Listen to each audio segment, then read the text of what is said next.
The Scarlet Pimpernel, Baroness Orczy, Chapter 1 Paris, September, 1792. A surging, seething, murmuring crowd of beings that are human only in name, for to the eye and ear they seem naught but savage creatures, animated by vile passions and by the lust of vengeance and of hate.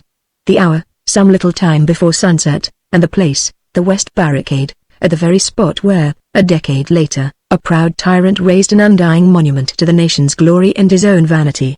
During the greater part of the day the guillotine had been kept busy at its ghastly work. All that France had boasted of in the past centuries, of ancient names, and blue blood, had paid toll to her desire for liberty and for fraternity.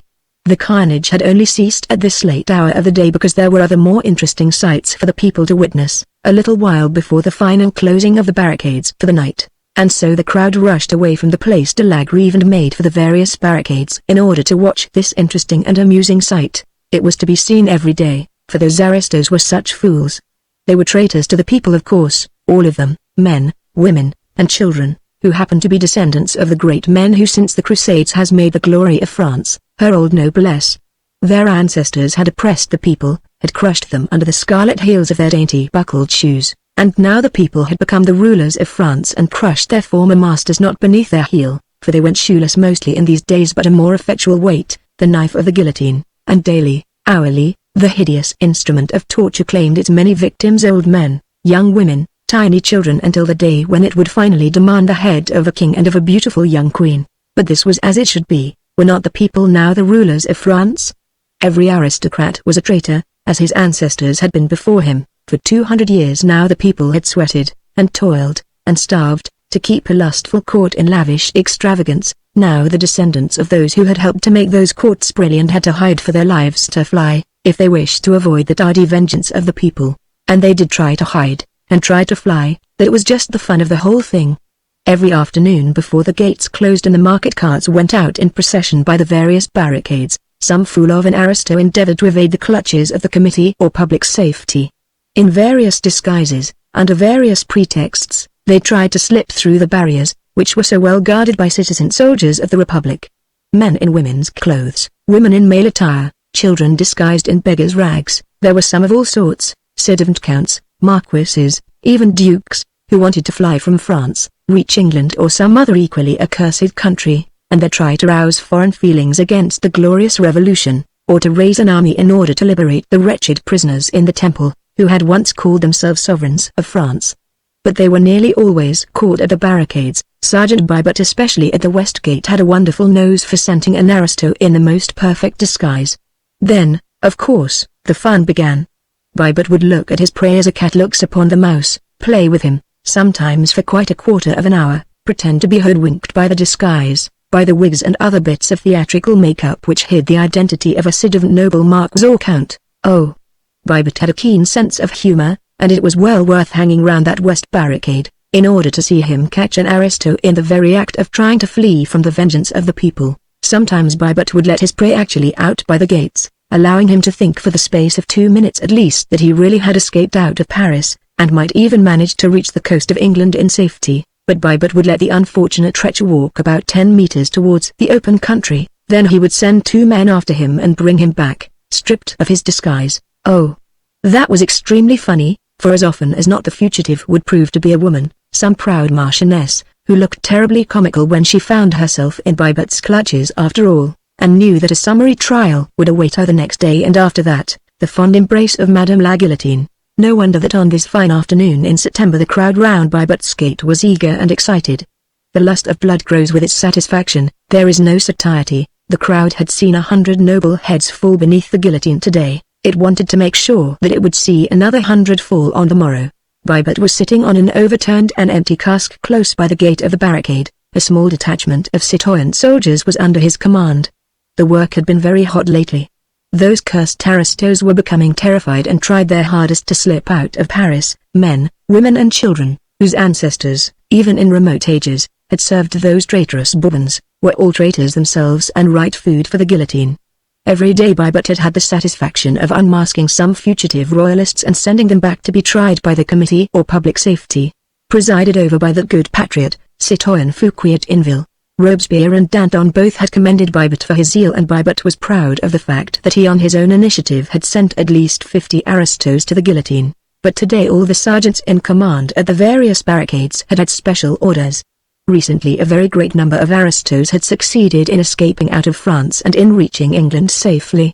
There were curious rumors about these escapes. They had become very frequent and singularly daring. The people's minds were becoming strangely excited about it all.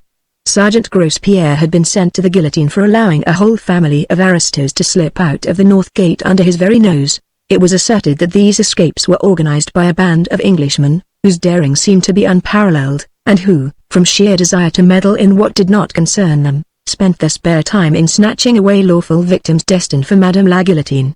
These rumors soon grew in extravagance. There was no doubt that this band of meddlesome Englishmen did exist. Moreover, they seemed to be under the leadership of a man whose pluck and audacity were almost fabulous. Strange stories were afloat of how he and those aristos whom he rescued became suddenly invisible as they reached the barricades and escaped out of the gates by sheer supernatural agency. No one had seen these mysterious Englishmen. As for their leader, he was never spoken of, save with a superstitious shudder. Citoyen Fouquier at Tinville would in the course of the day receive a scrap of paper from some mysterious source. Sometimes he would find it in the pocket of his coat. At others it would be handed to him by someone in the crowd, whilst he was on his way to the sitting of the Committee or Public Safety. The paper always contained a brief notice that the band of meddlesome Englishmen were at work, and it was always signed with a device drawn in red, a little star-shaped flower, which we in England call the Scarlet Pimpernel. Within a few hours of the receipt of this impudent notice, the citoyens of the Committee of Public Safety would hear that so many royalists and aristocrats had succeeded in reaching the coast, and were on their way to England and safety. The guards at the gates had been doubled, the sergeants in command had been threatened with death, whilst liberal rewards were offered for the capture of these daring and impudent Englishmen. There was a sum of 5,000 francs promised to the man who laid hands on the mysterious and elusive Scarlet Pimpernel. Everyone felt that Bibot would be that man, and Bibot allowed that belief to take firm root in everybody's mind, and so, day after day, people came to watch him at the West Gate, so as to be present when he laid hands on any fugitive aristo who perhaps might be accompanied by that mysterious Englishman. Bah! He said to his trusted corporal, Citoyen Grospierre was a fool. Had it been me now, at that North Gate last week, Citoyen Bibot spat on the ground to express his contempt for his comrade's stupidity. How did it happen, Citoyen? Asked the corporal. Grospierre was at the gate, keeping good watch, began Bibot, pompously, as the crowd closed in round him, listening eagerly to his narrative. We've all heard of this meddlesome Englishman, this accursed Scarlet Pimpernel. He won't get through my gate, morbleu. Unless he be the devil himself. But Grospierre was a fool. The market carts were going through the gates. There was one laden with casks, and driven by an old man, with a boy beside him.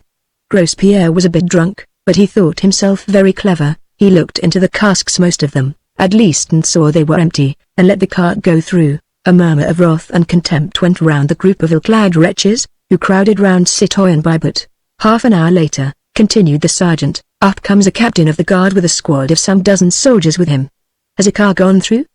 He asks of Grospierre, breathlessly. Yes, says Grospierre, not half an hour ago. And you have let them escape, shouts the captain furiously.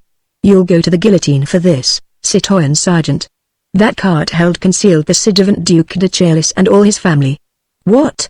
Thunders Grospierre, aghast. Aye.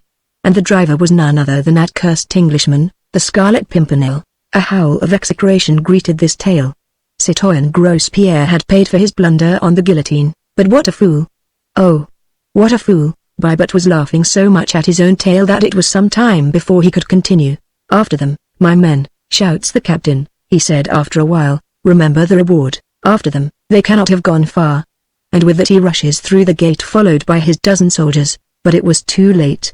Shouted the crowd, excitedly, they never got them. Curse that Grospierre for his folly, he deserved his fate. Fancy not examining those casks properly. But these sallies seemed to amuse Citoyen Bibot exceedingly. He laughed until his sides ached, and the tears streamed down his cheeks. Nay, nay, he said at last, those aristos went in the cart. The driver was not the Scarlet Pimpernel. What? No. The captain of the guard was that damned Englishman in disguise, and every one of his soldiers aristos. The crowd this time said nothing. The story certainly savored of the supernatural, and though the Republic had abolished God, it had not quite succeeded in killing the fear of the supernatural in the hearts of the people. Truly that Englishman must be the devil himself. The sun was sinking low down in the west. Baibut prepared himself to close the gates. "Enough on the carts," he said. Some dozen covered carts were drawn up in a row, ready to leave town, in order to fetch the produce from the country close by, for market the next morning. They were mostly well known to Baibut, as they went through his gate twice every day on their way to and from the town. He spoke to one or two of their drivers, mostly women, and was at great pains to examine the inside of the carts. "You never know," he would say, "and I'm not going to be caught like that fool Grospierre."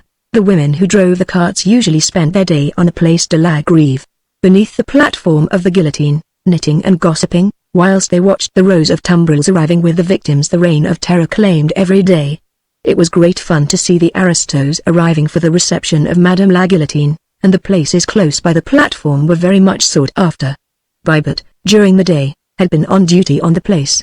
He recognized most of the old hats, tricoteuses, as they were called, who sat there and knitted, whilst head after head fell beneath the knife, and they themselves got quite bespattered with the blood of those cursed aristos. "Lamia," said Baibut to one of these horrible hags, "what have you got there?" He had seen her earlier in the day, with her knitting and the whip of her cart close beside her. Now she had fastened a row of curly locks to the whip handle, all colors, from gold to silver, fair to dark, and she stroked them with her huge, bony fingers as she laughed at Baibut. "I made friends with Madame Guillotine's lover," she said with a coarse laugh. "He cut these off for me from the heads as they rolled down. He has promised me some more tomorrow, but I don't know if I shall be at my usual place." "Ah, how is that, Lamia?" asked Baibut, who, hardened soldier that he was, could not help shuddering at the awful loathsomeness of this semblance of a woman, with her ghastly trophy on the handle of her whip. "My grandson has got the smallpox," she said with a jerk of her thumb towards the inside of her cart. "Some say it's the plague. If it is, I shan't be allowed to come into Paris tomorrow." At the first mention of the word smallpox, Baibut had stepped hastily backwards, and when the old hag spoke of the plague, he retreated from her as fast as he could. "Curse you," he muttered, whilst the whole crowd hastily avoided the cart, leaving it standing all alone in the midst of the place. The old hag laughed. "Curse you, citoyen, for being a coward," she said. "Bah! What a man to be afraid of sickness, morbleu! The plague." Everyone was awestruck and silent, filled with horror for the loathsome malady, the one thing which still had the power to arouse terror and disgust in these savage, brutalized creatures. "Get out with you and with your plague-stricken brood!" shouted Baibut, hoarsely, and with another rough laugh and coarse jest, the old hag whipped up her lean nag and drove her cart out of the gate. This incident had spoiled the afternoon. The people were terrified of these two horrible curses, the two maladies which nothing could cure, and which were the precursors of an awful and lonely death. They hung about the barricades, silent and sullen for a while, eyeing one another suspiciously, avoiding each other as if by instinct, lest the plague lurked already in their midst. Presently, as in the case of Grospierre, a captain of the guard appeared suddenly. But he was known to Baibut, and there was no fear of his turning out to be a sly Englishman in disguise. "A cart!" he shouted breathlessly, even before he had reached the gates. "What cart?" asked Baibut, roughly. "Driven by an old hag." "A covered cart?" "There were a dozen." "An old hag who said her son had the plague?" "Yes." "You have not let them go, morbleu," said Baibut, whose purple cheeks had suddenly become white with fear. The cart contained the ci devant Comtesse de Tournay and her 2 children, all of them traitors and condemned to death. "And their driver?" muttered Baibut, as a superstitious shudder ran down his spine. "Secretana," said the captain, but it is feared that it was that accursed Englishman himself, the Scarlet Pimpernel. Chapter 2. The Fisherman's Rest. In the kitchen Sally was extremely busy. Saucepans and frying pans were standing in rows on the gigantic hearth, the huge stock pot stood in a corner, and the jack turned with slow deliberation, and presented alternately to the glow every side of a noble sirloin of beef. The 2 little kitchen maids bustled around, eager to help, hot and panting, with cotton sleeves well tucked up above the dimpled elbows, and giggling over some private jokes of their own, whenever Miss Sally's back was turned for a moment. And old Jemima, stolid in temper and solid in bulk, kept up a long and subdued grumble, while she stirred the stock pot methodically over the fire. "What ho, Sally!" came in cheerful if none too melodious accents from the coffee room close by. "Lud bless my soul!"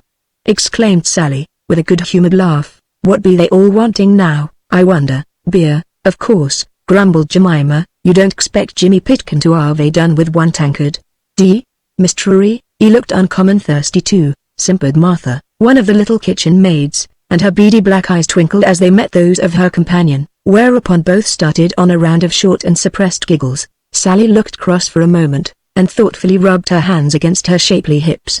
Her palms were itching, evidently, to come in contact with Martha's rosy cheeks, but inherent good humor prevailed, and with a pout and a shrug of the shoulders, she turned her attention to the fried potatoes. "What ho, Sally! Hey, Sally!" And a chorus of pewter mugs, tapped with impatient hands against the oak tables of the coffee room, accompanied the shouts. "For mine host's buxom daughter, Sally," shouted a more persistent voice. "Are ye going to be all night with their beer?" "I do think father might get the beer for them," muttered Sally, as Jemima, stolidly and without further comment, took a couple of foam-crowned jugs from the shelf, and began filling a number of pewter tankards with some of that home-brewed ale for which the Fisherman's Rest had been famous since the days of King Charles. "He knows how busy we are in air. Your father is too busy discussing politics with Mr. Impseed to worry himself about you and the kitchen," grumbled Jemima under her breath. Sally had gone to the small mirror which hung in a corner of the kitchen, and was hastily smoothing her hair and setting her frilled cap at its most becoming angle over her dark curls. Then she took up the tankards by their handles, 3 in each strong, brown hand, and laughing, grumbling, blushing, carried them through into the coffee room. There was certainly no sign of that bustle and activity which kept 4 women busy and hot in the glowing kitchen beyond. The coffee room of the Fisherman's Rest is a sure place now at the beginning of the 20th century. At the end of the 18th, in the year of grace 1792, it had not yet gained the notoriety and importance which 100 additional years and the craze of the age have since bestowed upon it. Yet it was an old place, even then, for the oak rafters and beams were already black with age, as were the panelled seats, with their tall backs, and the long polished tables between, on which innumerable pewter tankards had left fantastic patterns of many-sized rings. In the leaded window, high up, a row of pots or scarlet geraniums and blue larkspur gave the bright note of colour against the dull background of the oak. That Mr. Jellyband, landlord of the Fisherman's Reef at Dover, was a prosperous man, was of course clear to the most casual observer. The pewter on the fine old dressers, the brass above the gigantic hearth, shone like silver and gold. The red-tiled floor was as brilliant as the scarlet geranium on the window-sill. This meant that his servants were good and plentiful, that the custom was constant, and of that order which necessitated the keeping up of the coffee-room to a high standard of elegance and order. As Sally came in, laughing through her frowns, and displaying a row of dazzling white teeth, she was greeted with shouts and chorus of applause. "Why, here's Sally! What ho, Sally! Hurrah for pretty Sally! I thought you'd grown deaf in that kitchen of yours," muttered Jimmy Pitkin, as he passed the back of his hand across his very dry lips. All right," laughed Sally, as she deposited the freshly filled tankards upon the tables. "Why, what a hurry to be sure! And is your grandmother a dyin' and you wantin' to see the poor soul afore she'm gone?" I never seed such a mighty rush. In a chorus of good-humoured laughter greeted this witticism, which gave the company the present food for many jokes, for some considerable time. Sally now seemed in less of a hurry to get back to her pots and pans. A young man with fair curly hair, and eager, bright blue eyes, was engaging most of her attention and the whole of her time, whilst broad witticisms anent Jimmy Pitkin's fictitious grandmother flew from mouth to mouth, mixed with heavy puffs of pungent tobacco smoke. Facing the hearth, his legs wide apart, a long clay pipe in his mouth, stood mine host himself, worthy Mr. Jellyband, landlord of the Fisherman's Rest, as his father had before him, aye, and his grandfather and great-grandfather too, for that matter. Portly in build, jovial in countenance and somewhat bald of pate, Mr. Jellyband was indeed a typical rural John Bull of those days, the days when our prejudiced insularity was at its height, when to an Englishman, be he lord, yeoman, or peasant, the whole of the continent of Europe was a den of immorality and the rest of the world an unexploited land of savages and cannibals. There he stood, mine worthy host, firm and well set up on his limbs, smoking his long churchwarden and caring nothing for nobody at home, and despising everybody abroad. He wore the typical scarlet waistcoat, with shiny brass buttons, the corduroy breeches, and grey worsted stockings and smart buckled shoes, that characterized every self-respecting innkeeper in Great Britain in these days. And while pretty, motherless Sally had need of 4 pairs of brown hands to do all the work that fell on her shapely shoulders, worthy Jellyband discussed the affairs of nations with his most privileged guests. The coffee-room indeed, lighted by 2 well-polished lamps, which hung from the raftered ceiling, looked cheerful and cozy in the extreme. Through the dense clouds of tobacco smoke that hung about in every corner, the faces of Mr. Jellyband's customers appeared red and pleasant to look at, and on good terms with themselves, their host and all the world. From every side of the room loud guffaws accompanied pleasant, if not highly intellectual, conversation, while Sally's repeated giggles testified to the good use Mr. Harry Waite was making of the short time she seemed inclined to spare him. They were mostly fisher folk who patronized Mr. Jellyband's coffee room, but fishermen are known to be very thirsty people. The salt which they breathe in, when they are on a sea, accounts for their parched throats when on shore, but the Fisherman's Rest was something more than a rendezvous for these humble folk. The London and Dover coach started from the hostel daily, and passengers who had come across the Channel, and those who started for the Grand Tour, all became acquainted with Mr. Jellyband, his French wines and his home-brewed ales.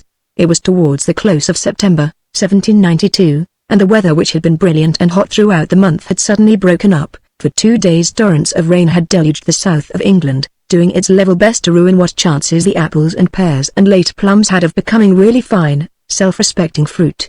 Even now it was beating against the leaded windows, and tumbling down the chimney, making the cheerful wood fire sizzle in the hearth. "Lud, did you ever see such a wet September, Mr. Jellyband?" asked Mr. Hempseed. He sat in one of the seats inside the hearth, did Mr. Hempseed, for he was an authority and important personage not only at the Fisherman's Rest, where Mr. Jellyband always made a special selection of him as a foil for political arguments, but throughout the neighborhood, where his learning and notably his knowledge of the Scriptures was held in the most profound awe and respect.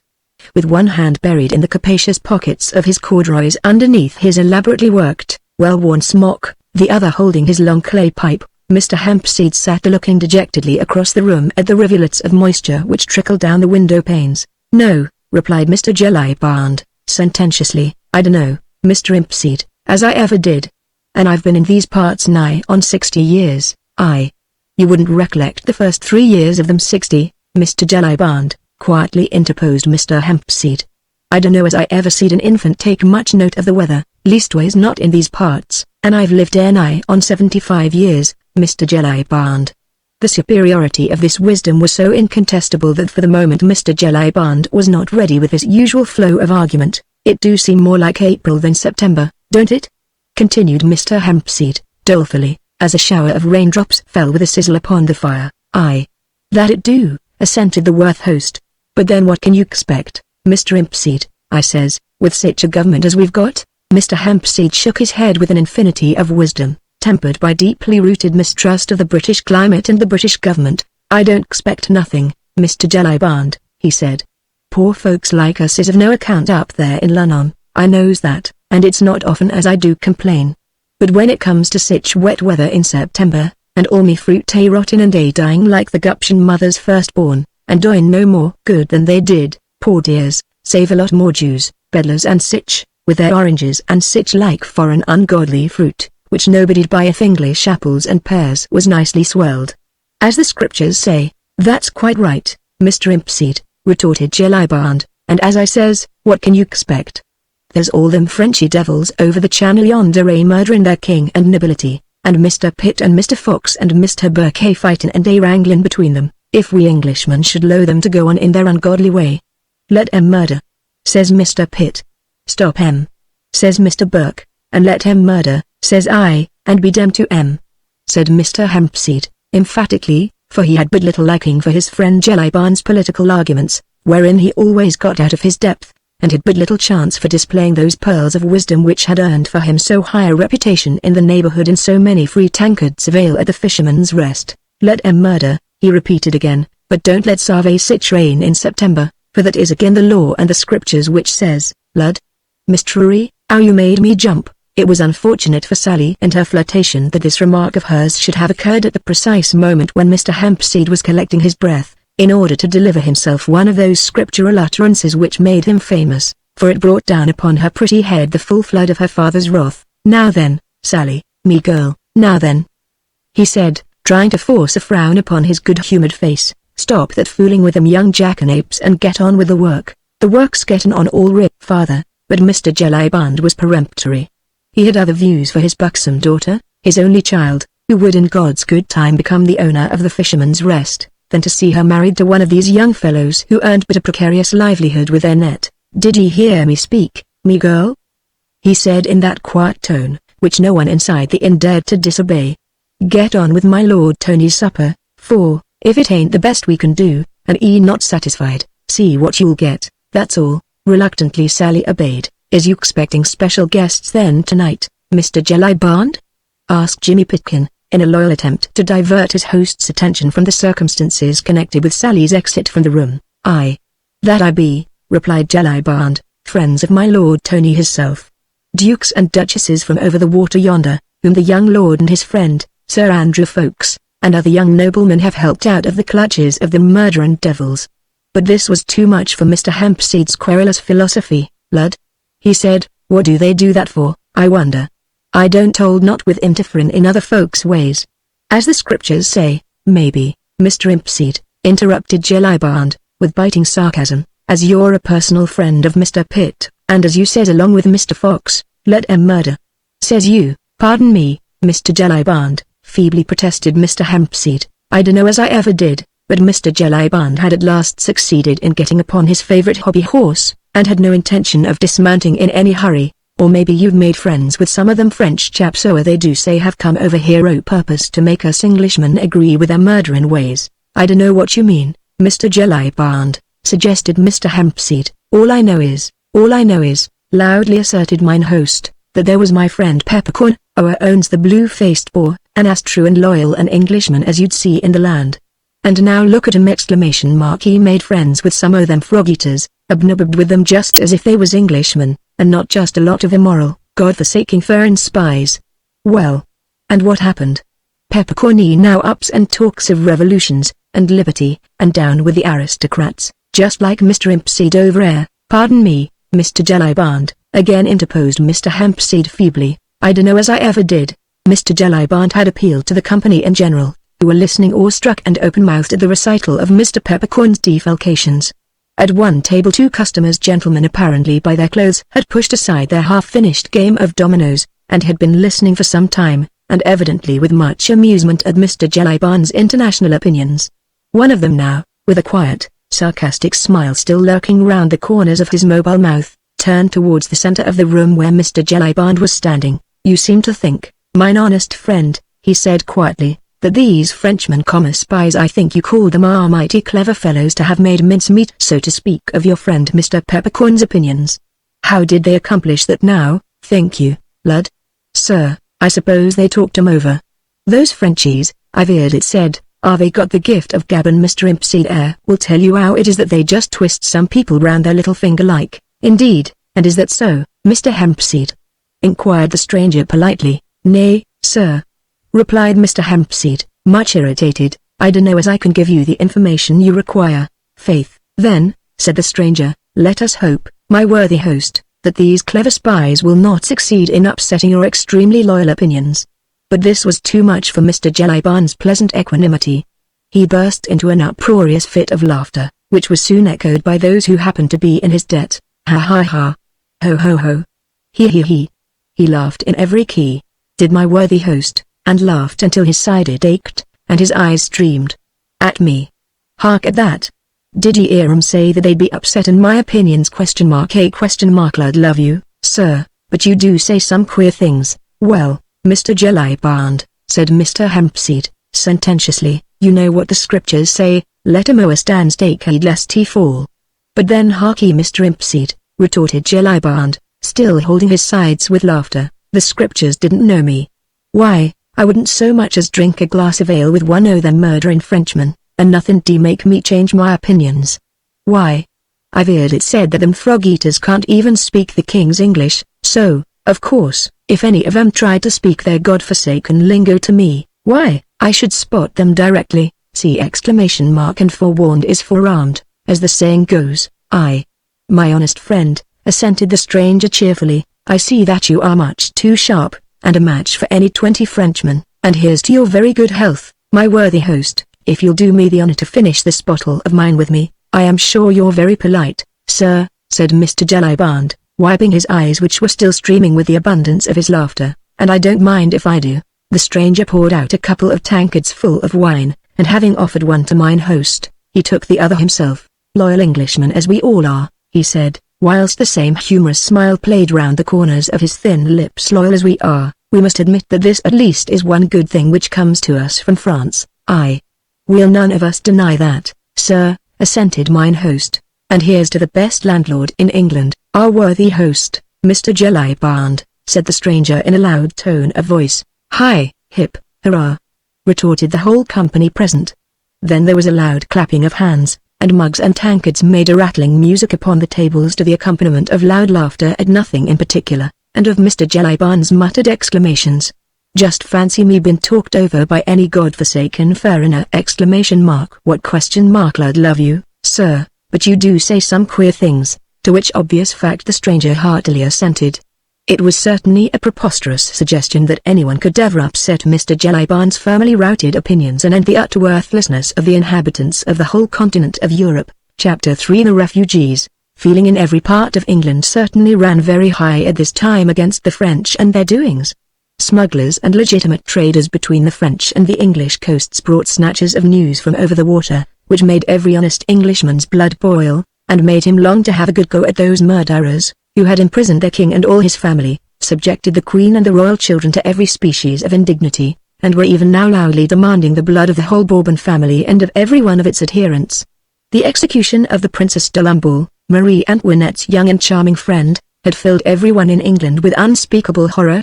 The daily execution of scores of royalists of good family, whose only sin was their aristocratic name, seemed to cry for vengeance to the whole of civilized Europe. Yet, with all that, no one dared to interfere.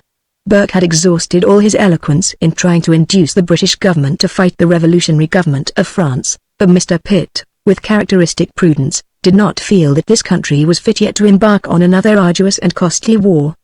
It was for Austria to take the initiative, Austria, whose fairest daughter was even now a dethroned queen, imprisoned and insulted by a howling mob. Surely 'twas not so, argued Mr. Fox, for the whole of England to take up arms, because one set of Frenchmen chose to murder another. As for Mr. Jellyband and his fellow John Bulls, though they looked upon all foreigners with withering contempt, they were royalist and anti-revolutionists to a man, and at this present moment were furious with Pitt for his caution and moderation, although they naturally understood nothing of the diplomatic reasons which guided that great man's policy. By now Sally came running back, very excited and very eager. The joyous company in the coffee room had heard nothing of the noise outside, but she had spied a dripping horse and rider who had stopped at the door of the Fisherman's Rest, and while the stable boy ran forward to take charge of the horse, pretty Miss Sally went to the front door to greet the welcome visitor. "I think I see my Lord Antony's horse out in the yard, father," she said, as she ran across the coffee room, but already the door had been thrown open from outside, and the next moment an arm, covered in drab cloth and dripping with the heavy rain, was round pretty Sally's waist, while a hearty voice echoed along the polished rafters of the coffee room. "Aye, and bless your brown eyes for being so sharp, my pretty Sally," said the man who had just entered, whilst worthy Mr. Jellyband came bustling forward, eager, alert and fussy, as became the advent of one of the most favoured guests of his hostel. "Lud, I protest, Sally," added Lord Antony, as he deposited a kiss on Miss Sally's blooming cheeks, "but you are growing prettier and prettier every time I see you, and my honest friend, Jellyband here, have hard work to keep the fellows off that slim waist of yours. What say you, Mr. Waite?" Mr. Waite, torn between his respect for my lord and his dislike of that particular type of joke, only replied with a doubtful grunt. Lord Antony Dewhurst, one of the sons of the Duke of Exeter, was in those days a very perfect type of a young English gentleman, tall, well set up, broad of shoulders and merry of face. His laughter rang loudly wherever he went. A good sportsman, a lively companion, a courteous, well-bred man of the world, with not too much brains to spoil his temper. He was a universal favourite in London drawing-rooms or in the coffee-rooms of village inns. At the Fisherman's Rest everyone knew him, for he was fond of a trip across to France, and always spent a night under worthy Mr. Jellyband's roof on his way there or back. He nodded to Waite, Pitkin and the others as he at last released Sally's waist, and crossed over to the hearth to warm and dry himself. As he did so, he cast a quick, somewhat suspicious glance at the two strangers, who had quietly resumed their game of dominoes, and for a moment a look of deep earnestness, even of anxiety, clouded his jovial young face, but only for a moment. The next he turned to Mr. Hempseed, who was respectfully touching his forelock. "Well, Mr. Hempseed, and how is the fruit?" "Badly, my lord, badly," replied Mr. Hempseed, dolefully, "but what can you expect with this air government favour and them rascals over in France, who would murder their king and all their nobility, odds life," retorted Lord Antony. "So they would, honest Hempseed, at least those they can get hold of, worse luck." but we have got some friends coming here tonight, who at any rate have evaded their clutches." It almost seemed, when the young man said these words, as if he threw a defiant look towards the quiet strangers in the corner. "Thanks to you, my lord, and to your friends, so I've heard it said," said Mr. Jellyband. But in a moment Lord Antony's hand fell warningly on mine host's arm. "Hush!" he said peremptorily, and instinctively once again looked towards the strangers. "Oh, blood love you, they are all right, my lord," retorted Jellyband. "Don't you be afraid. I wouldn't have spoken, only I knew we were among friends. That gentleman over there is as true and loyal a subject of King George as you are yourself, my lord, saving your presence. He is but lately arrived in Dover, and is setting down in business in these parts." "In business? Faith, then, it must be as an undertaker, for I vow I never beheld a more rueful countenance. Nay, my lord, I believe that the gentleman is a widower, which no doubt would account for the melancholy of his bearing, but he is a friend. Nevertheless, I'll vouch for that, and you will own, my lord, that who should judge of a face better than the landlord of a popular inn?" "Oh, that's all right, then, if we are among friends," said Lord Antony, who evidently did not care to discuss the subject with his host. "But, tell me, you have no one else staying here, have you?" "No one, my lord, and no one coming, either, leastways, no one your lordship would object to." "I know. Who is it?" "Well, my lord, Sir Percy Blakeney and his lady will be here presently, but they ain't a-going to stay." "Lady Blakeney?" queried Lord Antony, in some astonishment. "Aye, my lord. Sir Percy's skipper was here just now. He says that my lady's brother is crossing over to France today in the Daydream, which is Sir Percy's yacht, and Sir Percy and my lady will come with him as far as here to see the last of him. It don't put you out, do it, my lord?" "No, it doesn't put me out, friend, nothing will put me out, unless that supper is not the very best which Miss Sally can cook, and which has ever been served in the Fisherman's Rest. You need have no fear of that, my lord," said Sally, who all this while had been busy setting the table for supper.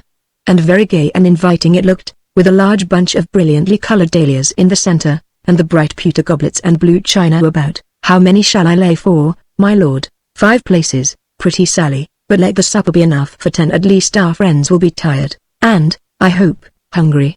As for me, I vow I could demolish a barron of beef tonight." "Here they are, I do believe," said Sally excitedly, as a distant clatter of horses and wheels could now be distinctly heard, drawing rapidly nearer.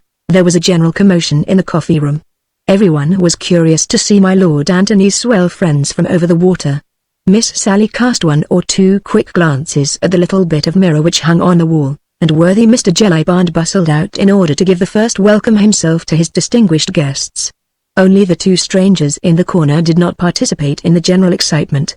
They were calmly finishing their game of dominoes, and did not even look once towards the door. "Straight ahead, Countess, the door on your right," said a pleasant voice outside. "Aye.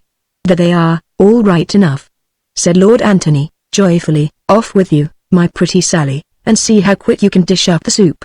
The door was thrown wide open, and, preceded by Mr. Jellyband, who was profuse in his bows and welcomes, a party of 2 ladies and 2 gentlemen entered the coffee room. "Welcome to Old England," said Lord Antony, effusively, as he came eagerly forward with both hands outstretched towards the newcomers.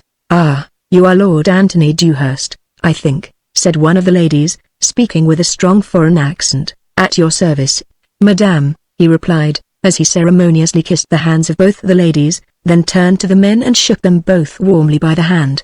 Sally was already helping the ladies to take off their traveling cloaks, and both turned, with a shiver, towards the brightly blazing hearth. There was a general movement among the company in the coffee room. Sally had bustled off to her kitchen whilst Jellyband, still profuse with his respectful salutations, arranged 1 or 2 chairs around the fire. Mr. Hempseed, touching his forelock, was quietly vacating the seat in the hearth. Everyone was staring curiously, yet deferentially, at the foreigners. "Ah, messieurs. What can I say?" said the elder of the 2 ladies, as she stretched a pair of fine, aristocratic hands to the warmth of the blaze, and looked with unspeakable gratitude first at Lord Antony, then at one of the young men who had accompanied her party, and who was busy divesting himself of his heavy, caped coat. "Only that you are glad to be in England, Countess," replied Lord Antony, "and that you have not suffered too much from your trying voyage." Indeed, we are glad to be in England," she said, while her eyes filled with tears, "and we have already forgotten all that we have suffered. Her voice was musical and low, and there was a great deal of calm dignity and of many sufferings nobly endured marked in the handsome, aristocratic face, with its wealth of snowy white hair dressed high above the forehead, after the fashion of the times. "I hope my friend, Sir Andrew Ffoulkes, proved an entertaining travelling companion, madam." "Ah, indeed, Sir Andrew was kindness itself.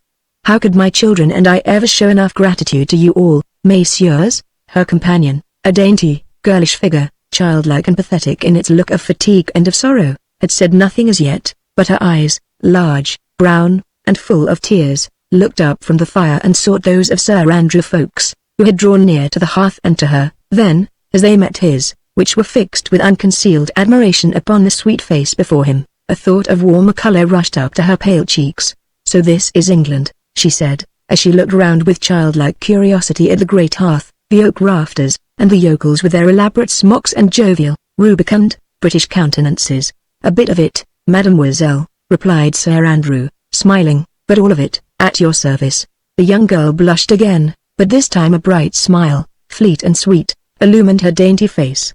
She said nothing, and Sir Andrew too was silent, yet those two young people understood one another, as young people have a way of doing all the world over, and have done since the world began. "But, I say, supper." Here broke in Lord Antony's jovial voice. "Supper, honest Jellyband. Where is that pretty wench of yours and the dish of soup? Zokes, man, while you stand a gaping at the ladies, they will faint with hunger. One moment." "One moment, my lord," said Jellyband, as he threw open the door that led to the kitchen and shouted lustily, "Sally. Hey, Sally there, are you ready, my girl?" Sally was ready, and the next moment she appeared in the doorway carrying a gigantic tureen, from which rose a cloud of steam and an abundance of savoury odour. "Odds life, supper at last!" ejaculated Lord Antony, merrily, as he gallantly offered his arm to the Comtesse. "May I have the honour?" he added ceremoniously, as he led her towards the supper table. There was a general bustle in the coffee room. Mr. Hempseed and most of the yokels and fisher folk had gone to make way for the quality, and to finish smoking their pipes elsewhere. Only the two strangers stayed on, quietly and unconcernedly playing their game of dominoes and sipping their wine, whilst at another table Harry Waite, who was fast losing his temper, watched pretty Sally bustling round the table. She looked a very dainty picture of English rural life, and no wonder that the susceptible young Frenchman could scarce take his eyes off her pretty face. The Vicomte de Tourne was scarce 19, a beardless boy, on whom terrible tragedies which were being enacted in his own country had made but little impression. He was elegantly and even foppishly dressed, and once safely landed in England he was evidently ready to forget the horrors of the Revolution in the delights of English life. "Pardy, if this is England," he said as he continued to ogle Sally with marked satisfaction, "I am of it satisfied." It would be impossible at this point to record the exact exclamation which escaped through Mr. Harry Waite's clenched teeth. Only respect for the quality, and notably for my Lord Antony, kept his marked disapproval of the young foreigner in check. "Nay, but this is England, you abandoned young reprobate," interposed Lord Antony with a laugh, "and do not, I pray, bring your loose foreign ways into this most moral country." Lord Antony had already sat down at the head of the table with the Comtesse on his right. Jellyband was bustling round, filling glasses and putting chairs straight. Sally waited, ready to hand round the soup. Mr. Harry Waite's friends had at last succeeded in taking him out of the room, for his temper was growing more and more violent under the Vicomte's obvious admiration for Sally. Suzanne came in stern, commanding accents from the rigid Comtesse. Suzanne blushed again. She had lost count of time and of place whilst she had stood beside the fire, allowing the handsome young Englishman's eyes to dwell upon her sweet face, and his hand, as if unconsciously, to rest upon hers. Her mother's voice brought her back to reality once more, and with a submissive "Yes, Mamma," she took her place at the supper table. Chapter 4 The League of the Scarlet Pimpernel. They all looked a merry, even a happy party, as they sat round the table, Sir Andrew Ffoulkes and Lord Antony Dewhurst, two typical good-looking, well-born and well-bred Englishmen of that year of grace 1792, and the aristocratic French Comtesse with her two children, who had just escaped from such dire perils, and found a safe retreat at last on the shores of protecting England. In the corner the two strangers had apparently finished their game. One of them arose, and standing with his back to the merry company at the table, he adjusted with much deliberation his large triple-capped coat. As he did so, he gave one quick glance all around him. Everyone was busy laughing and chatting, and he murmured the words "all safe." His companion then, with the alertness born of long practice, slipped onto his knees in a moment, and the next had crept noiselessly under the oak bench. The stranger then, with a loud good night, quietly walked out of the coffee room. Not one of those at the supper table had noticed this curious and silent maneuver, but when the stranger finally closed the door of the coffee room behind him, they all instinctively sighed a sigh of relief. "Alone, at last," said Lord Antony, jovially. Then the young Vicomte de Tourne rose, glass in hand, and with a graceful affection peculiar to the times, he raised it aloft, and said in broken English, "To His Majesty George III of England. God bless him for his hospitality to us all, poor exiles from France, His Majesty the King," echoed Lord Antony and Sir Andrew as they drank loyally to the toast. "To His Majesty King Louis of France," added Sir Andrew, with solemnity. "May God protect him, and give him victory over his enemies." Everyone rose and drank this toast in silence. The fate of the unfortunate King of France, then a prisoner of his own people, seemed to cast a gloom even over Mr. Jellyband's pleasant countenance, and to Le Comte de Tourne de Basserive, said Lord Antony, merrily. "May we welcome him in England before many days are over." "Ah, monsieur," said the Comtesse, as with a slightly trembling hand she conveyed her glass to her lips, "I scarcely dare to hope." But already Lord Antony had served out the soup, and for the next few moments all conversation ceased, while Jellyband and Sally handed round the plates and everyone began to eat. "Faith, madame," said Lord Antony, after a while, "mine was no idle toast. Seeing yourself, Mademoiselle Suzanne and my friend the Vicomte safely in England now, surely you must feel reassured as to the fate of Monsieur le Comte." "Ah, monsieur," replied the Comtesse, with a heavy sigh, "I trust in God I can but pray and hope." "Aye, madame," here interposed Sir Andrew Ffoulkes. "Trust in God by all means, but believe also a little in your English friends, who have sworn to bring the Count safely across the Channel, even as they have brought you today." Indeed, monsieur," she replied, "I have the fullest confidence in you and your friends. Your fame, I assure you, has spread throughout the whole of France. The way some of my own friends have escaped from the clutches of that awful revolutionary tribunal was nothing short of a miracle, and all done by you and your friends. We were but the hands, Madame la Comtesse." "But my husband, monsieur," said the Comtesse, whilst unshed tears seemed to veil her voice. "He is in such deadly peril I would never have left him, only there were my children. I was torn between my duty to him, and to them. They refused to go without me. And you and your friends assured me so solemnly that my husband would be safe. But, oh, now that I am here amongst you all in this beautiful, free England, I think of him, flying for his life, hunted like a poor beast, in such peril. Ah, I should not have left him. I should not have left him." The poor woman had completely broken down. Fatigue, sorrow and emotion had overmastered her rigid, aristocratic bearing. She was crying gently to herself, whilst Suzanne ran up to her and tried to kiss away her tears.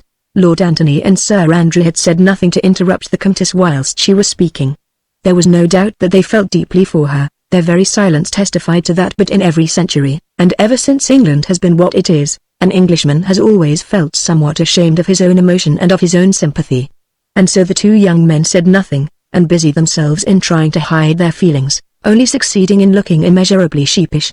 "As for me, monsieur," said Suzanne, suddenly, as she looked through a wealth of brown curls across at Sir Andrew, "I trust you absolutely, and I know that you will bring my dear father safely to England, just as you brought us today." This was said with so much confidence, such unuttered hope and belief, that it seemed as if by magic to dry the mother's eyes, and to bring a smile upon everybody's lips. "Nay, you shame me, mademoiselle," replied Sir Andrew, "though my life is at your service. I have been but a humble tool in the hands of our great leader, who organized and effected your escape."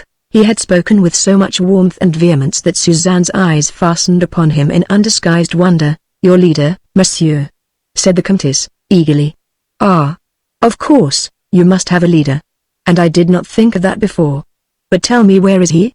I must go to him at once, and I and my children must throw ourselves at his feet, and thank him for all that he has done for us." "Alas, madame," said Lord Antony, "that is impossible." "Impossible? Why?" "Because the Scarlet Pimpernel works in the dark, and his identity is only known under the solemn oath of secrecy to his immediate followers." "The Scarlet Pimpernel," said Suzanne, with a merry laugh. "Why? What a droll name. What is the Scarlet Pimpernel, monsieur?" She looked at Sir Andrew with eager curiosity.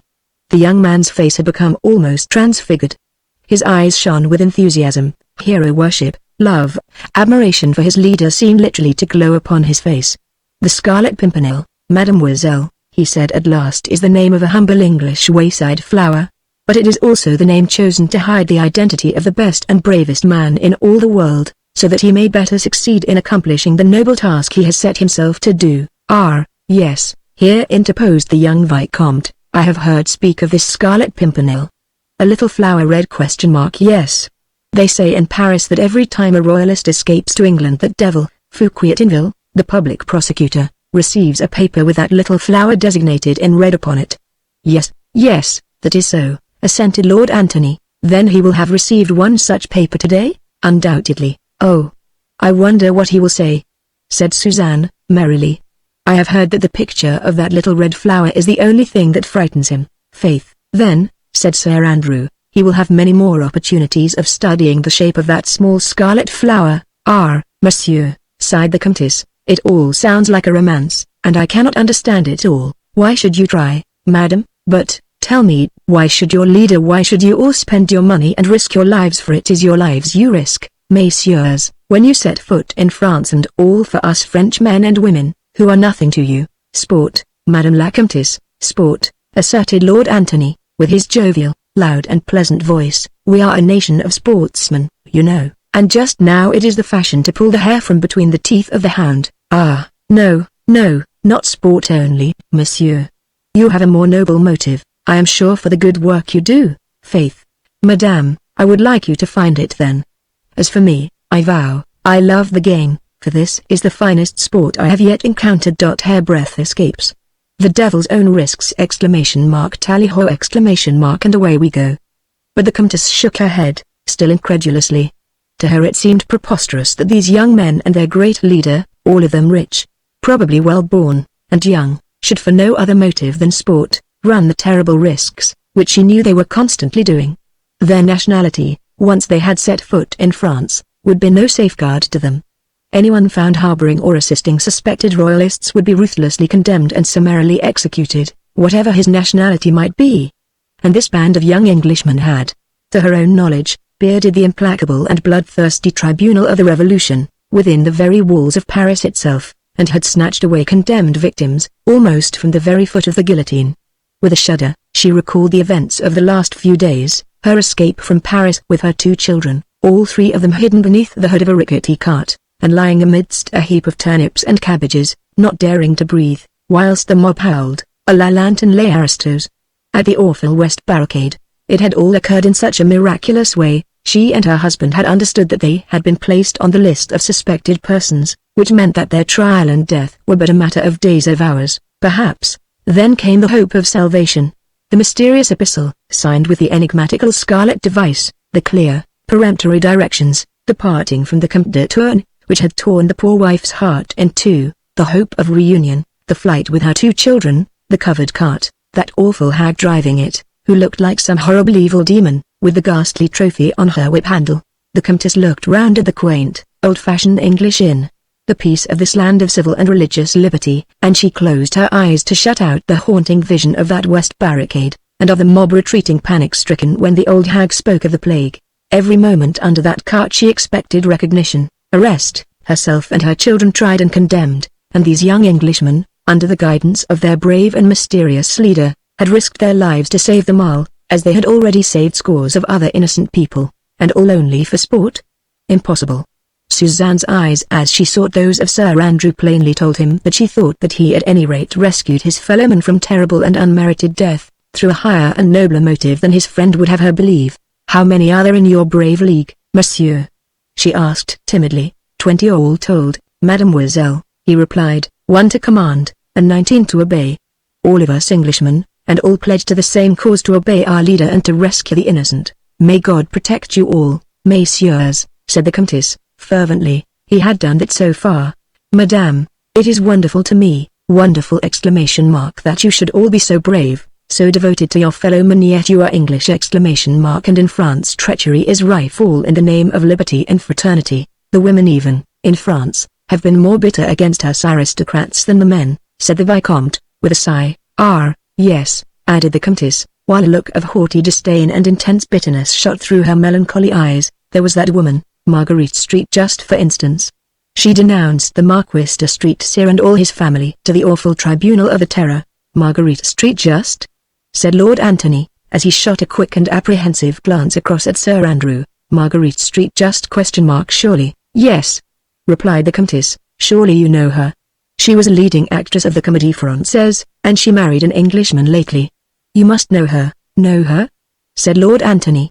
Know Lady Blakeney, the most fashionable woman in London, the wife of the richest man in England? Of course, we all know Lady Blakeney. She was a schoolfellow of mine at the convent in Paris, interposed Suzanne, and we came over to England together to learn your language. I was very fond of Marguerite, and I cannot believe that she ever did anything so wicked. It certainly seems incredible, said Sir Andrew. You say that she actually denounced the Marquis de Street Sire. Why should she have done such a thing? Surely there must be some mistake. No mistake is possible, monsieur, rejoined the Countess, coldly. Marguerite Street Just's brother is a noted Republican. There was some talk of a family feud between him and my cousin, the Marquis de Street Sire. The Street Justs are quite plebeian, and the Republican government employs many spies. I assure you there is no mistake. You had not heard this story? Faith, madame, I did hear some vague rumors of it, but in England no one would credit it. Sir Percy Blakeney, her husband, is a very wealthy man, of high social position, the intimate friend of the Prince of Wales. And Lady Blakeney leads both fashion and society in London. That may be, monsieur, and we shall, of course, lead a very quiet life in England, but I pray God that while I remain in this beautiful country, I may never meet Marguerite Street Just. The proverbial wet blanket seemed to have fallen over the merry little company gathered round the table. Suzanne looked sad and silent. Sir Andrew fidgeted uneasily with his fork, whilst the Countess, encased in the plate armour of her aristocratic prejudices, sat, rigid and unbending, in her straight-back chair. As for Lord Antony, he looked extremely uncomfortable, and glanced once or twice apprehensively towards Jellyband, who looked just as uncomfortable as himself. At what time do you expect Sir Percy and Lady Blakeney? He contrived to whisper unobserved, to mine host. Any moment, my lord, whispered Jellyband in reply. Even as he spoke, a distant clatter was heard of an approaching coach. Louder and louder it grew. One or two shouts became distinguishable, then the rattle of horses' hooves on the uneven cobblestones, and the next moment a stable boy had thrown open the coffee-room door and rushed in excitedly. Sir Percy Blakeney and my lady, he shouted at the top of his voice, they're just arriving. And with more shouting, jingling of harness, and iron hoofs upon the stones, a magnificent coach, drawn by 4 superb bays, had halted outside the porch of the Fisherman's Rest. Chapter 5 Marguerite. In a moment the pleasant oak-raftered coffee-room of the inn became the scene of hopeless confusion and discomfort. At the first announcement made by the stable boy, Lord Antony, with a fashionable oath, had jumped up from his seat and was now giving many and confused directions to poor bewildered Jellyband, who seemed at his wits' end what to do. For goodness sake, man, admonished his lordship, try to keep Lady Blakeney talking outside for a moment while the ladies withdraw. Zoons! He added, with another more emphatic oath, this is most unfortunate. Quick Sally! The candles! Shouted Jellyband, as hopping about from one leg to another, he ran hither and thither, adding to the general discomfort of everybody. The Countess, too, had risen to her feet, rigid and erect, trying to hide her excitement beneath more becoming sang-froid. She repeated mechanically, I will not see her! I will not see her! Outside. The excitement attendant upon the arrival of very important guests grew apace. Good day, Sir Percy! Good day to your ladyship. Your servant, Sir Percy. Was heard in one long, continued chorus, with alternate more feeble tones of remember the poor blind man. Of your charity, lady and gentlemen. Then suddenly a singularly sweet voice was heard through all the din. Let the poor man be and give him some supper at my expense. The voice was low and musical, with a slight sing-song in it, and a faint soupçon of foreign intonation in the pronunciation of the consonants. Everyone in the coffee-room heard it and paused instinctively, listening to it for a moment. Sally was holding the candles by the opposite door, which led to the bedrooms upstairs, and the Countess was in the act of beating a hasty retreat before that enemy who owned such a sweet musical voice. Suzanne reluctantly was preparing to follow her mother, while casting regretful glances towards the door, where she hoped still to see her dearly beloved, erstwhile schoolfellow. Then Jellyband threw open the door, still stupidly and blindly hoping to avert the catastrophe, which he felt was in the air, and the same low, musical voice said, with a merry laugh and mock consternation, Brrrr. I am as wet as a herring. Dieu. Has anyone ever seen such a contemptible climate? Suzanne, come with me at once. I wish it, said the Countess, peremptorily. Oh, Mama, pleaded Suzanne. My lady. My lady, came in feeble accents from Jellyband, who stood clumsily trying to bar the way. Pardie, my good man, said Lady Blakeney, with some impatience. What are you standing in my way for, dancing about like a turkey with a sore foot? Let me get to the fire, I'm perished with the cold. And the next moment Lady Blakeney, gently pushing mine host on one side, had swept into the coffee room. There are many portraits and miniatures extant of Marguerite Street just Lady Blakeney as she was then, but it is doubtful if any of these really do her singular beauty justice. Tall, above the average, with magnificent presence and regal figure, it is small wonder that even the Countess paused for a moment in involuntary admiration before turning her back on so fascinating an apparition. Marguerite Blakeney was then scarcely 25, and her beauty was at its most dazzling stage. The large hat, with its undulating and waving plumes, threw a soft shadow across the classic brow with the roll of auburn hair free at the moment from any powder. The sweet, almost childlike mouth, the straight chiseled nose, round chin, and delicate throat, all seemed set off by the picturesque costume of the period.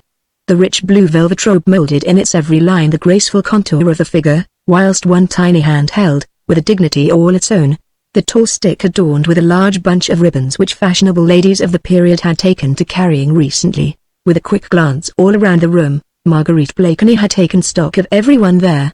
She nodded pleasantly to Sir Andrew Ffoulkes, whilst extending a hand to Lord Anthony. Hello. My Lord Tony. Why, what are you doing here in Dover? She said merrily. Then, without waiting for a reply, she turned and faced the Countess and Suzanne. Her whole face lighted up with additional brightness, as she stretched out both arms towards the young girl. Why, if that isn't my little Suzanne over there. Pardie, little citizeness, how came you to be in England? And Madame too? She went up effusive to them both, with not a single touch of embarrassment in her manner or in her smile. Lord Tony and Sir Andrew watched the little scene with eager apprehension. English through they were, they had often been in France, and had mixed sufficiently with the French to realize the unbending hauteur, the bitter hatred with which the old noblesse of France viewed all those who had helped to contribute to their downfall. Armand Street just, the brother of beautiful Lady Blakeney, though known to hold moderate and conciliatory views, was an ardent Republican. His feud with the ancient family of Streets, the rights and wrongs of which no outsider ever knew, had culminated in the downfall, the almost total extinction of the latter. In France, Street just and his party had triumphed, and here in England, face to face with these three refugees driven from their country, flying for their lives, bereft of all which centuries of luxury had given them, there stood a fair scion of those same Republican families which had hurled down a throne, and uprooted an aristocracy whose origin was lost in the dim and distant vista of bygone centuries. She stood there before them, in all the unconscious insolence of beauty, and stretched out her dainty hand to them, as if she would, by that one act, bridge over the conflict and bloodshed of the past decade. Suzanne, I forbid you to speak to that woman, said the Countess, sternly, as she placed a restraining hand upon her daughter's arm. She had spoken in English, so that all might hear and understand. The two young English gentlemen was as well as the common innkeeper and his daughter. The latter literally gasped with horror at this foreign insolence, this impudence before her ladyship, who was English, now that she was Sir Percy's wife, and a friend of the Princess of Wales to boot. As for Lord Anthony and Sir Andrew Ffoulkes, their very hearts seemed to stand still with horror at this gratuitous insult. One of them uttered an exclamation of appeal, the other one of warning, and instinctively both glanced hurriedly towards the door, whence a slow, drawly, not unpleasant voice had already been heard. Alone among those present, Marguerite Blakeney and these Comtesse de Tourne had remained seemingly unmoved. The latter, rigid, erect and defiant, with one hand still upon her daughter's arm, seemed the very personification of unbending pride. For the moment Marguerite's sweet face had become as white as the soft fig which swathed her throat, and a very keen observer might have noted that the hand which held the tall, beribboned stick was clenched, and trembled somewhat, but this was only momentary. The next instant the delicate eyebrows were raised slightly, the lips curved sarcastically upwards. The clear blue eyes looked straight at the rigid Comtesse, and with a slight shrug of the shoulders, "Hoity-toity, citizeness," she said gaily, "what fly stings you, pray? We are in England now." "Madame," rejoined the Comtesse, coldly, "and I am at liberty to forbid my daughter to touch your hand in friendship. Come, Suzanne."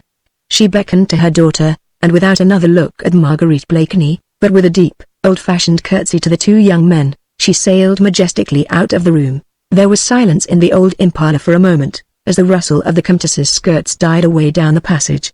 Marguerite, rigid as a statue, followed with hard, set eyes the upright figure, as it disappeared through the doorway. But as little Suzanne, humble and obedient, was about to follow her mother, the hard, set expression suddenly vanished, and a wistful, almost pathetic and childlike look stole into Lady Blakeney's eyes. Little Suzanne caught that look. The child's sweet nature went out to the beautiful woman, scarcely older than herself. Filial obedience vanished before girlish sympathy. At the door she turned, ran back to Marguerite, and putting her arms round her, kissed her effusively. Then only did she follow her mother, Sally, bringing up the rear, with a final curtsy to my lady. Suzanne's sweet and dainty impulse had relieved the unpleasant tension. Sir Andrew's eyes followed the pretty little figure, until it had quite disappeared. Then they met Lady Blakeney's with unassumed merriment. Marguerite, with dainty affection, had kissed her hand to the ladies, as they disappeared through the door. Then a humorous smile began hovering round the corners of her mouth. "So that's it, is it?" she said gaily. "La! Sir Andrew, did you ever see such an unpleasant person? I hope when I grow old I shan't look like that." She gathered up her skirts and, assuming a majestic gait, stalked towards the fireplace. "Suzanne," she said, mimicking the Comtess's voice, "I forbid you to speak to that woman." The laugh which accompanied this sally sounded perhaps a trifle forced and hard, but neither Sir Andrew nor Lord Tony were very keen observers. The mimicry was so perfect, the tone of the voice so accurately reproduced, that both the young men joined in a hearty cheerful bravo. "Ah, Lady Blakeney," added Lord Tony, "how they must miss you at the Comédie Française, and how the Parisians must hate Sir Percy for having taken you away." "Lud, man," rejoined Marguerite, with a shrug of her graceful shoulders, "'tis impossible to hate Sir Percy for anything. His witty sallies would disarm even Madame la Comtesse herself." The young Vicomte, who had not elected to follow his mother in her dignified exit, now made a step forward, ready to champion the Comtesse should Lady Blakeney aim any further shafts at her. But before he could utter a preliminary word of protest, a pleasant though distinctly inane laugh was heard from outside, and the next moment an unusually tall and very richly dressed figure appeared in the doorway. Chapter 6. An exquisite of 92. Sir Percy Blakeney, as the chronicles of the time inform us, was in this year of grace 1792, still a year or two on the right side of 30. Tall, above the average, even for an Englishman, broad-shouldered and massively built, he would have been called unusually good-looking, but for a certain lazy expression in his deep-set blue eyes, and that perpetual inane laugh which seemed to disfigure his strong, clearly cut mouth. It was nearly a year ago now that Sir Percy Blakeney, Bart., one of the richest men in England, leader of all the fashions, and intimate friend of the Prince of Wales, had astonished fashionable society in London and Bath by bringing home, from one of his journeys abroad, a beautiful, fascinating, clever, French wife. He, the sleepiest, dullest, most Britisher that had ever set a pretty woman yawning, had secured a brilliant matrimonial prize for which, as all chroniclers aver, there had been many competitors. Marguerite Street just had first made her debut in artistic Parisian circles, at the very moment when the greatest social upheaval the world has ever known was taking place within its very walls. Scarcely 18, lavishly gifted with beauty and talent, chaperoned only by a young and devoted brother, she had soon gathered round her, in her charming apartment in the Rue Richelieu, a coterie which was as brilliant as it was exclusive, that is to say, only from one point of view. Marguerite Street just was from principle and by conviction a republican. Equality of birth was her motto. Inequality of fortune was in her eyes a mere untoward accident, but the only inequality she admitted was that of talent. Money and titles may be hereditary, she would say, but brains are not, and thus her charming salon was reserved for originality and intellect, for brilliance and wit, for clever men and talented women, and the entrance into it was soon looked upon in the world of intellect which even in those days and in those troublous times found its pivot in Paris as the seal to an artistic career. Clever men, distinguished men, and even men of exalted station formed a perpetual and brilliant court round the fascinating young actress of the Comédie Française, and she glided through republican, revolutionary, bloodthirsty Paris like a shining comet with a trail behind her of all that was most distinguished, most interesting, in intellectual Europe. Then the climax came. Some smiled indulgently and called it an artistic eccentricity, others looked upon it as a wise provision, in view of the many events which were crowding thick and fast in Paris just then, but to all, the real motive of that climax remained a puzzle and a mystery. Anyway, Marguerite Street just married Sir Percy Blakeney one fine day, just like that, without any warning to her friends, without a soirée de contrat or dîner de fiançailles or other appurtenances of a fashionable French wedding. How that stupid, dull Englishman ever came to be admitted within the intellectual circle which revolved around the cleverest woman in Europe, as her friends unanimously called her, no one ventured to guess. Golden key is said to open every door, asserted the more malignantly inclined. Enough, she married him, and the cleverest woman in Europe had linked her fate to that damned idiot Blakeney, and not even her most intimate friends could assign to this strange step any other motive than that of supreme eccentricity. Those friends who knew, laughed to scorn the idea that Marguerite Street just had married a fool for the sake of the worldly advantages with which he might endow her. They knew, as a matter of fact, that Marguerite Street just cared nothing about money, and still less about a title. Moreover, there were at least half a dozen other men in the cosmopolitan world equally well-born, if not so wealthy as Blakeney, who would have been only too happy to give Marguerite Street just any position she might choose to covet. As for Sir Percy himself, he was universally voted to be totally unqualified for the onerous post he had taken upon himself. His chief qualifications for it seemed to consist in his blind adoration for her, his great wealth and the high favour in which he stood at the English court, but London society thought that, taking into consideration his own intellectual limitations, it would have been wiser on his part that he bestow those worldly advantages upon a less brilliant and witty wife. Although lately he had been so prominent a figure in fashionable English society, he had spent most of his early life abroad. His father, the late Sir Algernon Blakeney, had had the terrible misfortune of seeing an idolized young wife become hopelessly insane after 2 years of happy married life. Percy had just been born when the late Lady Blakeney fell prey to the terrible malady which in those days was looked upon as hopelessly incurable and nothing short of a curse of God upon the entire family. Sir Algernon took his afflicted young wife abroad, and presumably Percy was educated, and grew up between an imbecile mother and a distracted father, until he attained his majority. The death of his parents following close upon one another left him a free man, and as Sir Algernon had led a forcibly simple and retired life, the large Blakeney fortune had increased tenfold. Sir Percy Blakeney had travelled a great deal abroad, before he brought home his beautiful, young, French wife. The fashionable circles of the time were ready to receive them both with open arms. Sir Percy was rich. His wife was accomplished. The Prince of Wales took a very great liking to them both. Within 6 months they were the acknowledged leaders of fashion and of style.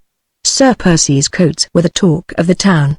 His inanities were quoted, his foolish laugh copied by the gilded youth at all. Max saw them all. Everyone knew that he was hopelessly stupid, but then that was scarcely to be wondered at, seeing that all the Blakeneys for generations had been notoriously dull, and that his mother died an imbecile. Thus society accepted him, petted him, made much of him, since his horses were the finest in the country, his fetes and wines the most sought after.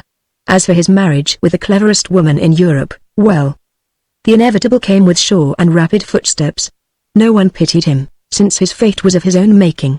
There were plenty of young ladies in England, of high birth and good looks, who would have been quite willing to help him to spend the Blakeney fortune, whilst smiling indulgently at his inanities and his good-humoured foolishness. Moreover, Sir Percy got no pity, because he seemed to require none. He seemed very proud of his clever wife, and to care little that she took no pains to disguise that good-natured contempt which she evidently felt for him, and that she even amused herself by sharpening her ready wits at his expense. But then Blakeney was really too stupid to notice the ridicule with which his wife covered him, and if his matrimonial relations with the fascinating Parisienne had not turned out all that his hopes and his dog-like devotion for her had pictured, society could never do more than vaguely guess at it. In his beautiful house at Richmond he played second fiddle to his clever wife with imperturbable bonhomie. He lavished jewels and luxuries of all kinds upon her, which he took with inimitable grace, dispensing the hospitality of his superb mansion with the same graciousness with which he had welcomed the intellectual coterie of Paris. Physically, Sir Percy Blakeney was undeniably handsome, always excepting the lazy, bored look which was habitual to him.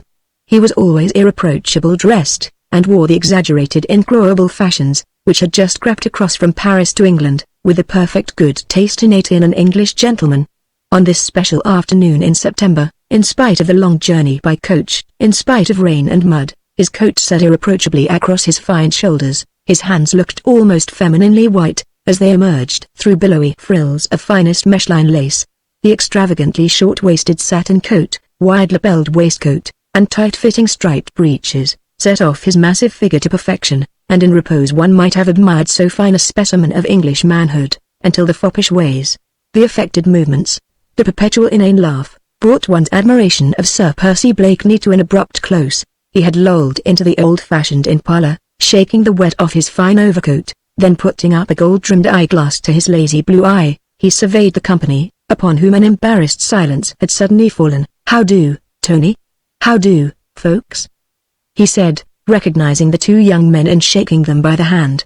"Zoons, my dear fellow," he added, smothering a slight yawn, "did you ever see such a beastly day? Demmed climate this." With a quaint little laugh, half of embarrassment and half of sarcasm, Marguerite had turned towards her husband, and was surveying him from head to foot, with an amused little twinkle in her merry blue eyes. "La," said Sir Percy, after a moment or two's silence, as no one offered any comment, "how sheepish you all look." "What's up?" "Oh, nothing, Sir Percy," replied Marguerite, with a certain amount of gaiety, which, however, sounded somewhat forced. "Nothing to disturb your equanimity, only an insult to your wife." The laugh which accompanied this remark was evidently intended to reassure Sir Percy as to the gravity of the incident. It apparently succeeded in that, for echoing the laugh, he rejoined placidly, "La, dear. You don't say so. Begad. Who was the bold man who dared to tackle you, eh?"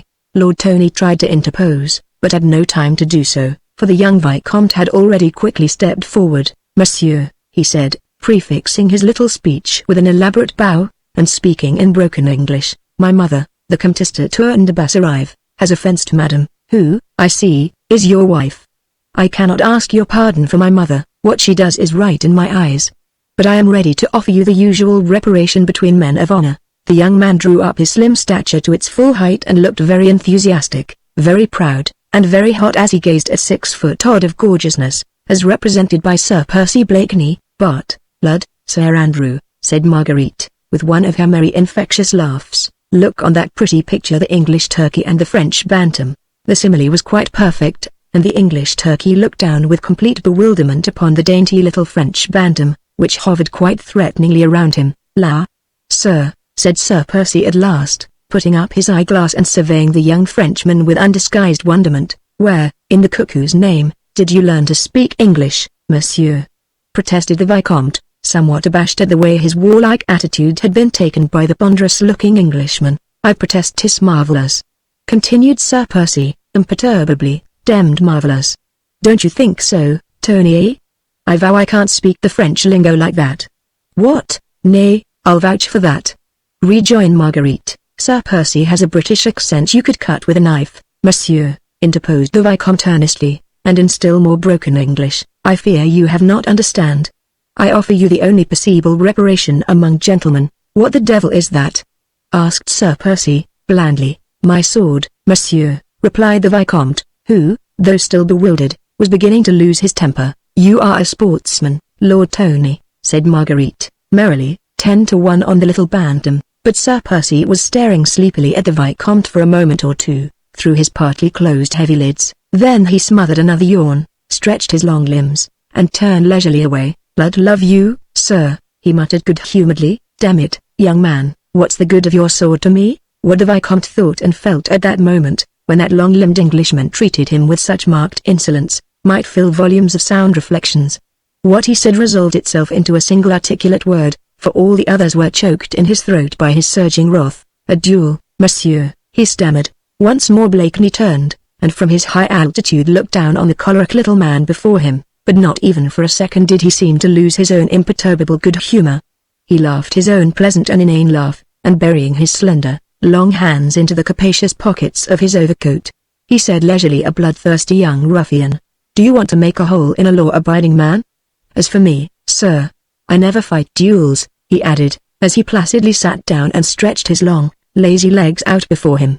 "Demmed uncomfortable things, duels, ain't they, Tony?"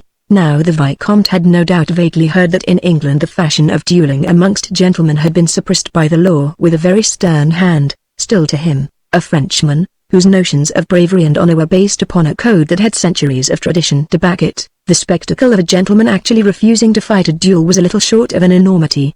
In his mind he vaguely pondered whether he should strike that long-legged Englishman in the face and call him a coward, or whether such conduct in a lady's presence might be deemed ungentlemanly, when Marguerite happily interposed. "I pray you, Lord Tony," she said in that gentle, sweet, musical voice of hers, "I pray you play the peacemaker." The child is bursting with rage, and, she added with a soupçon of dry sarcasm, might do Sir Percy an injury.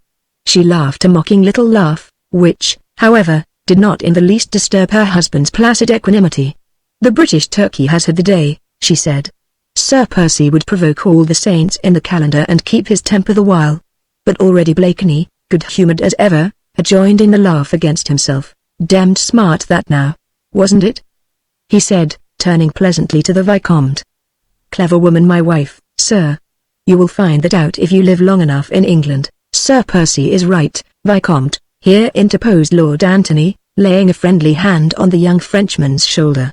"It would hardly be fitting that you should commence your career in England by provoking him to a duel." For a moment longer the Vicomte hesitated, then with a slight shrug of the shoulders directed against the extraordinary code of honor prevailing in this fog-ridden island, he said with becoming dignity, "Well, if monsieur is satisfied, I have no griefs. You Miller, are our protector. If I have done wrong, I withdraw myself." "I do," rejoined Blakeney, with a long sigh of satisfaction. "Withdraw yourself over there. Demmed excitable little puppy," he added under his breath. "Faith, folks, if that's a specimen of the goods you and your friends bring over from France, my advice to you is, drop 'em mid-channel, my friend, or I shall have to see old Pitt about it, get him to clap on a prohibitive tariff, and put you in the stocks and you smuggle." "La, Sir Percy, your chivalry misguides you," said Marguerite, coquettishly. "You forget that you yourself have imported one bundle of goods from France." Blakeney slowly rose to his feet, and, making a deep and elaborate bow before his wife, he said with consummate gallantry, "I had the pick of the market, madame, and my taste is unerring, more so than your chivalry, I fear," she retorted sarcastically. "Odds life, dear. Be reasonable.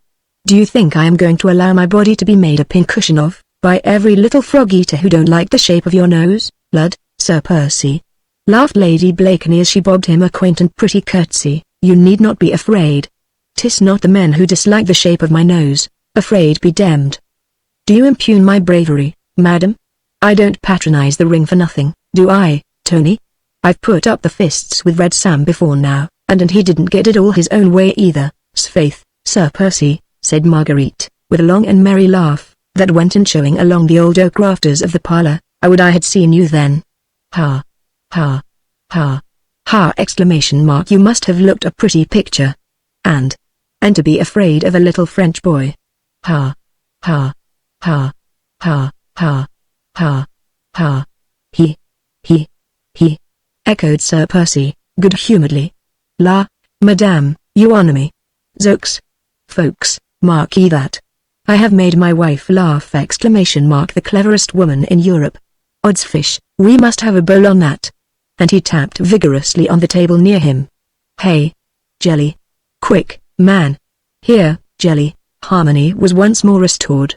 Mr. Jellyband, with a mighty effort, recovered himself from the many emotions he had experienced within the last half hour. "A bowl of punch, Jelly, hot and strong, eh?" said Sir Percy. "The wits that have just made a clever woman laugh must be whetted. Ha! Ha! Ha! Hasten, my good Jelly." "Nay, there is no time, Sir Percy," interposed Marguerite. "The skipper will be here directly and my brother must get on board, or the Daydream will miss the tide. Time, dear. There is plenty of time for any gentleman to get drunk and get on board before the turn of the tide, I think, your ladyship," said Jellyband, respectfully, "that the young gentleman is coming along now with Sir Percy's skipper." "That's right," said Blakeney, "then Armand can join us in the merry bowl. Think you, Tony," he added, turning towards the Vicomte, "that the jackanapes of yours will join us in a glass? Tell him that we drink in token of reconciliation. In fact you are all such merry company," said Marguerite, "that I trust you will forgive me if I bid my brother goodbye in another room." It would have been bad form to protest. Both Lord Antony and Sir Andrew felt that Lady Blakeney could not altogether be in tune with them at the moment. Her love for her brother, Armand Street Just, was deep and touching in the extreme. He had just spent a few weeks with her in her English home, and was going back to serve his country, at the moment when death was the usual reward for the most enduring devotion. Sir Percy also made no attempt to detain his wife. With that perfect, somewhat affected gallantry which characterized his every movement, he opened the coffee-room door for her, and made her the most approved and elaborate bow, which the fashion of the time dictated, as she sailed out of the room without bestowing on him more than a passing, slightly contemptuous glance. Only Sir Andrew Ffoulkes, whose every thought since he had met Suzanne de Tourne seemed keener, more gentle, more innately sympathetic, noted the curious look of intense longing, of deep and hopeless passion, with which the inane and flippant Sir Percy followed the retreating figure of his brilliant wife. Chapter 7 The Secret Orchard. Once outside the noisy coffee room, along in the dimly lighted passage, Marguerite Blakeney seemed to breathe more freely. She heaved a deep sigh, like one who had long been oppressed with the heavy weight of constant self-control, and she allowed a few tears to fall unheeded down her cheeks. Outside the rain had ceased, and through the swiftly passing clouds, the pale rays of an after-storm sun shone upon the beautiful white coast of Kent and the quaint, irregular houses that clustered round the Admiralty Pier. Marguerite Blakeney stepped onto the porch and looked out to sea. Silhouetted against the ever-changing sky, a graceful schooner, with white sails set, was gently dancing in the breeze. The Daydream it was, Sir Percy Blakeney's yacht, which was ready to take Armand Street just back to France into the very midst of that seething, bloody revolution which was overthrowing a monarchy, attacking a religion, destroying a society, in order to try and rebuild upon the ashes of tradition a new utopia, of which a few men dreamed, but which none had the power to establish. In the distance two figures were approaching the Fisherman's Rest, one, an oldish man, with a curious fringe of grey hairs round a rotund and massive chin, and who walked with that peculiar rolling gait which invariably betrays the seafaring man. The other, a young, slight figure, neatly and becomingly dressed in a dark, many-caped overcoat. He was clean-shaved, and his dark hair was taken well back over a clear and noble forehead. "Armand," said Marguerite Blakeney, as soon as she saw him approaching from the distance, and a happy smile shone on her sweet face, even through the tears. A minute or two later brother and sister were locked in each other's arms, while the old skipper stood respectfully on one side. "How much time have we got, Briggs?" asked Lady Blakeney, before M. Street just need go on board. "We ought to weigh anchor before half an hour, your ladyship," replied the old man, pulling at his grey forelock. Linking her arm in his, Marguerite led her brother towards the cliffs. "Half an hour," she said, looking wistfully out to sea. "Half an hour more and you'll be far from me, Armand. Oh, I can't believe that you are going, dear. These last few days whilst Percy has been away, and I've had you all to myself, have slipped by like a dream." "I am not going far, sweet one," said the young man gently. "A narrow channel to cross, a few miles of road, I can soon come back." "Nay, 'tis not the distance, Armand, but that awful Paris." Just now, they had reached the edge of the cliff. The gentle sea breeze blew Marguerite's hair about her face, and sent the ends of her soft lace thick waving round her, like a white and supple snake. She tried to pierce the distance far away, beyond which lay the shores of France, that relentless and stern France which was exacting her pound of flesh, the blood tax from the noblest of her sons. "Our own beautiful country, Marguerite," said Armand, who seemed to have divined her thoughts. "They are going too far, Armand," she said vehemently. "You are a Republican, so am I. We have the same thoughts, the same enthusiasm for liberty and equality. But even you must think that they are going too far." "Hush!" said Armand, instinctively, as he threw a quick, apprehensive glance around him. "Ah! You see, you don't think yourself that it is safe even to speak of these things here in England." She clung to him suddenly with strong, almost motherly, passion. "Don't go, Armand," she begged. "Don't go back. What should I do if... Her voice was choked in sobs. Her eyes, tender, blue and loving, gazed appealingly at the young man, who in his turn looked steadfastly into hers. "You would in any case be my own brave sister," he said gently, "who would remember that, when France is in peril, it is not for her sons to turn their backs on her." Even as he spoke, that sweet childlike smile crept back into her face, pathetic in the extreme, for it seemed drowned in tears. "Oh, Armand," she said quaintly, "I sometimes wish you had not so many lofty virtues. I assure you little sins are far less dangerous and uncomfortable. But you will be prudent," she added earnestly, "as far as possible. I promise you. Remember, dear, I have only you to care for me." "Nay, sweet one, you have other interests now. Percy cares for you." A look of strange wistfulness crept into her eyes as she murmured, "He did. Once. But surely..." There, dear, don't distress yourself on my account. Percy is very good." "Nay," he interrupted energetically, "I will distress myself on your account, my Margot. Listen, dear, I have not spoken of these things to you before. Something always seemed to stop me when I wished to question you. But, somehow, I feel as if I could not go away and leave you now without asking you one question. You need not answer it if you do not wish," he added, as he noted a sudden hard look, almost of apprehension, darting through her eyes. "What is it?" she asked simply. "Does Sir Percy Blakeney know that? I mean, does he know the part you played in the arrest of the Marquis de Street Sir?" She laughed a mirthless, bitter, contemptuous laugh, which was like a jarring chord in the music of her voice. "That I denounced the Marquis de Street Sir? You mean, to the tribunal that ultimately sent him and all his family to the guillotine?" "Yes. He does know. I told him after I married him." "You told him all the circumstances which so completely exonerated you from any blame?" It was too late to talk of circumstances. He heard the story from other sources. "My confession came too tardily, it seems. I could no longer plead extenuating circumstances. I could not demean myself by trying to explain, and now I have the satisfaction, Armand, of the knowing that the biggest fool in England has the most complete contempt for his wife." She spoke with vehement bitterness this time, and Armand Street Just, who loved her so dearly, felt that he had placed a somewhat clumsy finger upon an aching wound. "But Sir Percy loved you, Margot," he repeated gently. "Loved me?" ? "Well, Armand, I thought at one time that he did, or I should not have married him. I dare say," she added, speaking very rapidly, as if she were about to lay down a heavy burden, which had oppressed her for months, "I dare say that even you thought as everybody else did that I married Sir Percy because of his wealth, but I assure you, dear, that it was not so. He seemed to worship me with a curious intensity of concentrated passion, which went straight to my heart. I had never loved anyone before, as you know, and I was 24 then, so I naturally thought that it was not in my nature to love. But it has always seemed to me that it must be heavenly to be loved blindly, passionately, wholly.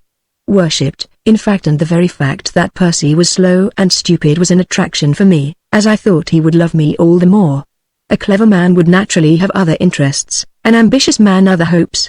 I thought that a fool would worship, and think of nothing else. And I was ready to respond, Armand, I would have allowed myself to be worshipped, and given infinite tenderness in return." She sighed, and there was a world of disillusionment in that sigh. Armand Street Just had allowed her to speak on without interruption. He listened to her, whilst allowing his own thoughts to run riot. It was terrible to see a young and beautiful woman, a girl in all but name, still standing almost at the threshold of her life, yet bereft of hope, bereft of illusions, bereft of all those golden and fantastic dreams, which should have made her youth one long, perpetual holiday. Yet perhaps though he loved his sister dearly, perhaps he understood. He had studied men in many countries, men of all ages, men of every grade of social and intellectual status, and inwardly he understood what Marguerite had left unsaid. Granted that Percy Blakeney was dull-witted, but in his slow-going mind, there would still be room for that ineradicable pride of a descendant of a long line of English gentlemen. A Blakeney had died on Bosworth Field, another had sacrificed life and fortune for the sake of a treacherous Stuart, and that same pride, foolish and prejudiced as the Republican Armand would call it, must have been stung to the quick on hearing of the sin which lay at Lady Blakeney's door. She had been young, misguided, ill-advised perhaps. Armand knew that, her impulses and imprudence, knew it still better, but Blakeney was slow-witted. He would not listen to circumstances, he only clung to facts, and these had shown him Lady Blakeney denouncing a fellow man to a tribunal that knew no pardon, and the contempt he would feel for the deed she had done, however unwittingly, would kill that same love in him, in which sympathy and intellectuality could never had a part. Yet even now, his own sister puzzled him. Life and love had such strange vagaries. Could it be that with the waning of her husband's love, Marguerite's heart had awakened with love for him? Strange extremes meet in love's pathway. This woman, who had had half intellectual Europe at her feet, might perhaps have set her affections on a fool. Marguerite was gazing out towards the sunset. Armand could not see her face, but presently it seemed to him that something which glittered for a moment in the golden evening light, fell from her eyes onto her dainty fichu of lace, but he could not broach that subject with her. He knew her strange, passionate nature so well, and knew that reserve which lurked behind her frank, open ways. They had always been together, these two, for their parents had died when Armand was still a youth, and Marguerite but a child. He, some 8 years her senior, had watched over her until her marriage, had chaperoned her during those brilliant years spent in the flat of the Rue de Richelieu, and had seen her enter upon this new life of hers, here in England, with much sorrow and some foreboding. This was his first visit to England since her marriage, and the few months of separation had already seemed to have built up a slight, thin partition between brother and sister. The same deep, intense love was still there, on both sides, but each now seemed to have a secret orchard, into which the other dared not penetrate. There was much Armand Street just could not tell his sister. The political aspect of the revolution in France was changing almost every day. She might not understand how his own views and sympathies might become modified, even as the excesses, committed by those who had been his friends, grew in horror and in intensity. And Marguerite could not speak to her brother about the secrets of her heart. She hardly understood them herself. She only knew that, in the midst of luxury, she felt lonely and unhappy. And now Armand was going away. She feared for his safety. She longed for his presence. She would not spoil these last few sadly sweet moments by speaking about herself. She led him gently along the cliffs, then down to the beach, their arms linked in one another's. They had still so much to say that lay just outside that secret orchard of theirs. Chapter 8. The Accredited Agent. The afternoon was rapidly drawing to a close, and a long, chilly English summer's evening was throwing a misty pall over the green Kentish landscape. The Daydream had set sail, and Marguerite Blakeney stood alone on the edge of the cliff over an hour, watching those white sails, which bore so swiftly away from her the only being who really cared for her, whom she dared to love, whom she knew she could trust. Some little distance away to her left the lights from the coffee room of the Fisherman's Rest glittered yellow in the gathering mist. From time to time it seemed to her aching nerves as if she could catch from thence the sound of merry-making and of jovial talk, or even that perpetual, senseless laugh of her husband's, which grated continually upon her sensitive ears. Sir Percy had had the delicacy to leave her severely alone. She supposed that, in his own stupid, good-natured way, he may have understood that she would wish to remain alone, while those white sails disappeared into the vague horizon, so many miles away. He, whose notions of propriety and decorum were supersensitive, had not suggested even that an attendant should remain within call. Marguerite was grateful to her husband for all this. She always tried to be grateful to him for his thoughtfulness, which was constant, and for his generosity, which really was boundless. She tried even at times to curb the sarcastic, bitter thoughts of him, which made her in spite of herself say cruel, insulting things, which she vaguely hoped would wound him. Yes, she often wished to wound him, to make him feel that she too held him in contempt, that she too had forgotten that she had almost loved him. Loved that inane fop, whose thoughts seemed unable to soar beyond the tying of a cravat or the new cut of a coat. Bah! And yet, vague memories, that were sweet and ardent and attuned to this calm summer's evening, came wafted back to her memory, on the invisible wings of the light sea breeze. The time when first he worshipped her, he seemed so devoted a very slave, and there was a certain latent intensity in that love which had fascinated her.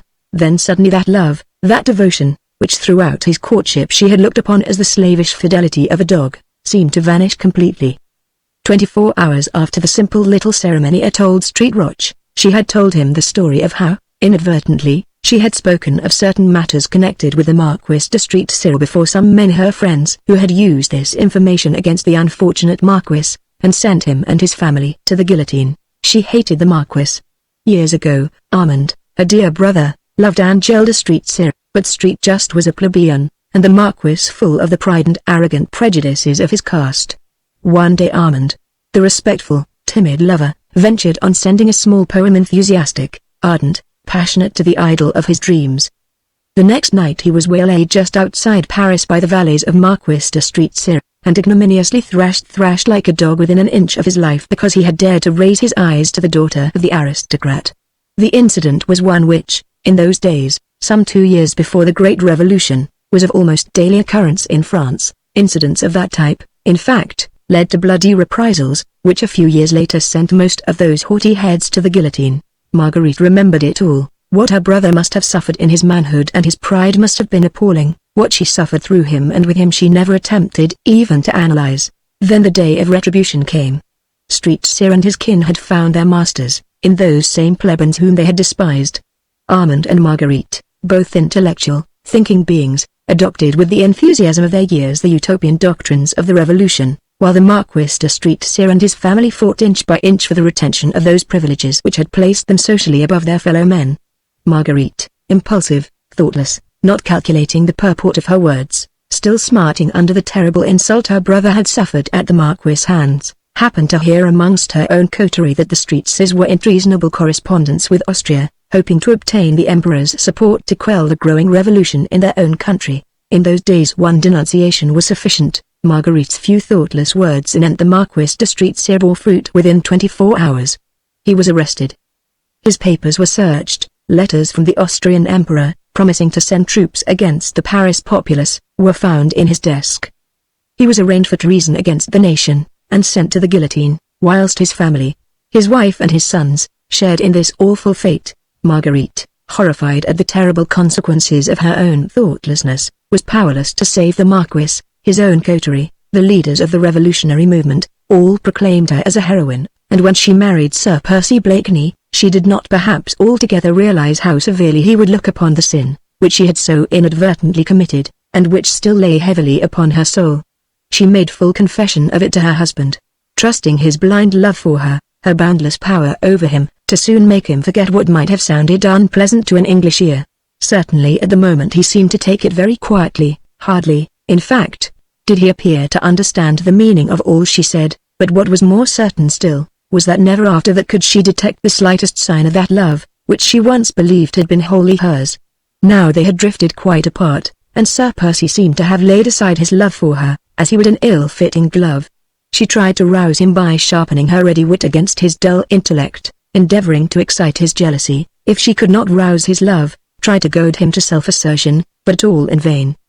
He remained the same, always passive, drawling, sleepy, always courteous, invariably a gentleman. She had all that the world and a wealthy husband can give to a pretty woman, yet on this beautiful summer's evening, with the white sails of the daydream finally hidden by the evening shadows, she felt more lonely than that poor tramp who plodded his way wearily along the rugged cliffs. With another heavy sigh, Marguerite Blakeney turned her back upon the sea and cliffs, and walked slowly back towards the Fisherman's Rest. As she drew near, the sound of revelry, of gay, jovial laughter, grew louder and more distinct.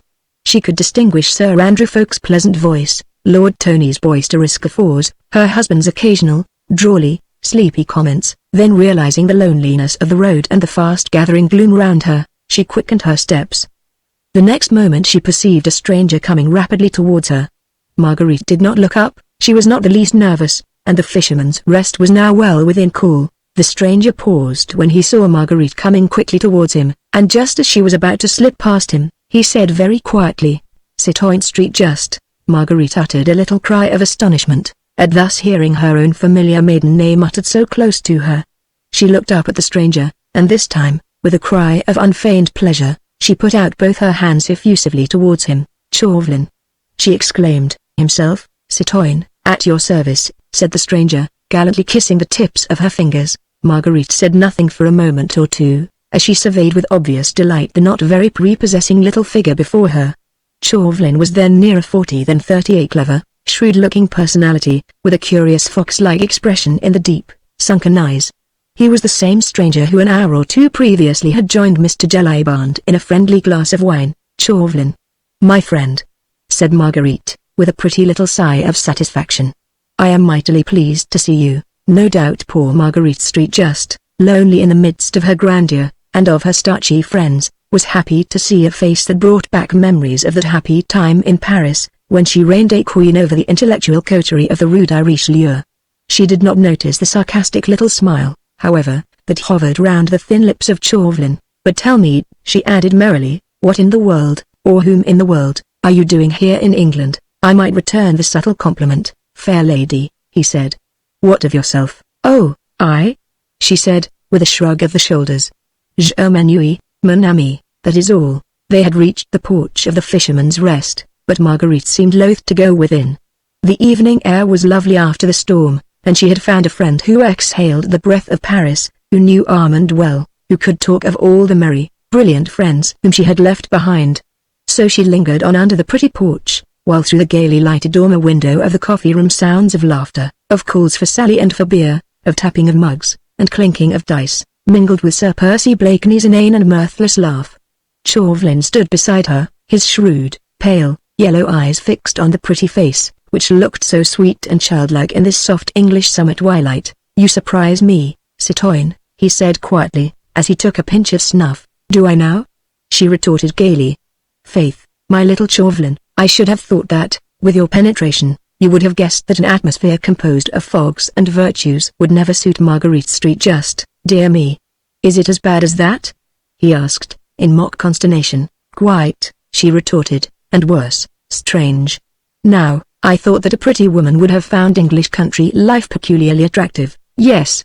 So did I, she said with a sigh. Pretty women, she added meditatively, ought to have a good time in England, since all the pleasant things are forbidden them, the very things they do every day. Quite so, you'll hardly believe it, my little Chauvelin, she said earnestly, but I often pass a whole day without encountering a single temptation. No wonder, retorted Chauvelin, gallantly, that the cleverest woman in Europe is troubled with ennui. She laughed one of her melodious, rippling, childlike laughs. It must be pretty bad, mustn't it? She asked archly, or I should not have been so pleased to see you, and this within a year of romantic love match. That's just the difficulty. Ah, that idyllic folly, said Chauvelin, with quiet sarcasm, did not then survive the lapse of weeks. Idyllic follies never last, my little Chauvelin. They come upon us like the measles, and are as easily cured. Chauvelin took another pinch of snuff. He seemed very much addicted to that pernicious habit, so prevalent in those days. Perhaps, too, he found the taking of snuff a convenient veil for disguising the quick, shrewd glances with which he strove to read the very souls of those with whom he came in contact. No wonder, he repeated, with the same gallantry, that the most active brain in Europe is troubled with ennui. I was in hopes that you had a prescription against the malady, my little Chauvelin. How can I hope to succeed in that which Sir Percy Blakeney has failed to accomplish? Shall we leave Sir Percy out of the question for the present, my dear friend? She said dryly. Ah, my dear lady, pardon me, but that is just what we cannot very well do, said Chauvelin, whilst once again his eyes, keen as those of a fox on the alert, darted a quick glance at Marguerite. I have a most perfect prescription against the worst form of ennui, which I would have been happy to submit to you, but what? There is Sir Percy. What has he to do with it? Quite a good deal, I am afraid.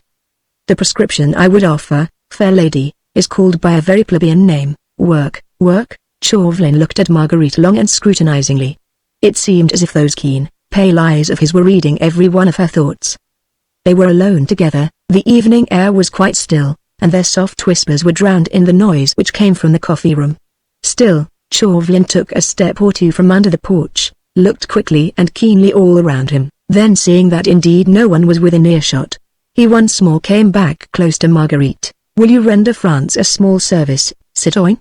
He asked, with a sudden change of manner, which lent his thin, fox-like face a singular earnestness. La, man, she replied flippantly, how serious you look all of a sudden. Indeed I do not know if I would render France a small service. At any rate, it depends upon the kind of service she or you want. Have you ever heard of the Scarlet Pimpernel, Citoyen Street Just? Asked Chauvelin, abruptly. Heard of the Scarlet Pimpernel? She retorted with a long and merry laugh. Faith man, we talk of nothing else.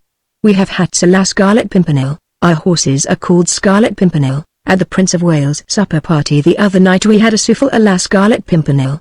Lud, she added gaily, the other day I ordered at my milliner's a blue dress trimmed with green, and bless me, if she did not call that a la Scarlet Pimpernel. Chauvelin had not moved while she prattled merrily along. He did not even attempt to stop her when her musical voice and her childlike laugh went echoing through the still evening air. But he remained serious and earnest whilst she laughed, and his voice, clear, incisive, and hard, was not raised above his breath as he said, Then, as you have heard of that enigmatical personage, citoyen, you must also have guessed, and know, that the man who hides his identity under that strange pseudonym, is the most bitter enemy of our Republic, of France. Of men like Armand Street Just. La, she said, with a quaint little sigh, I dare swear he is. France has many bitter enemies these days. But you, citoyen, are a daughter of France, and should be ready to help her in a moment of deadly peril. My brother Armand devotes his life to France, she retorted proudly. As for me, I can do nothing. Here in England. Yes, you, he urged still more earnestly, whilst his thin fox-like face seemed suddenly to have grown impressive and full of dignity. Here, in England, citoyen. You alone can help us. Listen! I have been sent over here by the Republican government as its representative. I present my credentials to Mr. Pitt in London tomorrow. One of my duties here is to find out all about this League of the Scarlet Pimpernel, which has become a standing menace to France, since it is pledged to help our cursed aristocrats traitors to their country, and enemies of the people to escape from the just punishment which they deserve. You know as well as I do, citoyen, that once they are over here, those French émigrés try to rouse public feeling against the Republic. They are ready to join issue with any enemy bold enough to attack France. Now, within the last month, scores of these émigrés, some only suspected of treason, others actually condemned by the Tribunal of Public Safety, have succeeded in crossing the Channel. Their escape in each instance was planned, organized and effected by this society of young English jackanapes, headed by a man whose brain seems as resourceful as his identity is mysterious. All the most strenuous efforts on the part of my spies have failed to discover who he is, whilst the others are the hands. He is the head, who beneath this strange anonymity calmly works at the destruction of France. I mean to strike at that head, and for this I want your help. Through him afterwards I can reach the rest of the gang. He is a young buck in English society, of that I feel sure. Find that man for me, citoyen. He urged. Find him for France. Marguerite had listened to Chauvelin's impassioned speech without uttering a word, scarce making a movement, hardly daring to breathe. She had told him before that this mysterious hero of romance was the talk of the smart set to which she belonged. Already, before this, her heart and her imagination had stirred by the thought of the brave man, who, unknown to fame, had rescued hundreds of lives from a terrible, often an unmerciful fate. She had but little real sympathy with those haughty French aristocrats, insolent in their pride of caste, of whom the Comtesse de Tourne de Basserive was so typical an example. But republican and liberal-minded though she was from principle, she hated and loathed the methods which the young republic had chosen for establishing itself. She had not been in Paris for some months. The horrors and bloodshed of the Reign of Terror, culminating in the September massacres, had only come across the Channel to her as a faint echo. Robespierre, Danton, Marat, she had not known in their new guise of bloody judiciaries, merciless wielders of the guillotine. Her very soul recoiled in horror from these excesses, to which she feared her brother arm and moderate republican as he was might become one day the Holocaust. Then, when first she heard of this band of young English enthusiasts, who, for sheer love of their fellowmen, dragged women and children, old and young men, from a horrible death, her heart had glowed with pride for them, and now, as Chauvelin spoke, her very soul went out to the gallant and mysterious leader of the reckless little band, who risked his life daily, who gave it freely and without ostentation, for the sake of humanity. Her eyes were moist when Chauvelin had finished speaking. The lace at her bosom rose and fell with her quick, excited breathing. She no longer heard the noise of drinking from the inn. She did not heed her husband's voice or his inane laugh. Her thoughts had gone wandering in search of the mysterious hero. Ah! There was a man she might have loved, had he come her way. Everything in him appealed to her romantic imagination. His personality, his strength, his bravery, the loyalty of those who served under him in that same noble cause, and, above all, that anonymity which crowned him, as if with a halo of romantic glory. Find him for France, citoyen. Chauvelin's voice close to her ear roused her from her dreams.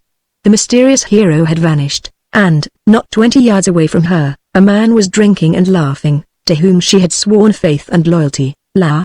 Man, she said with a return of her assumed flippancy, you're astonishing. Where in the world am I to look for him? You go everywhere, citoyen, whispered Chauvelin, insinuatingly. Lady Blakeney is the pivot of social London, so I am told. You see everything, you hear everything. Easy, my friend, retorted Marguerite, drawing herself up to her full height and looking down, with a slight thought of contempt on the small, thin figure before her. Easy. You seem to forget that there are 6 feet of Sir Percy Blakeney, and a long line of ancestors to stand between Lady Blakeney and such a thing as you propose, for the sake of France, citoyen. Reiterated Chauvelin, earnestly. Tush, man, you talk nonsense anyway, for even if you did know who this Scarlet Pimpernel is, you could do nothing to him. An Englishman. I'd take my chance of that, said Chauvelin, with a dry, rasping little laugh. At any rate we could send him to the guillotine first to cool his ardor, then, when there is a diplomatic fuss about it, we can apologize humbly to the British government, and, if necessary, pay compensation to the bereaved family. What you propose is horrible, Chauvelin, she said, drawing away from him as from some noisome insect.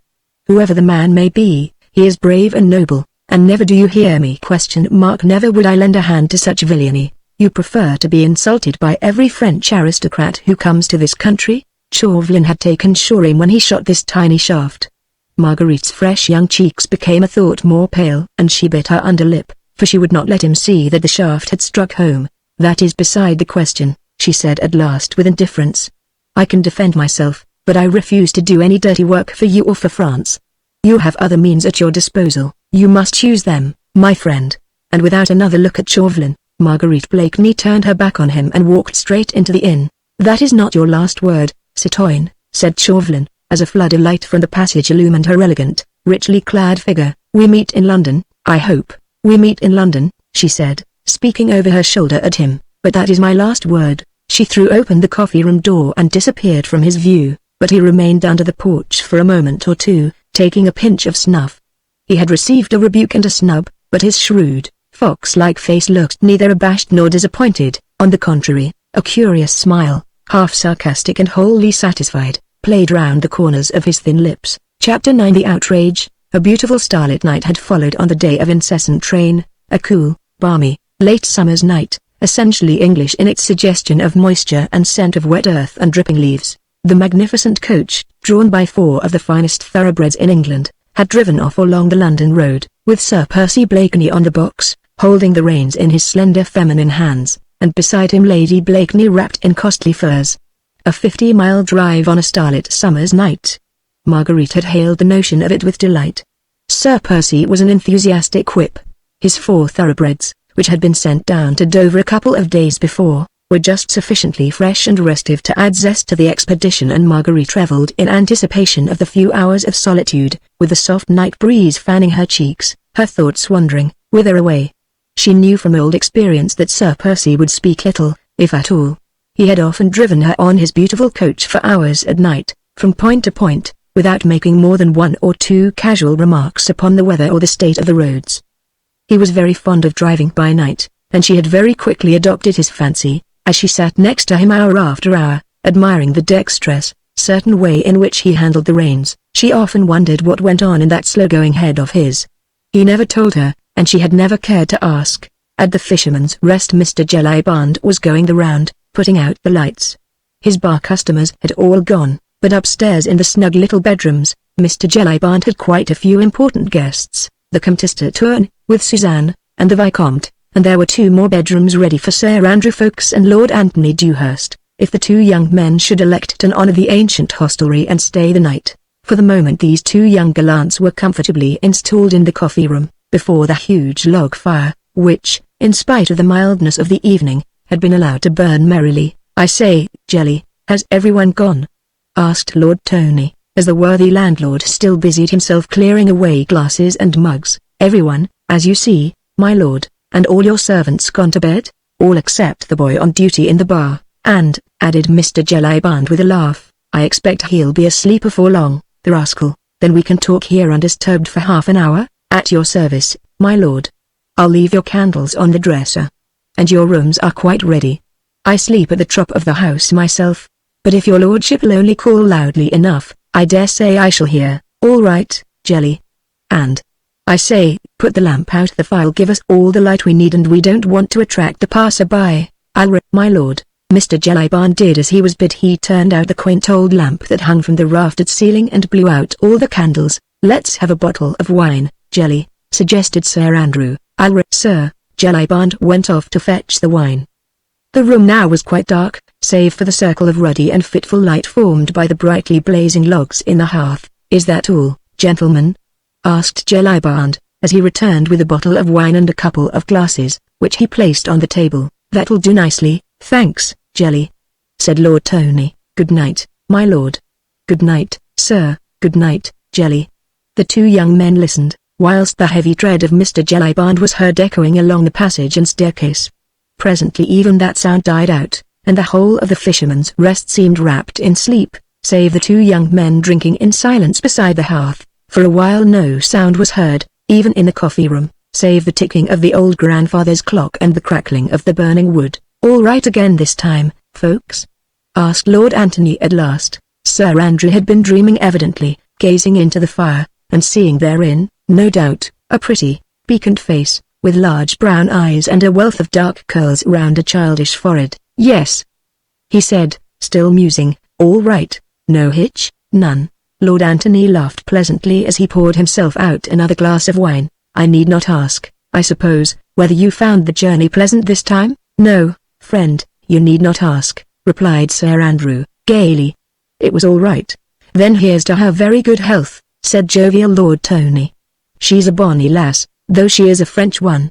and here's to your courtship, may it flourish and prosper exceedingly." He drained his glass to the last drop, then joined his friend beside the hearth. "Well, you'll be doing the journey next, Tony, I expect," said Sir Andrew, rousing himself from his meditations. "You and Hastings, certainly, and I hope you may have as pleasant a task as I had, and as charming a traveling companion."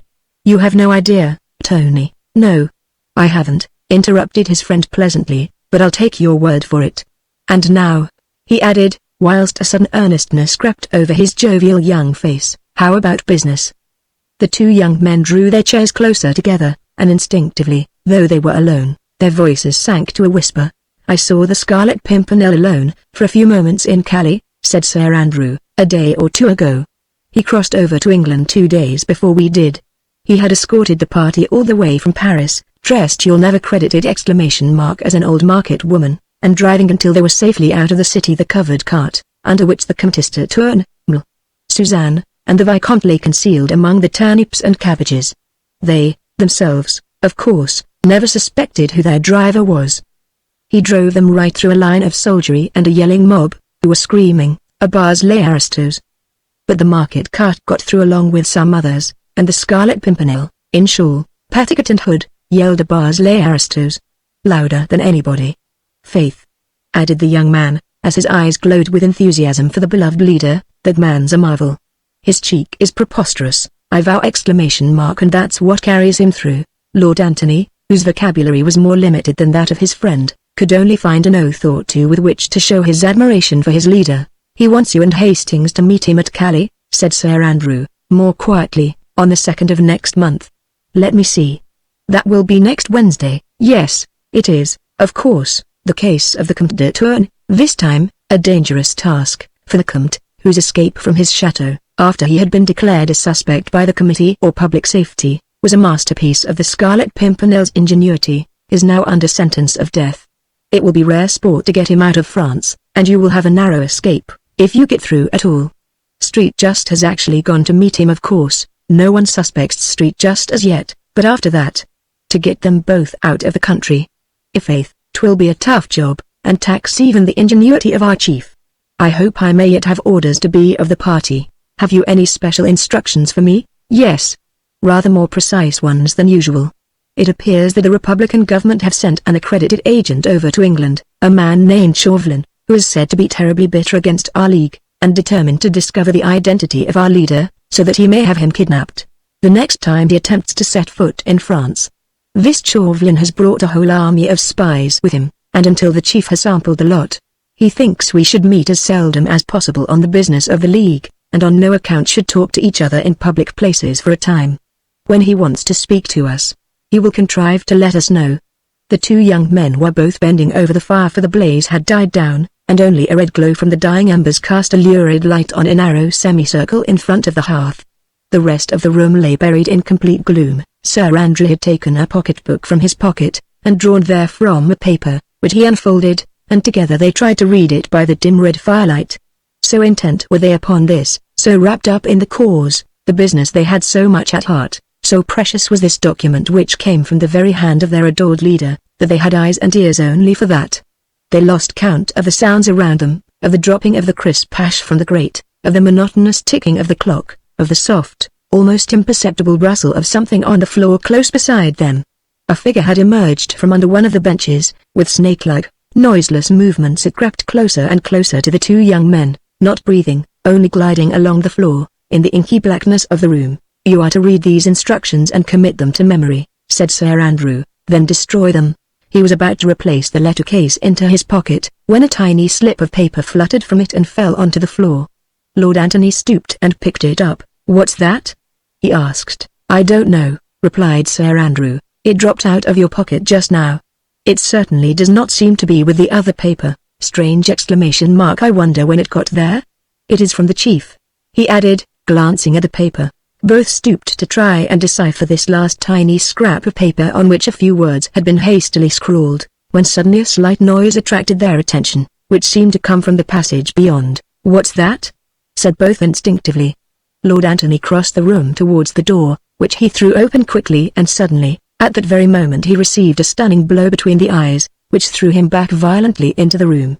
Simultaneously the crouching, snake-like figure in the gloom had jumped up and hurled itself from behind upon the unsuspecting Sir Andrew, felling him to the ground. All this occurred within the short space of 2 or 3 seconds, and before either Lord Anthony or Sir Andrew had time or chance to utter a cry or to make the faintest struggle.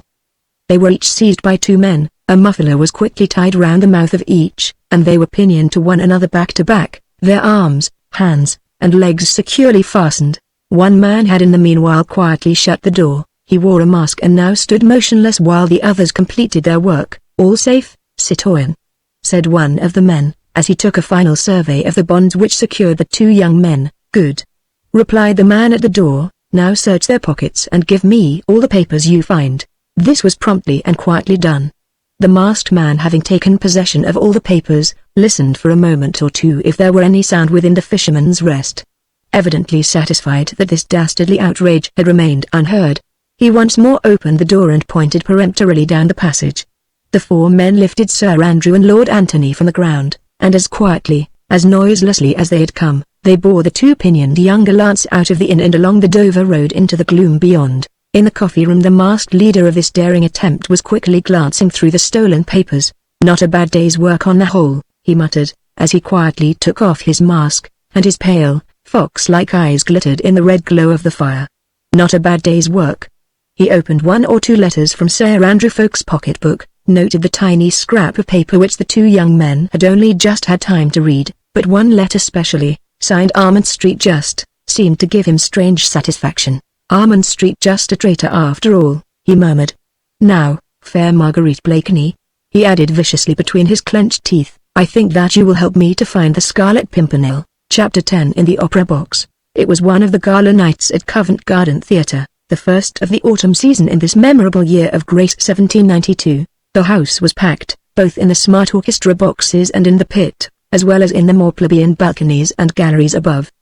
Gluck's Orpheus made a strong appeal to the more intellectual portions of the house, whilst the fashionable women, the gaily dressed and brilliant throng, spoke to the eye of those who cared but little for this latest importation from Germany.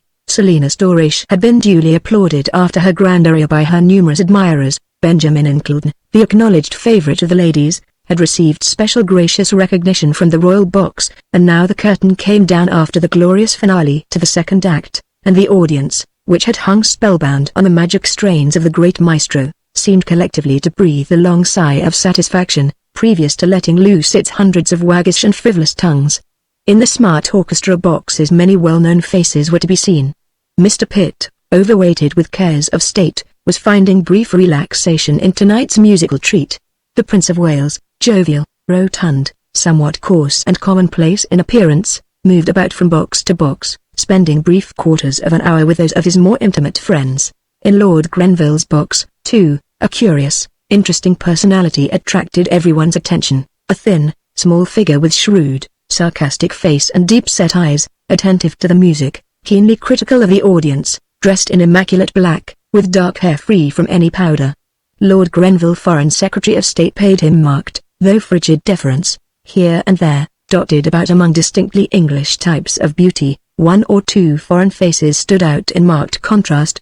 The haughty aristocratic cast of countenance of the many French royalist émigrés who, persecuted by the relentless, revolutionary faction of their country, had found a peaceful refuge in England. On these faces sorrow and care were deeply writ. The women especially paid but little heed, either to the music or to the brilliant audience. No doubt their thoughts were far away with husband, brother, son maybe, still in peril, or lately succumbed to a cruel fate.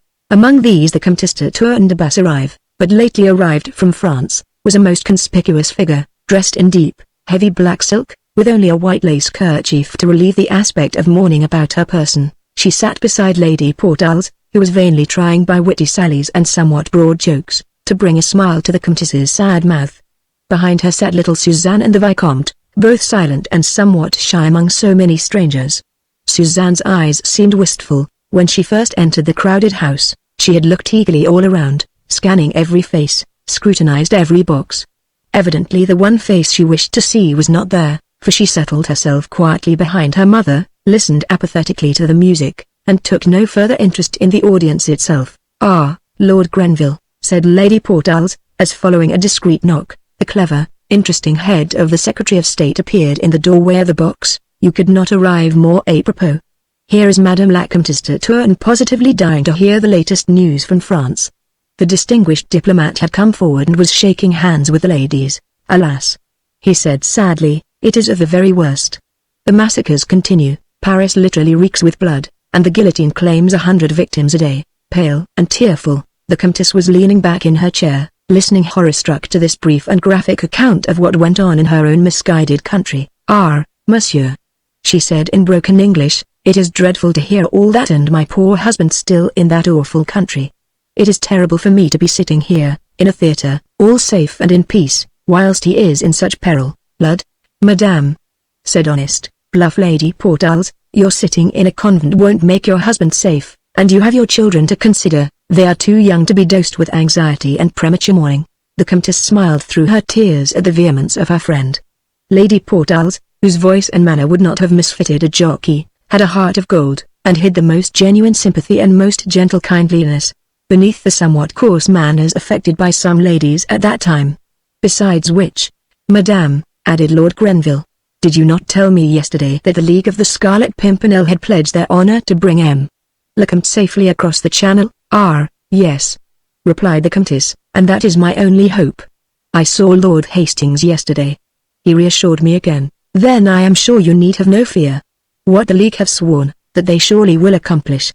"Ah," added the old diplomat with a sigh, "if I were but a few years younger." "La, man," interrupted honest Lady Portals, "you are still young enough to turn your back on that French scarecrow that sits enthroned in your box tonight. I wish I could.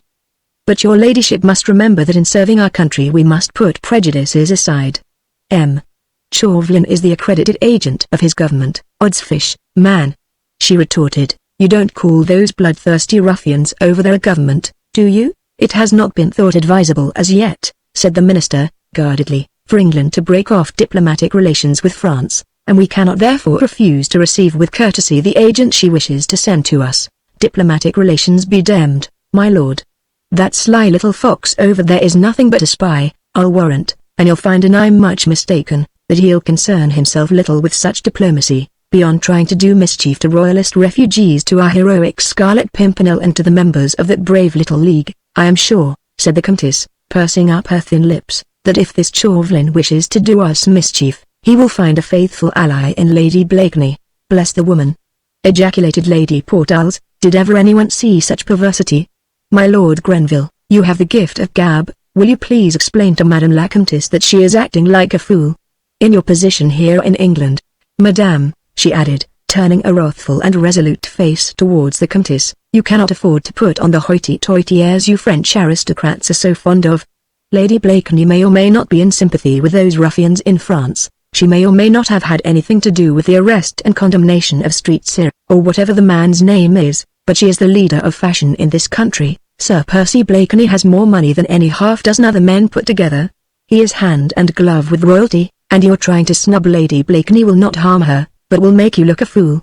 Isn't that so, my lord?" But what Lord Grenville thought of this matter, or to what reflections this comely tirade of Lady Portals led the Comtesse de Tourne, remained unspoken, for the curtain had just risen on the third act of Orpheus, and admonishments to silence came from every part of the house. Lord Grenville took a hasty farewell of the ladies and slipped back into his box, where M. Chauvelin had sat through this entr'acte, with his eternal snuff-box in his hand, and with his keen pale eyes intently fixed upon a box opposite him, where, with much frou-frou silken skirts, much laughter and general stir of curiosity amongst the audience, Marguerite Blakeney had just entered, accompanied by her husband, and looking divinely pretty beneath the wealth of her golden, reddish curls, slightly besprinkled with powder, and tied back at the nape of her graceful neck with a gigantic black bow. Always dressed in the very latest vagary of fashion, Marguerite alone among the ladies that night had discarded the crossover fichu and broad-lapelled overdress, which had been in fashion for the last 2 or 3 years. She wore the short-waisted classical-shaped gown, which so soon was to become the approved mode in every country in Europe. It suited her graceful, regal figure to perfection, composed as it was of shimmering stuff which seemed a mass of rich gold embroidery. As she entered, she leant for a moment out of the box, taking stock of all those present whom she knew. Many bowed to her as she did so, and from the royal box there came also a quick and gracious salute. Chauvelin watched her intently all through the commencement of the third act, as she sat enthralled with the music, her exquisite little hand toying with a small jeweled fan, her regal head, her throat, arms and neck covered with magnificent diamonds and rare gems, the gift of the adoring husband who sprawled leisurely by her side. Marguerite was passionately fond of music. Orpheus charmed her tonight. The very joy of living was writ plainly upon the sweet young face, it sparkled out of the merry blue eyes and lit up the smile that lurked around the lips. She was after all but 25, in the heyday of youth, the darling of a brilliant throng, adored, feted, petted, cherished. 2 days ago the Daydream had returned from Calais, bringing her news that her idolized brother had safely landed, that he thought of her, and would be prudent for her sake. What wonder for the moment, and listening to Gluck's impassioned strains, that she forgot her disillusionments, forgot her vanished love dreams, forgot even the lazy, good-humored nonentity who had made up for his lack of spiritual attainments by lavishing worldly advantages upon her. He had stayed beside her in the box just as long as convention demanded, making way for His Royal Highness, and for the host of admirers who in a continued procession came to pay homage to the Queen of Fashion. Sir Percy had strolled away, to talk to more congenial friends probably. Marguerite did not even wonder whither he had gone, she cared so little. She had had a little court round her, composed of the June story of London, and had just dismissed them all, wishing to be alone with Gluck for a brief while. A discreet knock at the door roused her from her enjoyment. "Come in," she said with some impatience, without turning to look at the intruder. Chauvelin, waiting for his opportunity, noted that she was alone, and now, without pausing for that impatient "come in," he quietly slipped into the box, and the next moment was standing behind Marguerite's chair. "A word with you, citoyen," he said quietly. Marguerite turned quickly, in alarm, which was not altogether feigned. "Lud, man! You frightened me," she said with a forced little laugh. "Your presence is entirely inopportune. I want to listen to Gluck, and have no mind for talking, but this is my only opportunity," he said, as quietly, and without waiting for permission, he drew a chair close behind her, so close that he could whisper in her ear, without disturbing the audience, and without being seen, in the dark background of the box.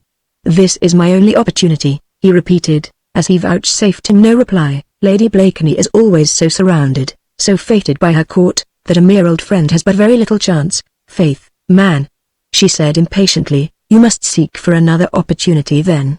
I am going to Lord Grenville's ball tonight after the opera. So are you, probably. I'll give you 5 minutes then." 3 minutes in the privacy of this box are quite sufficient for me," he rejoined placidly, "and I think that you will be wise to listen to me, citoyen Street Just." Marguerite instinctively shivered. Chauvelin had not raised his voice above a whisper. He was now quietly taking a pinch of snuff, yet there was something in his attitude, something in those pale, foxy eyes, which seemed to freeze the blood in her veins, as with the sight of some deadly hitherto unguessed peril. "Is that a threat, citoyen?" she asked at last. "Nay, fair lady," he said gallantly, "only an arrow shot into the air." He paused a moment, like a cat which sees a mouse running heedlessly by, ready to spring, yet waiting with that feline sense of enjoyment of mischief about to be done. Then he said quietly, "Your brother, Street Just, is in peril." Not a muscle moved in the beautiful face before him. He could only see it in profile, for Marguerite seemed to be watching the stage intently. But Chauvelin was a keen observer. He noticed the sudden rigidity of the eyes, the hardening of the mouth, the sharp, almost paralyzed tension of the beautiful, graceful figure. "Lud, then," she said with affected merriment, "since 'tis one of your imaginary plots, you'd best go back to your own seat and leave me enjoy the music." And with her hand she began to beat time nervously against the cushion of the box. Selina Storch was singing the Chaffero to an audience that hung spellbound upon the prima donna's lips. Chauvelin did not move from his seat. He quietly watched that tiny nervous hand, the only indication that his shaft had indeed struck home. "Well?"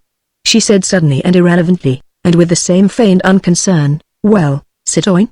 he rejoined placidly. "About my brother? I have news of him for you which, I think, will interest you. But first let me explain." "May I?" The question was unnecessary. He felt, though Marguerite still held her head steadily averted from him, that her every nerve was strained to hear what he had to say. "The other day, citoyen," he said, "I asked for your help. France needed it, and I thought I could rely on you, but you gave me your answer. Since then the exigencies of my own affairs and your own social duties have kept up apart. Although many things have happened, to the point, I pray you, citoyen," she said lightly, "the music is entrancing, and the audience will get impatient of your talk. One moment, citoyen.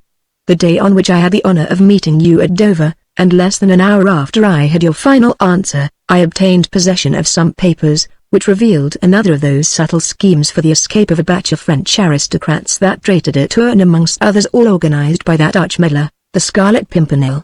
Some of the threads, too, of this mysterious organization have come into my hands, but not all, and I want you must help me to gather them together. Marguerite seemed to have listened to him with marked impatience. She now shrugged her shoulders and said gaily, "Bah, man. Have I not already told you that I care naught about your schemes or about the Scarlet Pimpernel? And had you not spoken about my brother? A little patience, I entreat, citoyen," he continued imperturbably. Two gentlemen, Lord Anthony Dewhurst and Sir Andrew Ffoulkes, were at the Fisherman's Rest at Dover that same night. I know. I saw them there. They were already known to my spies as members of that accursed league. It was Sir Andrew Ffoulkes who escorted the Comtesse de Tourne and her children across the channel. When the two young men were alone, my spies forced their way into the coffee room of the inn, gagged and pinioned the two gallants, seized their papers, and brought them to me. In a moment she had guessed the danger. Papers? Had Armand been imprudent? The very thought struck her with nameless terror. Still she would not let this man see that she feared. She laughed gaily and lightly. "Faith. And your impudence passes belief," she said merrily. "Robbery and violence!" In England! In a crowded inn. Your men might have been caught in the act. What if they had? They are children of France, and have been trained by your humble servant. Had they been caught they would have gone to jail, or even to the gallows, without a word of protest or indiscretion. At any rate it was well worth the risk. A crowded inn is safer for these little operations than you think, and my men have experience. Well? And those papers? She asked carelessly. "Unfortunately, though they have given me cognizance of certain names, certain movements. Enough, I think, to thwart their projected coup for the moment. It would only be for the moment, and still leaves me in ignorance of the identity of the Scarlet Pimpernel." My friend," she said, with the same assumed flippancy of manner, "then you are where you were before, aren't you? And you can let me enjoy the last strophe of the aria. Faith," she added, ostentatiously smothering an imaginary yawn, "had you not spoken about my brother, I am coming to him now, citoyen. Among the papers there was a letter to Sir Andrew Ffoulkes, written by your brother, Street Just. Well? And that letter shows him to be not only in sympathy with the enemies of France, but actually a helper, if not a member, of the League of the Scarlet Pimpernel. The blow had been struck at last. All along, Marguerite had been expecting it. She would not show fear. She was determined to seem unconcerned, flippant even. She wished, when the shock came, to be prepared for it, to have all her wits about her, those wits which had been nicknamed the keenest in Europe. Even now she did not flinch. She knew that Chauvelin had spoken the truth. The man was too earnest, too blindly devoted to the misguided cause he had at heart, too proud of his countrymen, of those makers of revolutions, to stoop to low, purposeless falsehoods. That letter of Armand's foolish, imprudent Armand was in Chauvelin's hands. Marguerite knew that as if she had seen the letter with her own eyes, and Chauvelin would hold that letter for purposes of his own, until it suited him to destroy it or to make use of it against Armand. All that she knew, and yet she continued to laugh more gaily, more loudly than she had done before. "Man," she said, speaking over her shoulder and looking him full and squarely in the face. "Did I not say it was some imaginary plot? Armand in league with that enigmatic Scarlet Pimpernel. Armand busy helping those French aristocrats whom he despises. Faith, the tale does infinite credit to your imagination. Let me make my point clear, citoyen," said Chauvelin, with the same unruffled calm. "I must assure you that Street Just is compromised beyond the slightest hope of pardon." Inside the orchestra box all was silent for a moment or two. Marguerite sat, straight upright, rigid and inert, trying to think, trying to face the situation, to realize what had best be done. In the house Storch had finished the aria, and was even now bowing in her classic garb, but in approved 18th century fashion, to the enthusiastic audience, who cheered her to the echo. "Chauvelin," said Marguerite Blakeney at last, quietly, and without that touch of bravado which had characterized her attitude all along. "Chauvelin, my friend, shall we try to understand one another? It seems that my wits have become rusty by contact with this damp climate. Now, tell me, you are very anxious to discover the identity of the Scarlet Pimpernel, isn't that so? France's most bitter enemy, citoyen. All the more dangerous, as he works in the dark, all the more noble, you mean?" Well, and you would now force me to do some spying work for you in exchange for my brother Armand's safety? Is that it? Fie. Two very ugly words, fair lady, protested Chauvelin, urbanely. There can be no question of force, and the service which I would ask of you, in the name of France, could never be called by the shocking name of spying. At any rate, that is what it is called over here, she said dryly. That is your intention, is it not? My intention is, that you yourself win the free pardon for Armand Street just by doing me a small service. What is it? Only watch for me tonight, Citoyen Street Just, he said eagerly. Listen, among the papers which were found about the person of Sir Andrew Ffoulkes there was a tiny note. See, he added, taking a tiny scrap of paper from his pocketbook and handing it to her. It was the same scrap of paper which, 4 days ago, the two young men had been in the act of reading, at the very moment when they were attacked by Chauvelin's minions. Marguerite took it mechanically and stooped to read it. There were only 2 lines, written in a distorted, evidently disguised, handwriting. She read them half aloud. Remember, we must not meet more often than is strictly necessary. You have all instructions for the second. If you wish to speak to me again, I shall be at G.S. ball. What does it mean? She asked. Look again, citoyen, and you will understand. There is a device here in the corner, a small red flower. Yes, the Scarlet Pimpernel, she said eagerly, and G.S. ball means Grenville's ball. He will be at my Lord Grenville's ball tonight. That is how I interpret the note, citoyen, concluded Chauvelin, blandly. Lord Anthony Dewhurst and Sir Andrew Ffoulkes, after they were pinioned and searched by my spies, were carried by my orders to a lonely house in the Dover Road, which I had rented for the purpose, though they remained close prisoners until this morning. But having found this tiny scrap of paper, my intention was that they should be in London, in time to attend my Lord Grenville's ball. You see, do you not? That they must have a great deal to say to their chief. And thus they will have an opportunity of speaking to him tonight, just as he directed them to do. Therefore, this morning, those 2 young gallants found every bar and bolt open in that lonely house on the Dover Road, their jailers disappeared, and 2 good horses standing ready saddled and tethered in the yard. I have not seen them yet, but I think we may safely conclude that they did not draw rein until they reached London. Now you see how simple it all is, citoyen. It does seem simple, doesn't it? She said, with a final bitter attempt at flippancy. When you want to kill a chicken, you take hold of it. Then you wring its neck. It's only the chicken who does not find it quite so simple. Now you hold a knife at my throat, and a hostage for my obedience. You find it simple. I don't. Nay, citoyen, I offer you a chance of saving the brother you love from the consequences of his own folly. Marguerite's face softened, her eyes at last grew moist, as she murmured, half to herself. The only being in the world who has loved me truly and constantly. But what do you want me to do, Chauvelin? She said, with a world of despair in her tear-choked voice. In my present position, it is well nigh impossible. Nay, citoyen, he said dryly and relentlessly, not heeding that despairing, childlike appeal, which might have melted a heart of stone. As Lady Blakeney, no one suspects you, and with your help tonight I may who knows succeed in finally establishing the identity of the Scarlet Pimpernel. You are going to the ball anon. Watch for me there, citoyen, watch and listen. You can tell me if you hear a chance word or whisper. You can note everyone to whom Sir Andrew Ffoulkes or Lord Anthony Dewhurst will speak. You are absolutely beyond suspicion now. The Scarlet Pimpernel will be at Lord Grenville's ball tonight. Find out who he is, and I will pledge the word of France that your brother shall be safe. Chauvelin was putting the knife to her throat. Marguerite felt herself entangled in one of those webs, from which she could hope for no escape. A precious hostage was being held for her obedience, for she knew that this man would never make an empty threat. No doubt Armand was already signaled to the Committee of Public Safety as one of the suspect. He would not be allowed to leave France again, and would be ruthlessly struck, if she refused to obey Chauvelin. For a moment woman-like she still hoped to temporize. She held out her hand to this man, whom she now feared and hated. If I promise to help you in this matter, Chauvelin, she said pleasantly, will you give me that letter of Street Justs? If you render me useful service tonight, citoyen, he replied with a sarcastic smile, I will give you that letter. Tomorrow. You do not trust me? I trust you absolutely, dear lady, but Street Just's life is forfeit to his country.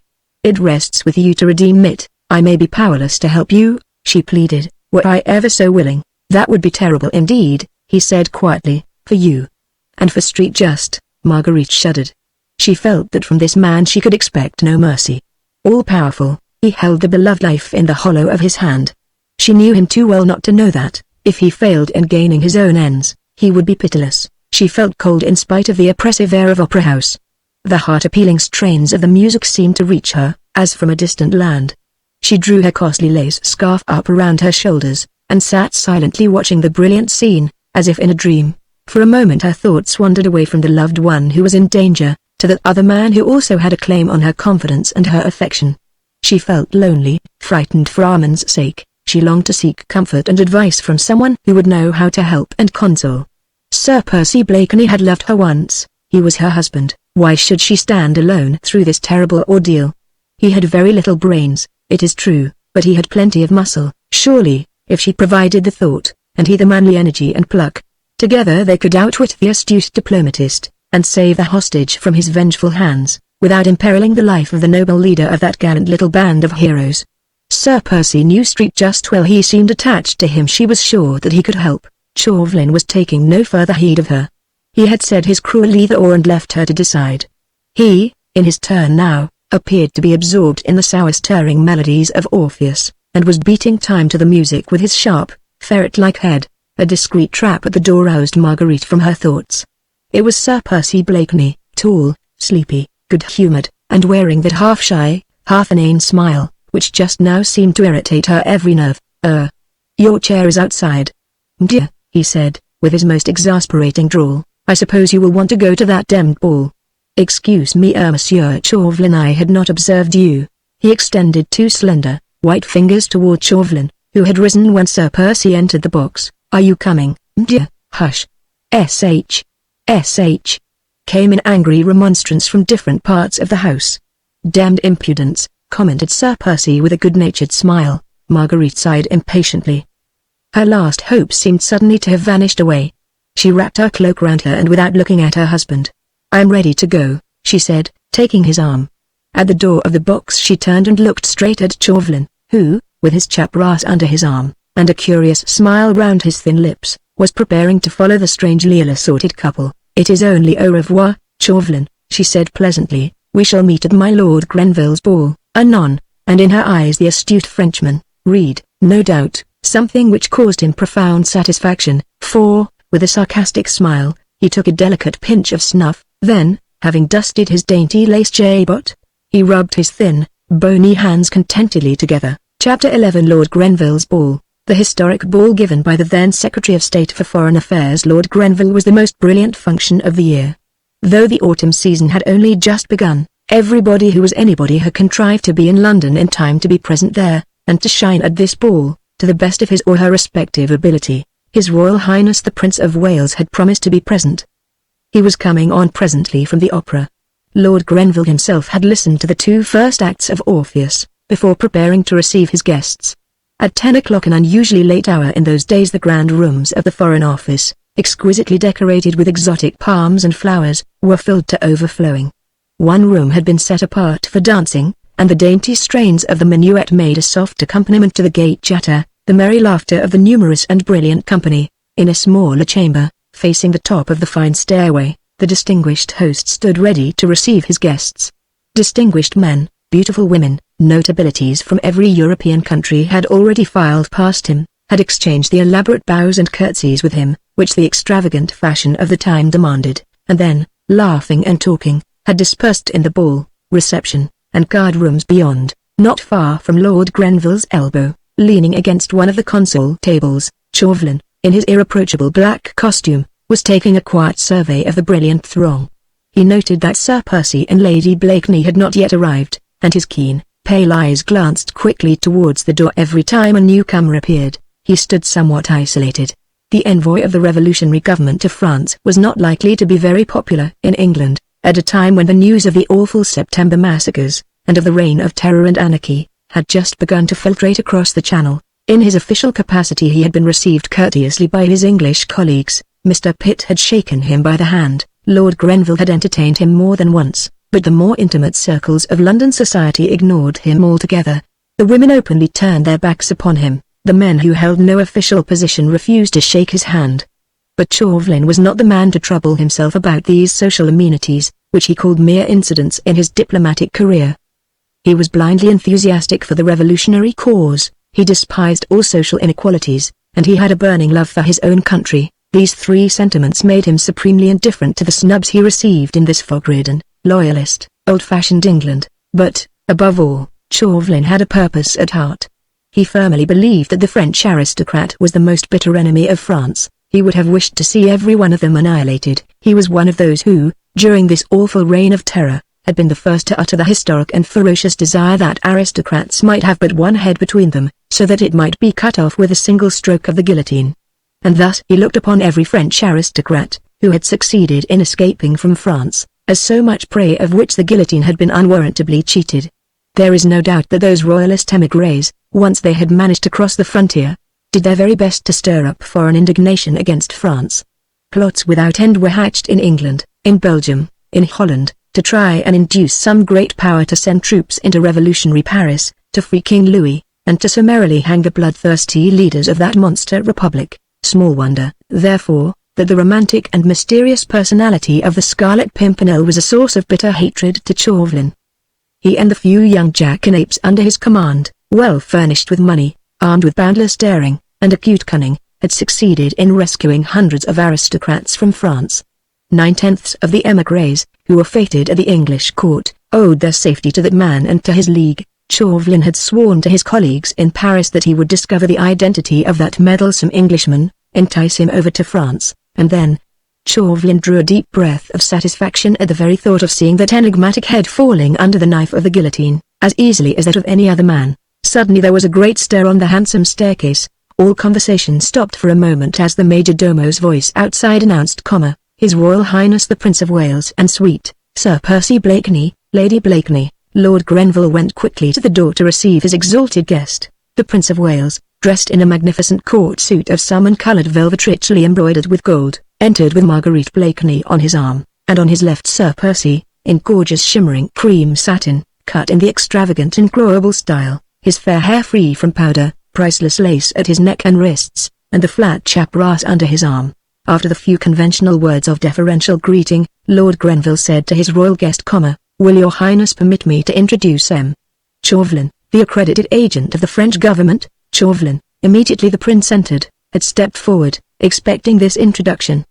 He bowed very low, whilst the prince returned his salute with a curt nod of the head. Monsieur, said his Royal Highness coldly, we will try to forget the government that sent you, and look upon you merely as our guest, a private gentleman from France. As such you are welcome, Monsieur, Monseigneur, rejoined Chauvelin, bowing once again. Madame, he added, bowing ceremoniously before Marguerite. Ah, my little Chauvelin, she said with unconcerned gaiety, and extending her tiny hand to him. Monsieur and I are old friends, your Royal Highness. Ah, then, said the prince, this time very graciously, you are doubly welcome, Monsieur. There is someone else I would crave permission to present to your Royal Highness, here interposed Lord Grenville. Ah, who is it? Asked the prince. Madame la Comtesse de Tourne de Basserive and her family, who have but recently come from France. By all means! They are among the lucky ones then. Lord Grenville turned in search of the Comtesse, who sat at the further end of the room. Lud love me, whispered his Royal Highness to Marguerite, as soon as he had caught sight of the rigid figure of the old lady. Lud love me. She looks very virtuous and very melancholy. Faith, your Royal Highness, she rejoined with a smile, virtue is like precious odors, most fragrant when it is crushed. Virtue, alas, sighed the prince, is mostly unbecoming to your charming sex. Madame la Comtesse de Tourne de Basserive, said Lord Grenville, introducing the lady, this is a pleasure. Madame, my royal father, as you know, is ever glad to welcome those of your compatriots whom France has driven from her shores. Your Royal Highness is ever gracious, replied the Comtesse with becoming dignity.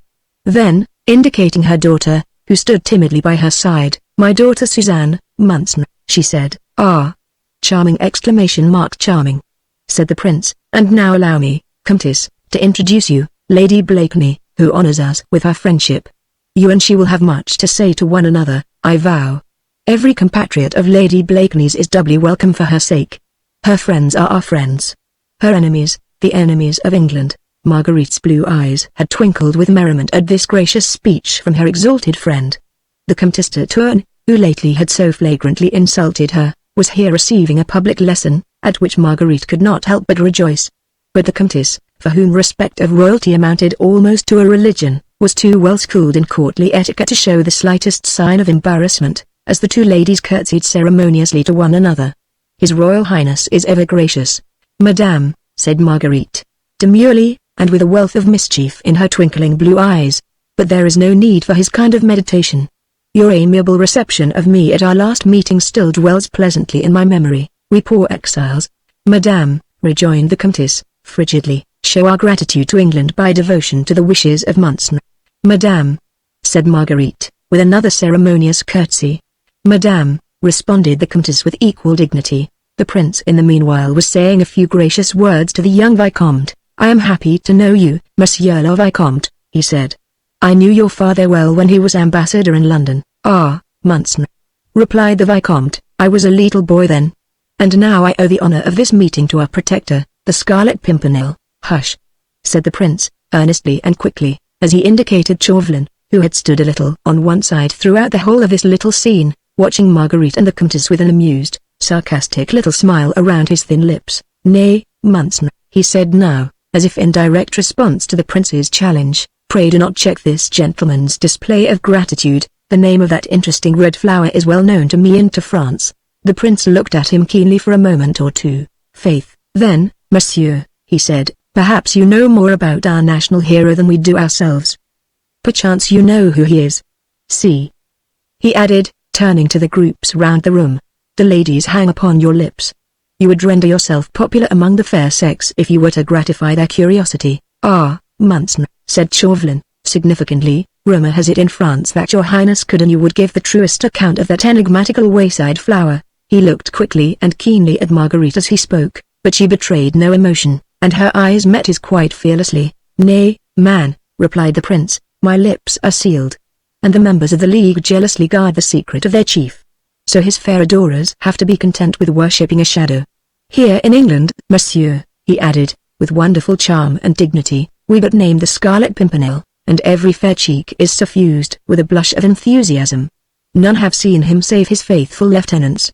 We know not if he be tall or short, fair or dark, handsome or ill-formed, but we know that he is the bravest gentleman in all the world, and we all feel a little proud, Monsieur, when we remember that he is an Englishman." "Ah, Monsieur Chauvelin," added Marguerite, looking almost with defiance across at the placid, sphinx-like face of the Frenchman, "His Royal Highness should add that we ladies think of him as of a hero of old. We worship him. We wear his badge. We tremble for him when he is in danger, and exult with him in the hour of his victory." Chauvelin did no more than bow placidly both to the Prince and to Marguerite. He felt that both speeches were intended each in their way to convey contempt or defiance. The pleasure-loving, idle Prince he despised. The beautiful woman, who in her golden hair wore a spray of small red flowers composed of rubies and diamonds, her he held in the hollow of hand. He could afford to remain silent and to wait events. A long, jovial, inane laugh broke the sudden silence which had fallen over everyone. "And we poor husbands," came in slow, affected accents from gorgeous Sir Percy, "we have to stand by. While they worship a demmed shadow." Everyone laughed, the Prince more loudly than anyone. The tension of subdued excitement was relieved, and the next moment everyone was laughing and chatting merrily as the gay crowd broke up and dispersed in the adjoining rooms. Chapter 12. The scrap of paper. Marguerite suffered intensely. Though she laughed and chatted, though she was more admired, more surrounded, more fated than any woman there, she felt like one condemned to death, living her last day upon this earth. Her nerves were in a state of painful tension, which had increased 100-fold during that brief hour which she had spent in her husband's company, between the opera and the ball. The short ray of hope that she might find in this good-natured, lazy individual a valuable friend and adviser had vanished as quickly as it had come. The moment she found herself alone with him, the same feeling of good-humored contempt which one feels for an animal or a faithful servant, made her turn away with a smile from the man who should have been her moral support in this heart-rending crisis through which she was passing, who should have been her cool-headed adviser, when feminine sympathy and sentiment tossed her hither and thither, between her love for her brother, who was far away and in mortal peril, and horror of the awful service which Chauvelin had exacted from her, in exchange for Armand's safety. There he stood, the moral support, the cool-headed adviser, surrounded by a crowd of brainless, empty-headed young fops, who were even now repeating from mouth to mouth, and with every sign of the keenest enjoyment, a doggerel quatrain which he had just given forth, Everywhere the absurd, silly words met her. People seemed to have little else to speak about. Even the prince had asked her, with a little laugh, whether she appreciated her husband's latest poetic efforts. All done in the tying of a cravat. Sir Percy had declared to his clique of admirers, "We seek him here, we seek him there. Those Frenchies seek him everywhere. Is he in heaven? Is he in hell? That demmed, elusive Pimpernel." Sir Percy's bon mot had gone the round of the brilliant reception rooms. The prince was enchanted. He vowed that life without Blakeney would be but a dreary desert. Then, taking him by the arm, had led him to the card room, and engaged him in a long game of hazard. Sir Percy, whose chief interest in most social gatherings seemed to centre round the card table, usually allowed his wife to flirt, dance, to amuse or bore herself as much as she liked. And tonight, having delivered himself of his bon mot, he had left Marguerite surrounded by a crowd of admirers of all ages, all anxious and willing to help her to forget that somewhere in the spacious reception rooms, there was a long, lazy being who had been fool enough to suppose that the cleverest woman in Europe would settle down to the prosaic bonds of English matrimony.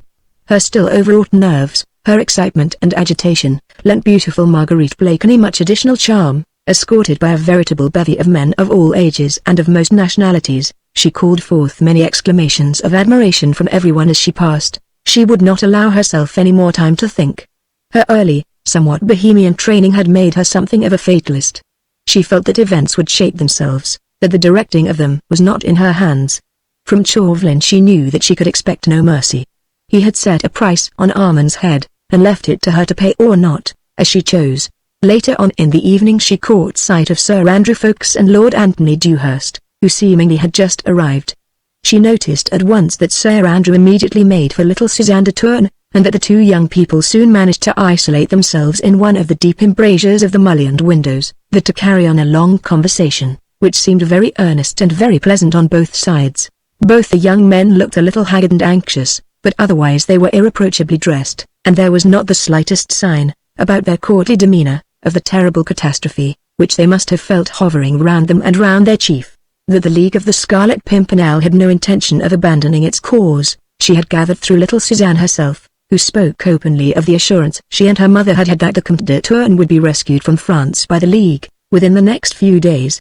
Vaguely she began to wonder, as she looked at the brilliant and fashionable in the gaily lighted ballroom, which of these worldly men round her was the mysterious Scarlet Pimpernel, who held the threads of such daring plots, and the fate of valuable lives in his hands. A burning curiosity seized her to know him, although for months she had heard of him and had accepted his anonymity, as everyone else in society had done, but now she longed to know quite impersonally, quite apart from Armand, and quite apart from Chauvelin, only for her own sake, for the sake of the enthusiastic admiration she had always bestowed on his bravery and cunning. He was at the ball, of course, somewhere, since Sir Andrew Ffoulkes and Lord Anthony Dewhurst were here, evidently expecting to meet their chief and perhaps to get a fresh mot d'ordre from him. Marguerite looked round at everyone, at the aristocratic high-typed Norman faces, the squarely built, fair-haired Saxon, the more gentle, humorous cast of the Celt, wondering which of these betrayed the power, the energy, the cunning which had imposed its will and its leadership upon a number of high-born English gentlemen, among whom rumour asserted was His Royal Highness himself, Sir Andrew Ffoulkes. Surely not, with his gentle blue eyes, which were looking so tenderly and longingly after little Suzanne, who was being led away from the pleasant tete-a-tete by her stern mother. Marguerite watched him across the room, as he finally turned away with a sigh, and seemed to stand, aimless and lonely. Now that Suzanne's dainty little figure had disappeared in the crowd, she watched him as he strolled towards the doorway, which led to a small boudoir beyond, then paused and leaned against the framework of it, looking still anxiously all round him. Marguerite contrived for the moment to evade her present attentive cavalier, and she skirted the fashionable crowd, drawing nearer to the doorway, against which Sir Andrew was leaning. Why she wished to get closer to him, she could not have said. Perhaps she was impelled by an all-powerful fatality, which so often seems to rule the destinies of men. Suddenly she stopped, her very heart seemed to stand still, her eyes, large and excited, flashed for a moment towards that doorway, then as quickly were turned away again. Sir Andrew Ffoulkes was still in the same listless position by the door, but Marguerite had distinctly seen that Lord Hastings, a young buck, a friend of her husband's and one of the prince's set had, as he quickly brushed past him, slipped something into his hand. For one moment longer it was the merest flash. Marguerite paused. The next she had, with admirably played unconcern, resumed her walk across the room, but this time more quickly towards the doorway whence Sir Andrew had now disappeared. All this, from the moment that Marguerite had caught sight of Sir Andrew leaning against the doorway, until she followed him into the little boudoir beyond, had occurred in less than a minute. Fate is usually swift when she deals a blow. Now Lady Blakeney had suddenly ceased to exist. It was Marguerite Street just who was there, only Marguerite Street just who had passed her childhood, her early youth, in the protecting arms of her brother Armand. She had forgotten everything else, her rank, her dignity, her secret enthusiasms, everything save that Armand stood in peril of his life, and that there, not 20 feet away from her, in the small boudoir which was quite deserted, in the very hands of Sir Andrew Ffoulkes, might be the talisman which would save her brother's life. Barely another 30 seconds had elapsed between the moment when Lord Hastings slipped the mysterious something into Sir Andrew's hand, and the one when she, in her turn, reached the deserted boudoir. Sir Andrew was standing with his back to her and close to a table upon which stood a massive silver candelabra. A slip of paper was in his hand, and he was in the very act of perusing its contents, unperceived, her soft clinging robe making not the slightest sound upon the heavy carpet. Not daring to breathe until she had accomplished her purpose, Marguerite slipped close behind him. At that moment he looked round and saw her. She uttered a groan, passed her hand across her forehead, and murmured faintly. The heat in the room was terrible. I felt so faint. Ah, she tottered almost as if she would fall, and Sir Andrew, quickly recovering himself, and crumpling in his hand the tiny note he had been reading, was only apparently, just in time to support her. You are ill, Lady Blakeney? He asked with much concern. Let me. No, nothing, she interrupted quickly.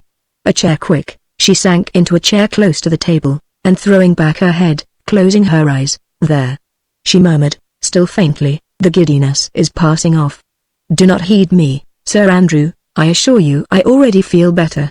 At moments like these there is no doubt, and psychologists actually assert it, that there is in us a sense which has absolutely nothing to do with the other five. It is not that we see. It is not that we hear or touch, yet we seem to do all three at once. Marguerite sat there with her eyes apparently closed. Sir Andrew was immediately behind her, and on her right was the table with the 5-armed candelabra upon it. Before her mental vision there was absolutely nothing but Armand's face. Armand, whose life was in the most imminent danger, and who seemed to be looking at her from a background upon which were dimly painted the seething crowd of Paris, the bare walls of the Tribunal of Public Safety, with Fouquier Tinville, the public prosecutor, demanding Armand's life in the name of the people of France, and the lurid guillotine with its stained knife waiting for another victim. Armand. For one moment there was dead silence in the little boudoir. Beyond, from the brilliant ballroom, the sweet notes of the gavotte, the frou-frou of rich dresses, the talk and laughter of a large and merry crowd, came as a strange, weird accompaniment to the drama which was being enacted here. Sir Andrew had not uttered another word. Then it was that extra sense became potent in Marguerite Blakeney.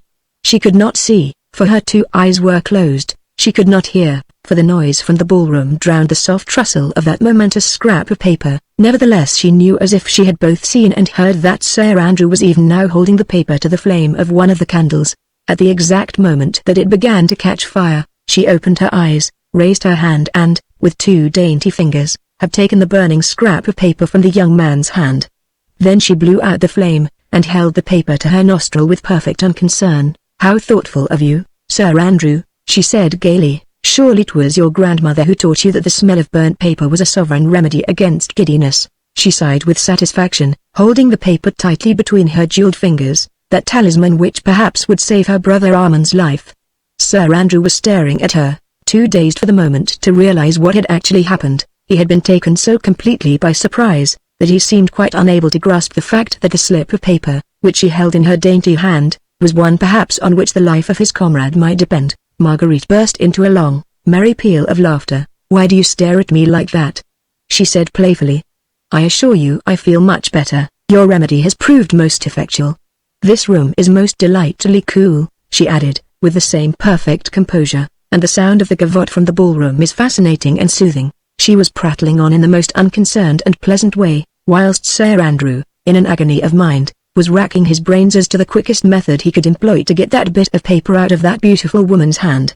Instinctively, vague and tumultuous thoughts rushed through his mind. He suddenly remembered her nationality, and worst of all, recollected that horrible take anent the Marquis de Street, which in England no one had credited, for the sake of Sir Percy, as well as for her own. What? Still dreaming and staring? she said, with a merry laugh. "You were most ungallant, Sir Andrew, and now I come to think of it, you seemed more startled than pleased when you saw me just now.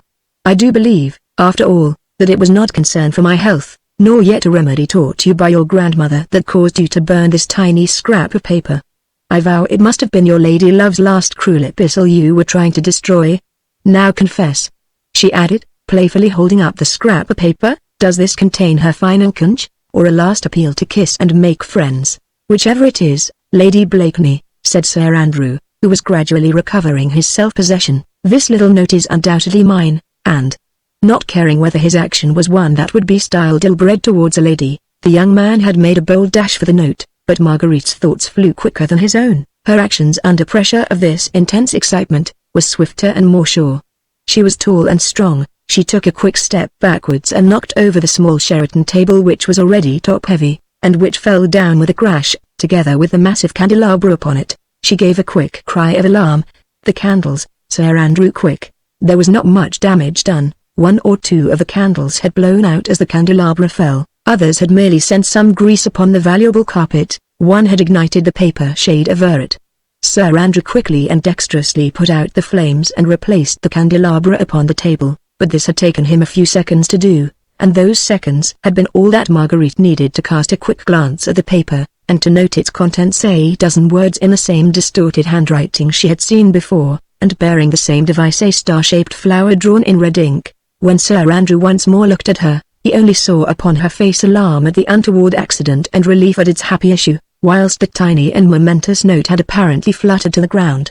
Eagerly the young man picked it up, and his face looked much relieved, as his fingers closed tightly over it. "For shame, Sir Andrew," she said, shaking her head with a playful sigh, "making havoc in the heart of some impressionable duchess, whilst conquering the affections of my sweet little Suzanne.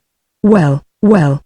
I do believe it was Cupid himself who stood by you, and threatened the entire Foreign Office with destruction by fire, just on purpose to make me drop love's message, before it had been polluted by my indiscreet A's. To think that, a moment longer, and I might have known the secrets of an erring duchess." "You will forgive me, Lady Blakeney," said Sir Andrew, now as calm as she was herself, "if I resume the interesting occupation which you have interrupted?" "By all means, Sir Andrew. How should I venture to thwart the love god again? Perhaps he would mete out some terrible chastisement against my presumption." "Burn your love token, by all means." Sir Andrew had already twisted the paper into a long spill, and was once again holding it to the flame of the candle, which had remained alight. He did not notice the strange smile on the face of his fair vis-à-vis, so intent was he on the work of destruction. Perhaps, had he done so, the look of relief would have faded from his face. He watched the fateful note, as it curled under the flame.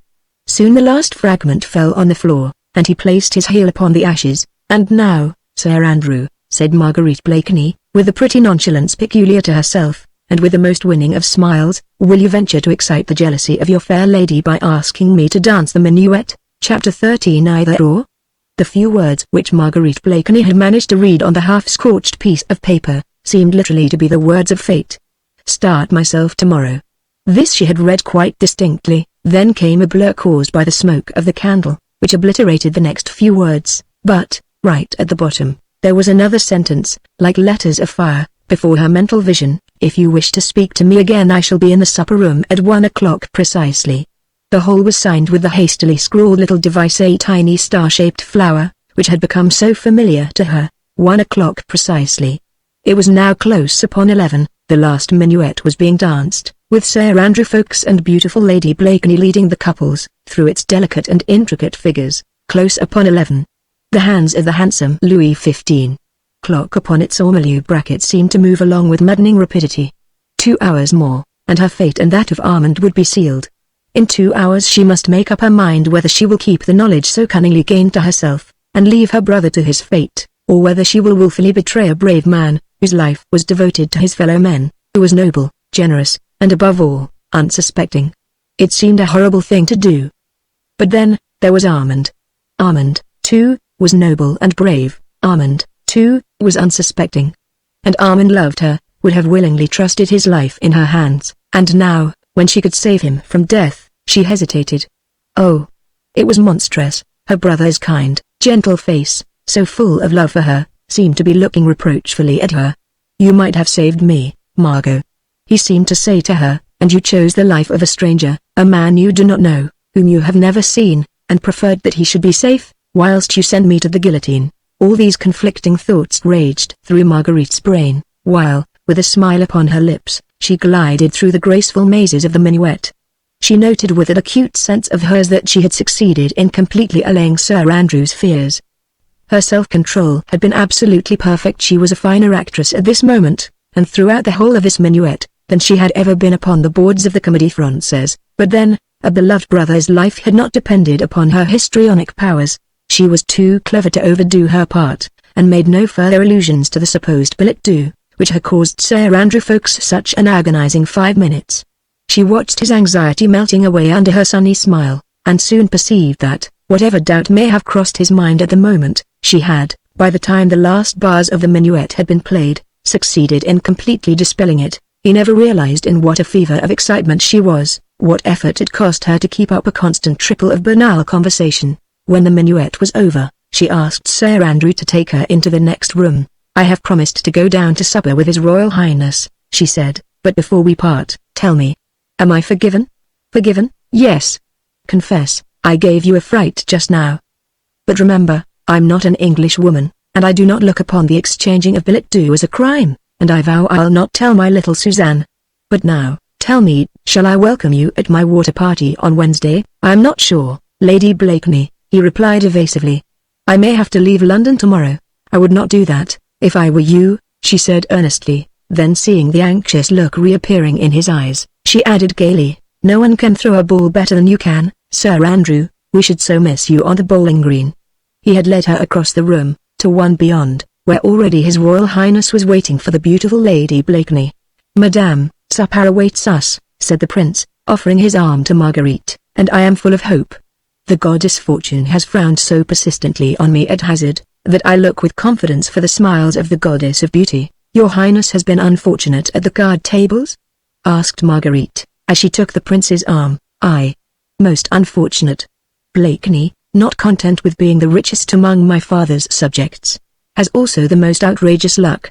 By the way, where is that inimitable wit?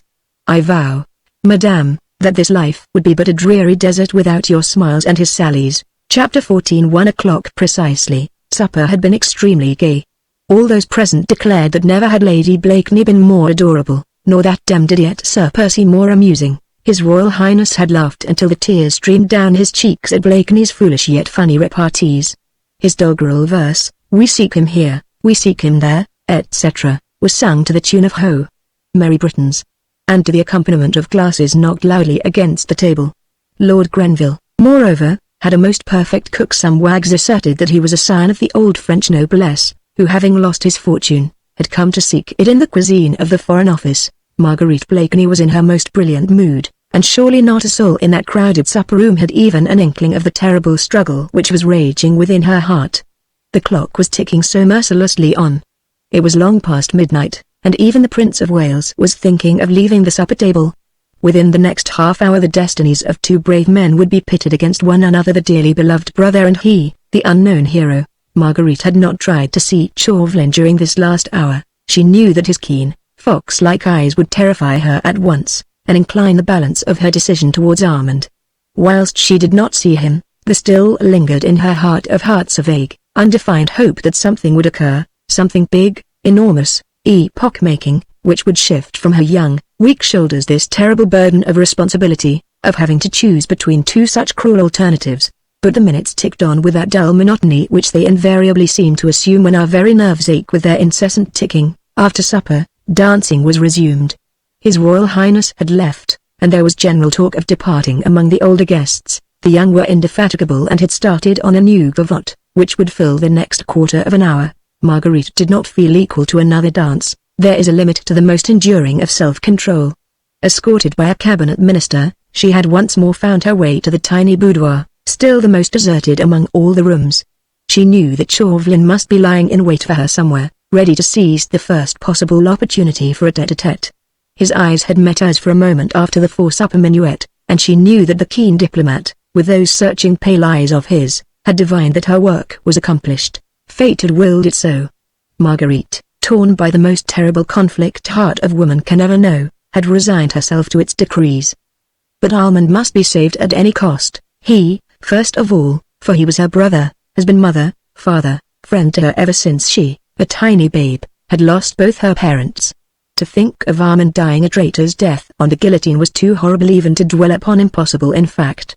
That could never be, never. As for the stranger, the hero. Well.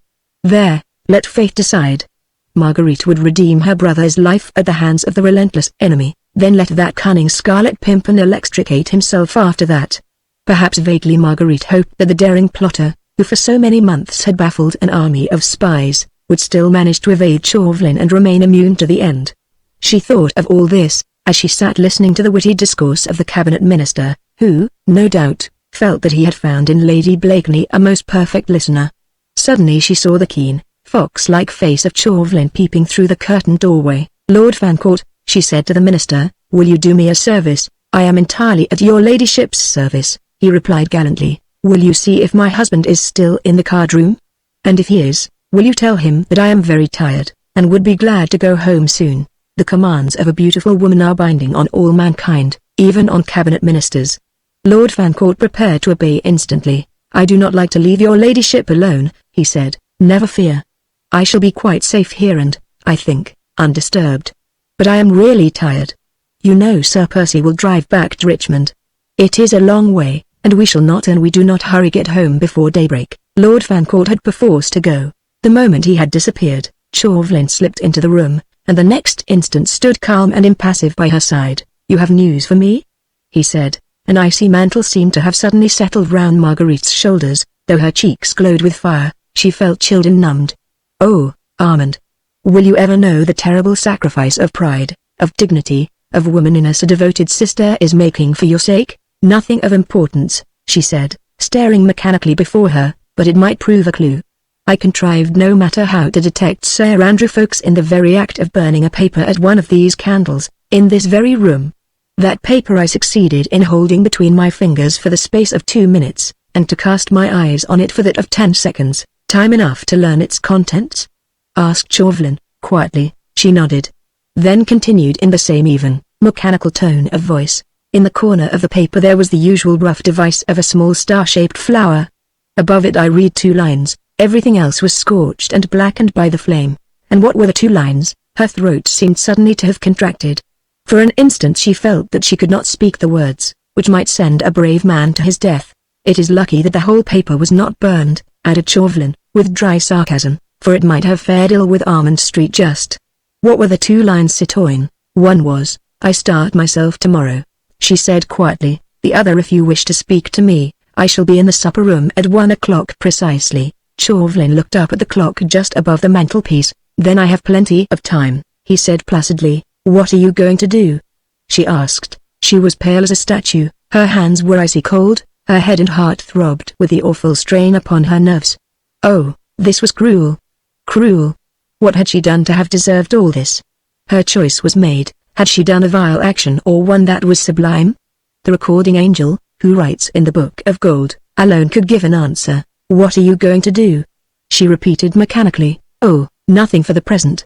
After that it will depend." "On what?" "On whom I shall see in the supper room at 1 o'clock precisely." "You will see the Scarlet Pimpernel, of course. But you do not know him." "No. But I shall presently." "Sir Andrew will have warned him." "I think not. When you parted from him after the minuet he stood and watched you, for a moment or two, with a look which gave me to understand that something had happened between you. It was only natural, was it not? That I should make a shrewd guess as to the nature of that something. I thereupon engaged the young man in a long and animated conversation. We discussed Herr Gluck's singular success in London until a lady claimed his arm for supper. Since then, I did not lose sight of him through supper. When we all came upstairs again, Lady Portar's buttonholed him and started on the subject of pretty Suzanne de Tourne. I knew he would not move until Lady Portar's had exhausted on the subject, which will not be for another quarter of an hour at least, and it is 5 minutes to 1 now. He was preparing to go, and went up to the doorway where, drawing aside the curtain, he stood for a moment pointing out to Marguerite the distant figure of Sir Andrew Ffoulkes in close conversation with Lady Portar's. "I think," he said, with a triumphant smile, "that I may safely expect to find the person I seek in the dining room, fair lady, there may be more than one. Whoever is there, as the clock strikes 1, will be shadowed by one of my men. Of these, 1, or perhaps 2, or even 3, will leave for France tomorrow. One of these will be the Scarlet Pimpernel. Yes? And I also, fair lady, will leave for France tomorrow. The papers found at Dover upon the person of Sir Andrew Ffoulkes speak of the neighbourhood of Calais, of an inn which I know well, called La Chat Grise, of a lonely place somewhere on the coast, the Père Blanchard's hut, which I must endeavour to find. All these places are given as the point where this meddlesome Englishman has bidden the traitor de Tourne and others to meet his emissaries. But it seems that he has decided not to send his emissaries, that he will start himself tomorrow. Now, one of these persons whom I shall see anon in the supper room, will be journeying to Calais, and I shall follow that person, until I have tracked him to where those fugitive aristocrats await him, for that person, fair lady, will be the man whom I have sought for nearly a year, the man whose energies has outdone me, whose ingenuity has baffled me, whose audacity has set me wondering. Yes, me! Who have seen a trick or two in my time, the mysterious and elusive Scarlet Pimpernel. An almond? She pleaded. Have I ever broken my word? I promise you that the day the Scarlet Pimpernel and I start for France, I will send you that imprudent letter of his by special courier.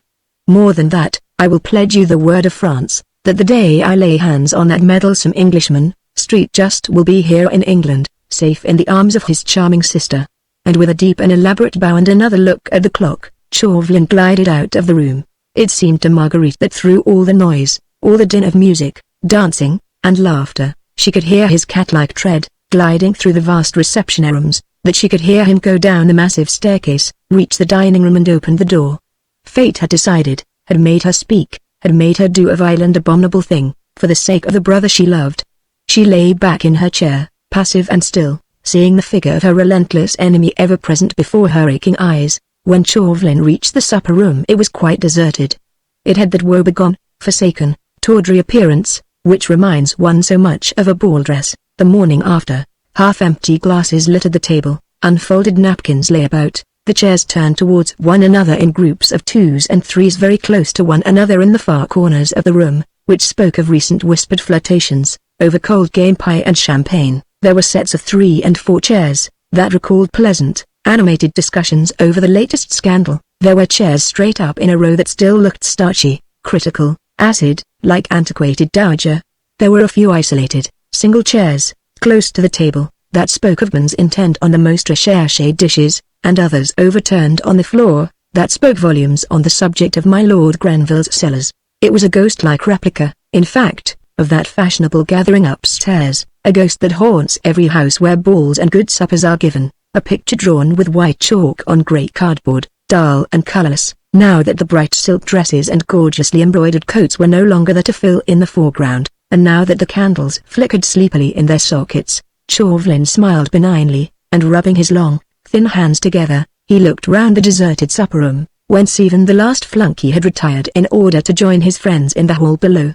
All was silence in the dimly lighted room, whilst the sound of the gavotte, the hum of distant talk and laughter, and the rumble of an occasional coach outside, only seemed to reach this palace of the sleeping beauty as the murmur of some flitting spooks far away. It all looked so peaceful, so luxurious, and so still, that the keenest observer, a veritable prophet, could never have guessed that, at this present moment, the deserted supper room was nothing but a trap laid for the capture of the most cunning and audacious plotter those stirring times had ever seen. Chauvelin pondered and tried to peer into the immediate future.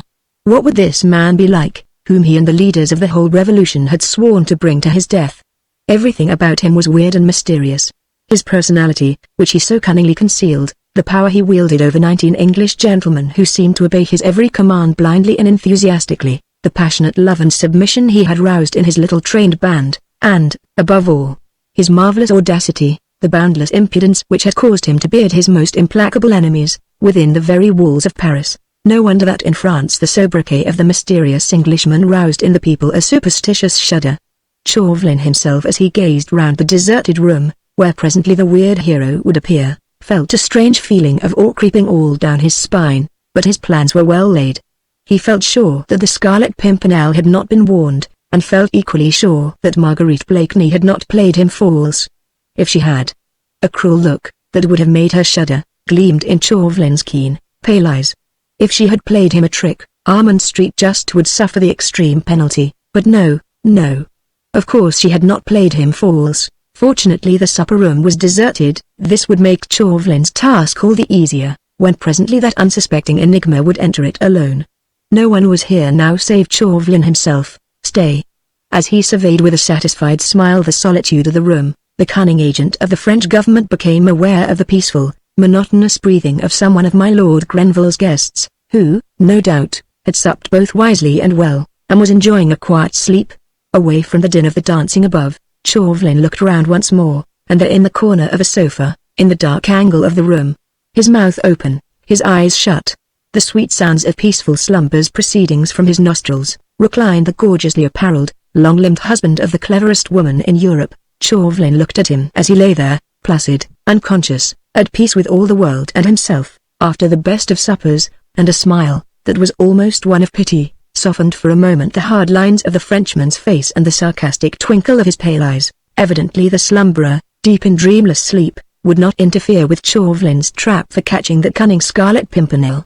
Again he rubbed his hands together, and, following the example of Sir Percy Blakeney, he too, stretched himself out in the corner of another sofa, shut his eyes, opened his mouth, gave forth sounds of peaceful breathing, and waited. Chapter 15. Doubt. Marguerite Blakeney had watched the slight sable-clad figure of Chauvelin, as he worked his way through the ballroom. Then perforce she had to wait, while her nerves tingled with excitement. Listlessly she sat in the small, still deserted boudoir, looking out through the curtained doorway on the dancing couples beyond, looking at them, yet seeing nothing, hearing the music, yet conscious of naught save a feeling of expectancy, of anxious, weary waiting. Her mind conjured up before her the vision of what was, perhaps at this very moment, passing downstairs. The half-deserted dining room, the fateful hour. Chauvelin on the watch! Then, precise to the moment, the entrance of a man, he, the Scarlet Pimpernel, the mysterious leader, who to Marguerite had become almost unreal. So strange, so weird was this hidden identity. She wished she were in the supper room, too, at this moment, watching him as he entered. She knew that her woman's penetration would at once recognize in the stranger's face whoever he might be that strong individuality which belongs to a leader of men, to a hero, to the mighty, high-soaring eagle, whose daring wings were becoming entangled in the ferret's trap, woman-like. She thought of him with unmixed sadness. The irony of that fate seemed so cruel which allowed the fearless lion to succumb to the gnawing of the rat. Ah! Had Armand's life not been at stake, Faith? Your ladyship must have thought me very remiss, said a voice suddenly, close to her elbow. I had a deal of difficulty in delivering your message, for I could not find Blakeney anywhere at first. Marguerite had forgotten all about her husband and her message to him. His very name, as spoken by Lord Fancourt, sounded strange and unfamiliar to her, so completely had she in the last 5 minutes lived her old life in the Rue de Richelieu again, with Armand always near her to love and protect her, to guard her from the many subtle intrigues which were forever raging in Paris in those days. I did find him at last, continued Lord Fancourt, and gave him your message. He said that he would give orders at once for the horses to be put to. Ah, she said, still very absently, you found my husband, and gave him my message? Yes, he was in the dining room fast asleep. I could not manage to wake him up at first. Thank you very much, she said mechanically, trying to collect her thoughts. Will your ladyship honour me with the contradance until your coach is ready? Asked Lord Fancourt. No, I thank you, my lord, but and you will forgive me, I really am too tired, and the heat in the ballroom has become oppressive. The conservatory is deliciously cool, let me take you there, and then get you something. You seem ailing, Lady Blakeney. I am only very tired, she repeated wearily, as she allowed Lord Fancourt to lead her, where subdued lights and green plants lent coolness to the air. He got her a chair, into which she sank. This long interval of waiting was intolerable. Why did not Chauvelin come and tell her the result of his watch? Lord Fancourt was very attentive. She scarcely heard what he said, and suddenly startled him by asking abruptly, Lord Fancourt, did you perceive who was in the dining room just now besides Sir Percy Blakeney? Only the agent of the French government, M. Chauvelin, equally fast asleep in another corner, he said. Why does your ladyship ask? I know not. Did you notice the time when you were there? It must have been about 5 or 10 minutes past 1. I wonder what your ladyship is thinking about, he added, for evidently the fair lady's thoughts were very far away, and she had not been listening to his intellectual conversation, but indeed her thoughts were not very far away, only one story below, in this same house, in the dining room where sat Chauvelin still on the watch. Had he failed? For one instant that possibility rose before as a hope, the hope that the Scarlet Pimpernel had been warned by Sir Andrew, and that Chauvelin's trap had failed to catch his bird, but that hope soon gave way to fear. Had he failed? But then Armand, Lord Fancourt had given up talking since he found that he had no listener. He wanted an opportunity for slipping away, for sitting opposite to a lady, however fair, who is evidently not heeding the most vigorous efforts made for her entertainment, is not exhilarating, even to a cabinet minister. "Shall I find out if your ladyship's coach is ready?" he said at last, tentatively. "Oh, thank you. Thank you. If you would be so kind. I fear I am but sorry company. But I am really tired. And, perhaps, would be best alone." But Lord Fancourt went, and still Chauvelin did not come. Oh! What had happened? She felt Armand's fate trembling in the balance. She feared now with a deadly fear that Chauvelin had failed, and that the mysterious Scarlet Pimpernel had proved elusive once more. Then she knew that she need hope for no pity, no mercy, from him. He had pronounced his either-or and nothing less would content him. He was very spiteful, and would affect the belief that she had willfully misled him, and having failed to trap the eagle once again, his revengeful mind would be content with the humble prey Armand. Yet she had done her best, had strained every nerve for Armand's sake. She could not bear to think that all had failed. She could not sit still, she wanted to go and hear the worst at once. She wondered even that Chauvelin had not come yet, to vent his wrath and satire upon her. Lord Grenville himself came presently to tell her that her coach was ready, and that Sir Percy was already waiting for her ribbons in hand. Marguerite said farewell to her distinguished host. Many of her friends stopped her, as she crossed the rooms, to talk to her, and exchange pleasant au revoirs. The minister only took final leave of beautiful Lady Blakeney on the top of the stairs. Below, on the landing, a veritable army of gallant gentlemen were waiting to bid goodbye to the Queen of Beauty and Fashion, whilst outside, under the massive portico, Sir Percy's magnificent bays were impatient pawing the ground. At the top of the stairs, just after she had taken final leave of her host, she suddenly saw Chauvelin. He was coming up the stairs slowly, and rubbing his thin hands very softly together. There was a curious look on his mobile face, partly amused and wholly puzzled. As his keen eyes met Marguerite's they became strangely sarcastic. Chauvelin," she said, as he stopped on the top of the stairs, bowing elaborately before her, "my coach is outside, may I claim your arm?" As gallant as ever, he offered her his arm and led her downstairs. The crowd was very great. Some of the minister's guests were departing, others were leaning against the banisters watching the throng as it filed up and down the wide staircase. "Chauvelin," she said at last desperately, "I must know what has happened." "What has happened, dear lady?" he said, with affected surprise. "Where? When? You are torturing me, Chauvelin. I have helped you tonight. Surely I have the right to know. What happened in the dining room at 1 o'clock just now?" She spoke in a whisper, trusting that in the general hubbub of the crowd her words would remain unheeded by all, save the man at her side. Quiet and peace reigned supreme. "Fair lady, at that hour I was asleep in one corner of one sofa and Sir Percy Blakeney in another. Nobody came into the room at all?" "Nobody." "Then we have failed, you and I?" "Yes. We have failed perhaps. But Armand?" she pleaded. "Ah. Armand Street Just's chances hang on a thread. Pray heaven, dear lady, that that thread may not snap. Chauvelin, I worked for you, sincerely, earnestly. Remember, I remember my promise," he said quietly. "The day that the Scarlet Pimpernel and I meet on French soil, Street Just will be in the arms of his charming sister, which means that a brave man's blood will be on my hands," she said, with a shudder. "His blood, or that of your brother? Surely at the present moment you must hope, as I do, that the enigmatical Scarlet Pimpernel will start for Calais today." "I am only conscious of one hope, citoyen. And that is, that Satan, your master, will have need of you elsewhere, before the sun rises today." "You flatter me, citoyen." She had detained him for a while, midway down the stairs, trying to get at the thoughts which lay beyond that thin, fox-like mask. But Chauvelin remained urbane, sarcastic, mysterious, not a line betrayed to the poor, anxious woman whether she need fear or whether she dared to hope. Downstairs on the landing she was soon surrounded. Lady Blakeney never stepped from any house into her coach, without an escort of fluttering human moths around the dazzling light of her beauty. But before she finally turned away from Chauvelin, she held out a tiny hand to him, with that pretty gesture of childish appeal which was essentially her own.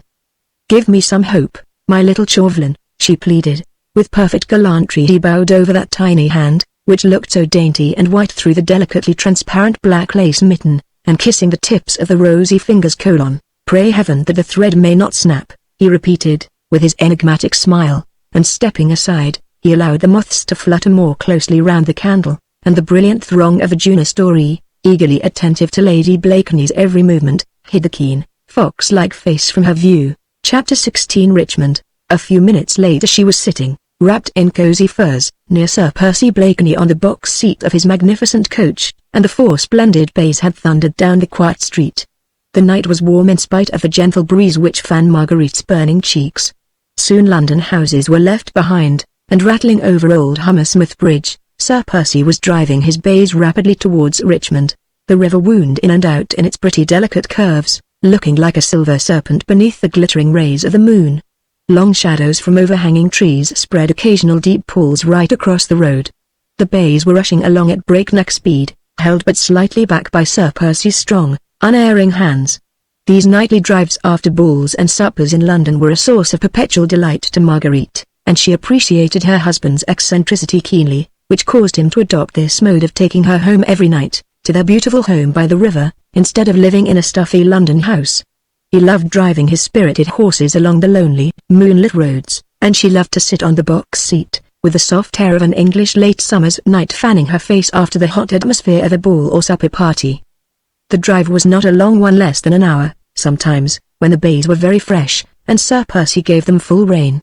Tonight he seemed to have a very devil in his fingers, and the coach seemed to fly along the road, beside the river.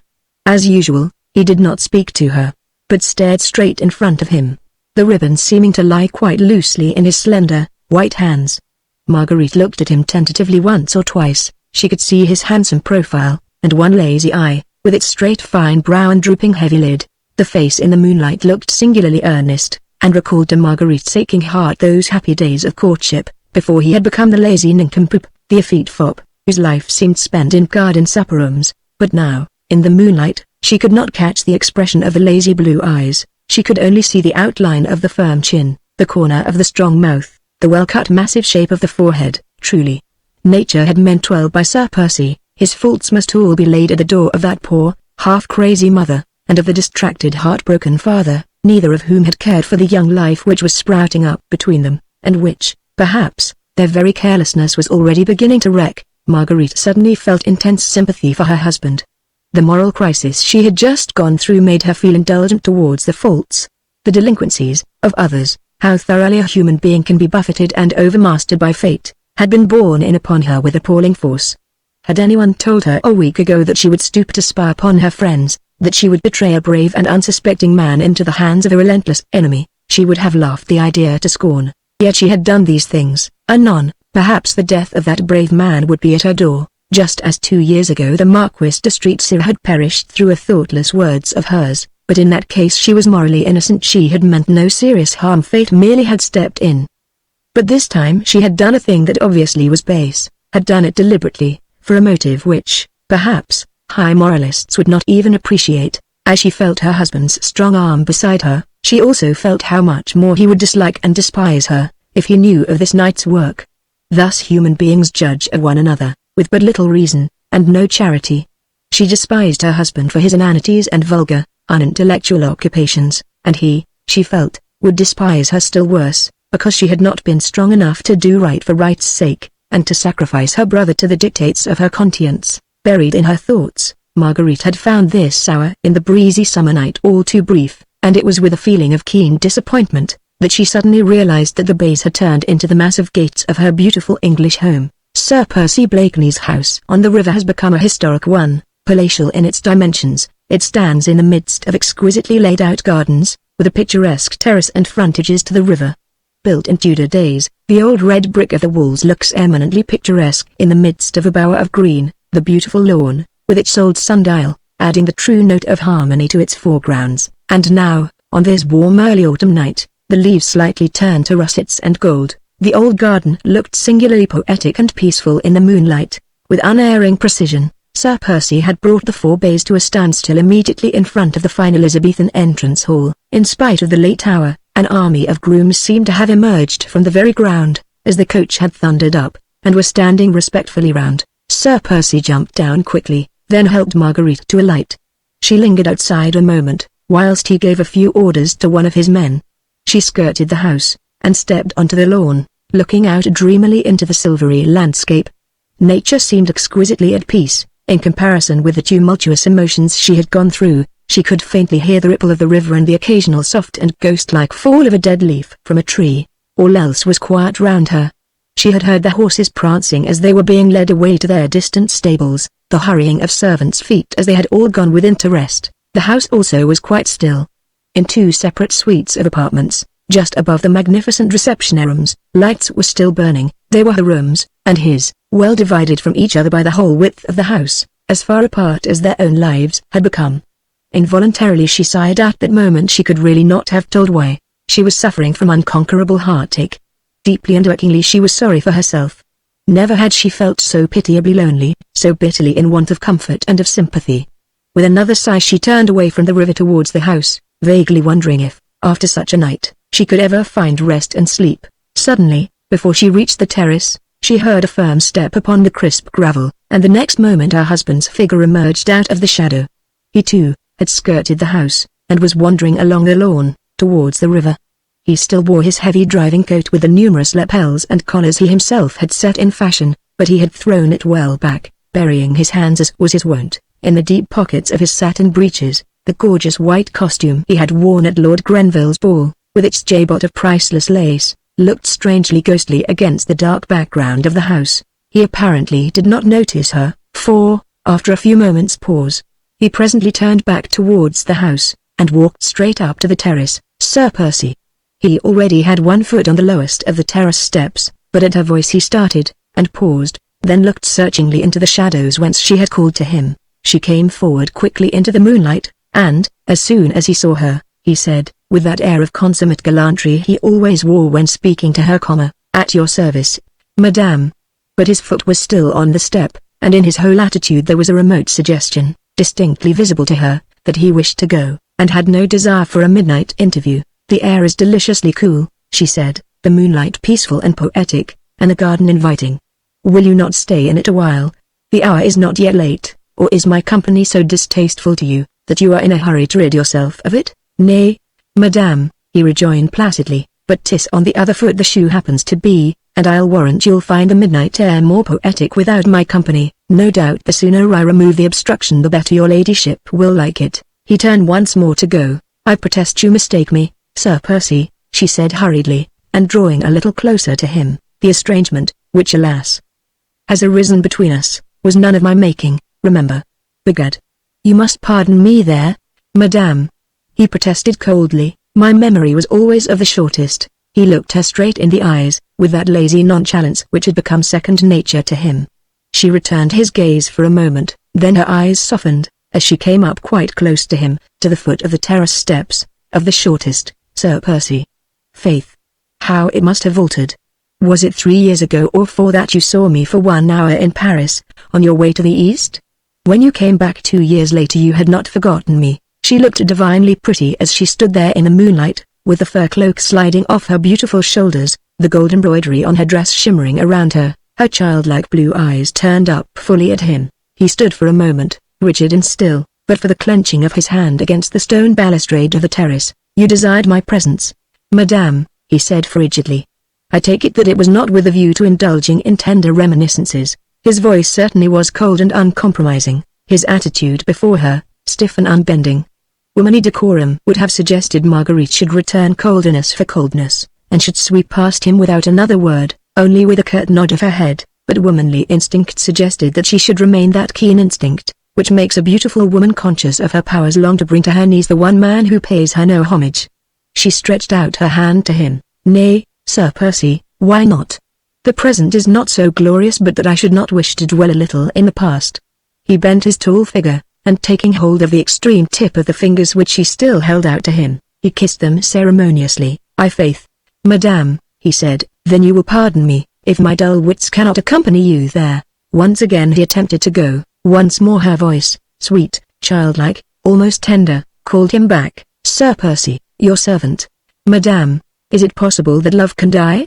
she said with sudden, unreasoning vehemence. Methought that the passion which you once felt for me would outlast the span of human life. Is there nothing left of that love, Percy, which might help you to bridge over that sad estrangement? His massive figure seemed, while she spoke thus to him, to stiffen still more. The strong mouth hardened, a look of relentless obstinacy crept into the habitually lazy blue eyes. With what object, I pray you, madam? He asked coldly. I do not understand you, yet 'tis simple enough, he said with sudden bitterness, which seemed literally to surge through his words, though he was making visible efforts to suppress it. I humbly put the question to you, for my slow wits are unable to grasp the cause of this, your ladyship's sudden new mood. Is it that you have the taste to renew the devilish sport which you played so successfully last year? Do you wish to see me once more a lovesick suppliant at your feet, so that you might again have the pleasure of kicking me aside, like a troublesome lapdog? She had succeeded in rousing him for the moment, and again she looked straight at him, for it was thus she remembered him a year ago. Percy, I entreat you, she whispered, can we not bury the past? Pardon me, madame, but I understood you to say that your desire was to dwell in it. Nay, I spoke not of that past, Percy, she said, while a tone of tenderness crept into her voice. Rather did I speak of a time when you loved me still. And I was vain and frivolous. Your wealth and position allured me. I married you, hoping in my heart that your great love for me would beget in me a love for you. But, alas! The moon had sunk low down behind a bank of clouds. In the east a soft grey light was beginning to chase away the heavy mantle of the night.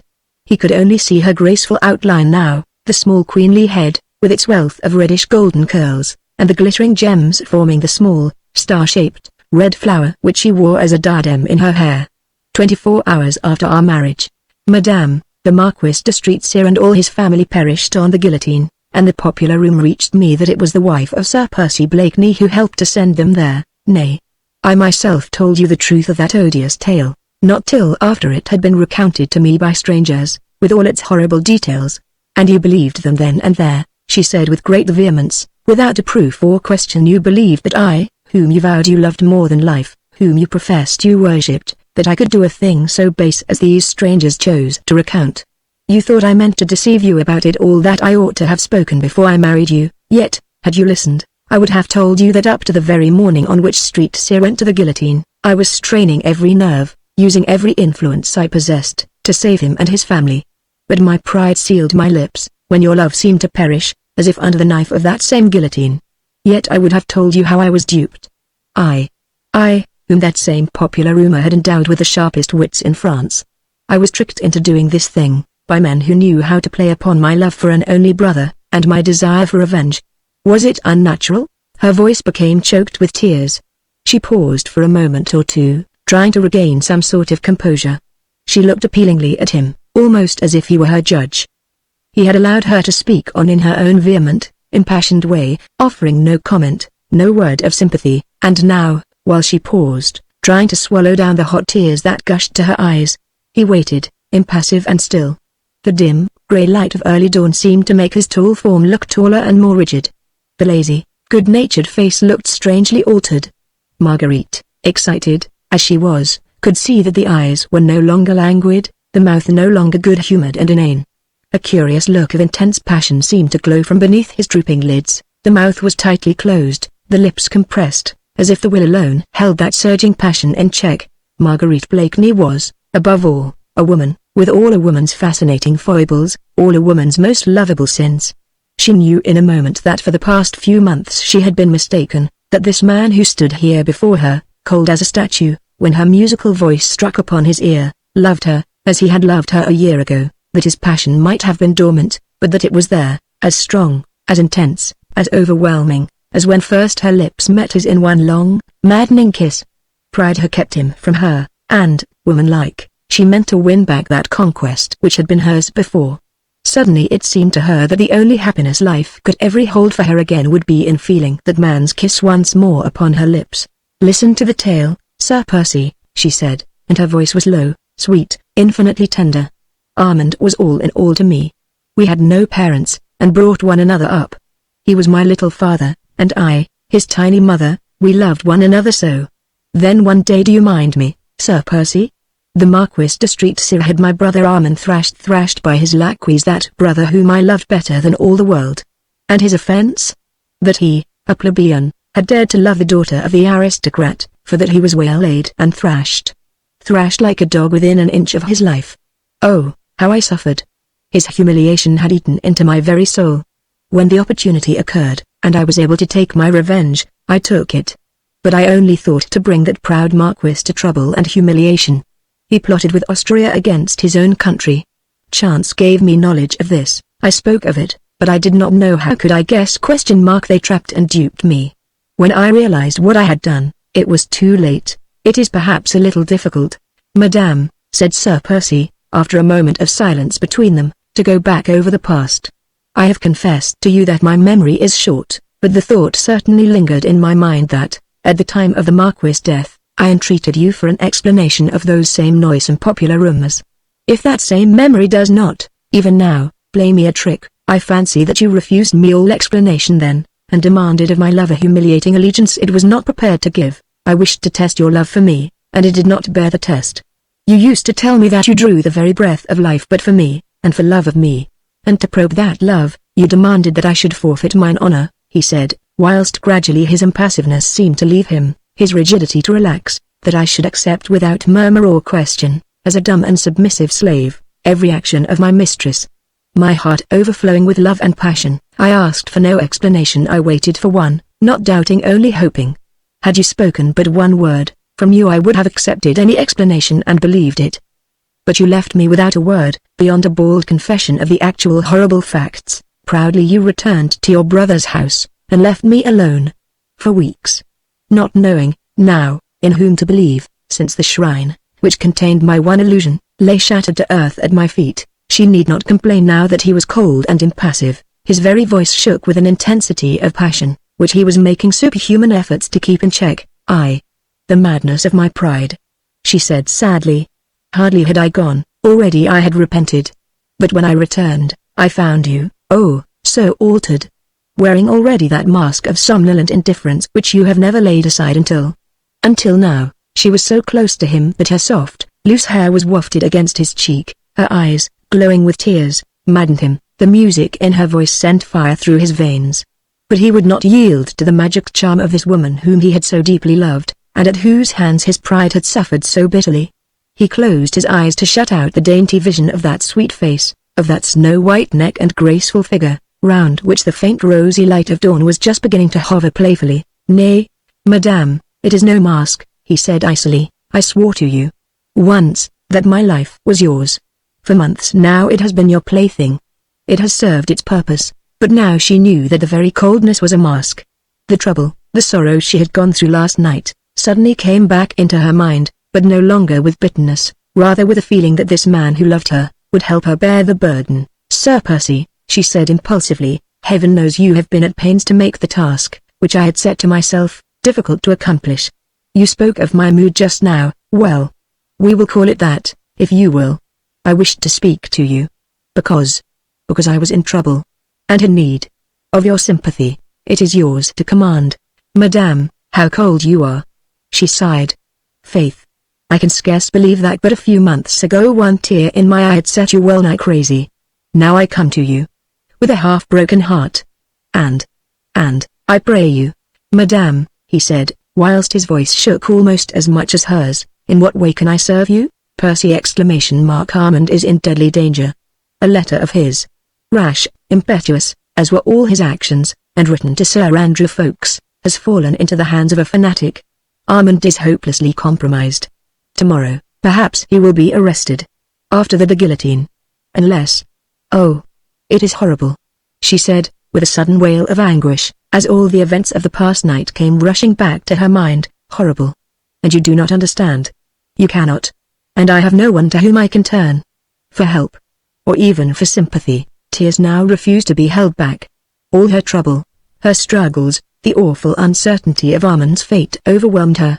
She tottered, ready to fall, and leaning against the toned balustrade, she buried her face in her hands and sobbed bitterly. At first mention of Armand Street Just's name and of the peril in which he stood, Sir Percy's face had become a shade more pale, and the look of determination and obstinacy appeared more marked than ever between his eyes. However, he said nothing for the moment, but watched her, as her delicate frame was shaken with sobs, watched her until unconsciously his face softened, and what looked almost like tears seemed to glisten in his eyes. "And so," he said with bitter sarcasm, "the murderous dog of the revolution is turning upon the very hands that fed it? Begad, madame," he added very gently, as Marguerite continued to sob hysterically, "will you dry your tears? I never could bear to see a pretty woman cry, and I," instinctively, with sudden overmastering passion at the sight of her helplessness and of her grief, he stretched out his arms, and the next, would have seized her and held her to him, protected from every evil with his very life, his very heart's blood. But pride had the better of it in this struggle once again. He restrained himself with a tremendous effort of will, and said coldly, though still very gently, "Will you not turn to me, madame, and tell me in what way I may have the honor to serve you?" She made a violent effort to control herself, and turning her tear-stained face to him, she once more held out her hand, which he kissed with the same punctilious gallantry, but Marguerite's fingers, this time, lingered in his hand for a second or two longer than was absolutely necessary, and this was because she had felt that his hand trembled perceptibly and was burning hot, whilst his lips felt as cold as marble. "Can you do aught for Armand?" she said sweetly and simply. "You have so much influence at court. So many friends. Nay, madame, should you not seek the influence of your French friend, M. Chauvelin? His extends, if I mistake not, even as far as the Republican government of France. I cannot ask him, Percy. Oh, I wish I dared to tell you. But, he has put a price on my brother's head, which, she would have given worlds if she had felt the courage then to tell him everything. All she had done that night, how she had suffered and how her hand had been forced. But she dared not give way to that impulse. Not now, when she was just beginning to feel that he still loved her, when she hoped that she could win him back. She dared not make another confession to him. After all, he might not understand, he might not sympathize with her struggles and temptation. His love still dormant might sleep the sleep of death. Perhaps he divined what was passing in her mind. His whole attitude was one of intense longing, a veritable prayer for that confidence, which her foolish pride withheld from him. When she remained silent he sighed, and said with marked coldness, "Faith, madame, since it distresses you, we will not speak of it. As for Armand, I pray you have no fear. I pledge you my word that he shall be safe. Now, have I your permission to go? The hour is getting late, and, you will at least accept my gratitude?"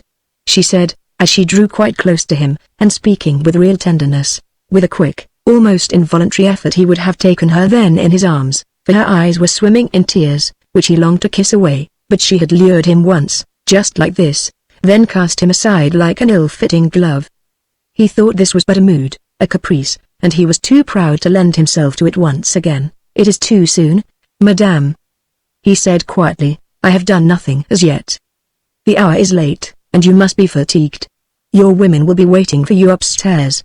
He stood aside to allow her to pass. She sighed, a quick sigh of disappointment. His pride and her beauty had been in direct conflict, and his pride had remained the conqueror. Perhaps, after all, she had been deceived just now. What she took to be the light of love in his eyes might only have been the passion of pride or, who knows, of hatred instead of love. She stood looking at him for a moment or two longer. He was again as rigid, as impassive, as before. Pride had conquered, and he cared naught for her. The grey light of dawn was gradually yielding to the rosy light of the rising sun. Birds began to twitter. Nature awakened, smiling in happy response to the warmth of this glorious October morning. Only between these two hearts there lay a strong, impassable barrier, built up of pride on both sides, which neither of them cared to be the first to demolish. He had bent his tall figure in a low ceremonious bow, as she finally, with another bitter little sigh, began to mount the terrace steps. The long train of her gold-embroidered gown swept the dead leaves off the steps, making a faint harmonious shh as she glided up, with one hand resting on the balustrade, the rosy light of dawn making an aureole of gold round her hair, and causing the rubies on her head and arms to sparkle. She reached the tall glass doors which led into the house. Before entering, she paused once again to look at him, hoping against hope to see his arms stretched out to her, and to hear his voice calling her back. But he had not moved. His massive figure looked the very personification of unbending pride, of fierce obstinacy. Hot tears again surged to her eyes. As she would not let him see them, she turned quickly within, and ran as fast as she could up to her own rooms. Had she but turned back then, and looked out once more on to the rose-lit garden, she would have seen that which would have made her own sufferings seem but light and easy to bear. A strong man, overwhelmed with his own passion and his own despair. Pride had given way at last, Obstinacy was gone, the will was powerless. He was but a man madly, blindly, passionately in love, and as soon as her light footsteps had died away within the house, he knelt down upon the terrace steps, and in the very madness of his love he kissed one by one the places where her small foot had trodden, and the stone balustrade where her tiny hand had rested last. Chapter 17 Farewell. When Marguerite reached her room, she found her maid terribly anxious about her. "Your ladyship will be so tired," said the poor woman, whose own eyes were half closed with sleep. "It is past 5 o'clock." "Ah, yes, Louise, I dare say I shall be tired presently," said Marguerite, kindly, "but you are very tired now, so go to bed at once." "I'll get into bed alone." "But, my lady, now, don't argue, Louise, but go to bed. Give me a wrap, and leave me alone." Louise was only too glad to obey. She took off her mistress's gorgeous ball dress, and wrapped her up in a soft billowy gown. "Does your ladyship wish for anything else?" she asked, when that was done. "No, nothing more." "Put out the lights as you go out." "Yes, my lady." "Good night, my lady." "Good night, Louise." When the maid was gone, Marguerite drew aside the curtains and threw open the windows. The garden and the river beyond were flooded with rosy light. Far away to the east, the rays of the rising sun had changed the rose into vivid gold. The lawn was deserted now, and Marguerite looked down upon the terrace where she had stood a few moments ago trying in vain to win back a man's love, which once had been so wholly hers. It was strange that through all her troubles, all her anxiety for Armand, she was mostly conscious at the present moment of a keen and bitter heartache. Her very limbs seemed to ache with longing for the love of a man who had spurned her, who had resisted her tenderness, remained cold to her appeals, and had not responded to the glow of passion, which had caused her to feel and hope that those happy olden days in Paris were not all dead and forgotten. How strange it all was. She loved him still. And now that she looked back upon the last few months of misunderstandings and of loneliness, she realized that she had never ceased to love him, that deep down in her heart she had always vaguely felt that his foolish inanities, his empty laugh, his lazy nonchalance were nothing but a mask, that the real man, strong, passionate, willful, was still the man she had loved, whose intensity had fascinated her, whose personality attracted her, since she always felt that behind his apparently slow wits there was a certain something, which he kept hidden from all the world, and most especially from her. A woman's heart is such a complex problem the owner thereof is often most incompetent to find the solution of this puzzle. Did Marguerite Blakeney, the cleverest woman in Europe, really love a fool? Was it love that she had felt for him a year ago when she married him? Was it love she felt for him now that she realized that he still loved her, but that he would not become her slave, her passionate, ardent lover once again? Nay. Marguerite herself could not have told that. Not at this moment at any rate. Perhaps her pride had sealed her mind against a better understanding of her own heart. But this she did know, that she meant to capture that obstinate heart back again. That she would conquer once more. And then, that she would never lose him. She would keep him, keep his love, deserve it, and cherish it, for this much was certain, that there was no longer any happiness possible for her without that one man's love. Thus the most contradictory thoughts and emotions rushed madly through her mind. Absorbed in them, she had allowed time to slip by. Perhaps, tired out with long excitement, she had actually closed her eyes and sunk into a troubled sleep, wherein quickly fleeting dreams seemed but the continuation of her anxious thoughts, when suddenly she was roused, from dream or meditation, by the noise of footsteps outside her door. Nervously she jumped up and listened. The house itself was as still as ever. The footsteps had retreated. Through her wide-open window the brilliant rays of the morning sun were flooding her room with light. She looked up at the clock. It was 6:30, too early for any of the household to be already astir. She certainly must have dropped asleep, quite unconsciously. The noise of the footsteps, also of hushed subdued voices, had awakened her. What could they be? Gently, on tiptoe, she crossed the room and opened the door to listen. Not a sound. That peculiar stillness of the early morning when sleep with all mankind is at its heaviest. But the noise had made her nervous, and when, suddenly, at her feet, on the very doorstep, she saw something white lying there, a letter. Evidently she hardly dared touch it. It seemed so ghost-like. It certainly was not there when she came upstairs. Had Louise dropped it? Or was some tantalizing spook at play, showing her fairy letters where none existed? At last she stooped to pick it up, and, amazed, puzzled beyond measure, she saw that the letter was addressed to herself in her husband's large, business-like-looking hand. What could he have to say to her, in the middle of the night, which could not be put off until the morning? She tore open the envelope and read: "A most unforeseen circumstance forces me to leave for the north immediately. so I beg your ladyship's pardon if I do not avail myself of the honor of bidding you goodbye. My business may keep me employed for about a week, so I shall not have the privilege of being present at your ladyship's water party on Wednesday. I remain your ladyship's most humble and the most obedient servant, Percy Blakeney. Marguerite must suddenly have been imbued with her husband's slowness of intellect, for she had perforce to read the few simple lines over and over again, before she could fully grasp their meaning.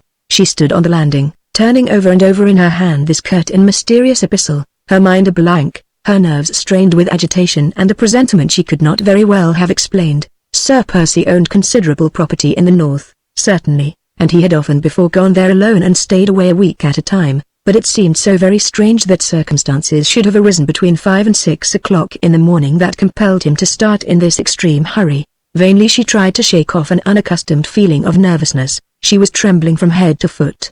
A wild, unconquerable desire seized her to see her husband again, at once, if only he had not already started. Forgetting the fact that she was only very lightly clad in a morning wrap, and that her hair lay loosely about her shoulders, she flew down the stairs, right through the hall towards the front door. It was as usual barred and bolted, for the indoor servants were not yet up, but her keen ears had detected the sound of voices and the pawing of a horse's hoof against the flagstones. With nervous, trembling fingers Marguerite undid the bolts one by one, bruising her hands, hurting her nails, for the locks were heavy and stiff. But she did not care. Her whole frame shook with anxiety at the very thought that she might be too late, that he might have gone without her seeing him and bidding him Godspeed. At last, she had turned the key and thrown open the door. Her ears have not deceived her. A groom was standing close by holding a couple of horses. One of these was Sultan, Sir Percy's favourite and swiftest horse, saddled ready for a journey. The next moment Sir Percy himself appeared round the further corner of the house and came quickly towards the horses. He had changed his gorgeous ball costume, but was as usual irreproachably and richly apparelled in a suit of fine cloth, with lace jabot and ruffles, high-top boots, and riding breeches. Marguerite went forward a few steps. He looked up and saw her. A slight frown appeared between his eyes. "You are going?" she said quickly and feverishly. "Whither?" "As I have had the honour of informing your ladyship, urgent, most unexpected business calls me to the north this morning," he said, in his usual cold, drawly manner. "But your guests tomorrow. I have prayed your ladyship to offer my humble excuses to His Royal Highness.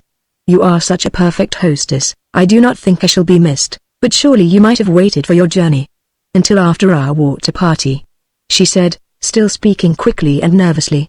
"Surely this business is not so urgent. And you said nothing about it just now." "My business, as I had the honor to tell you, madame, is as unexpected as it is urgent. May I therefore crave your permission to go? Can I do aught for you in town? On my way back?" "No. No.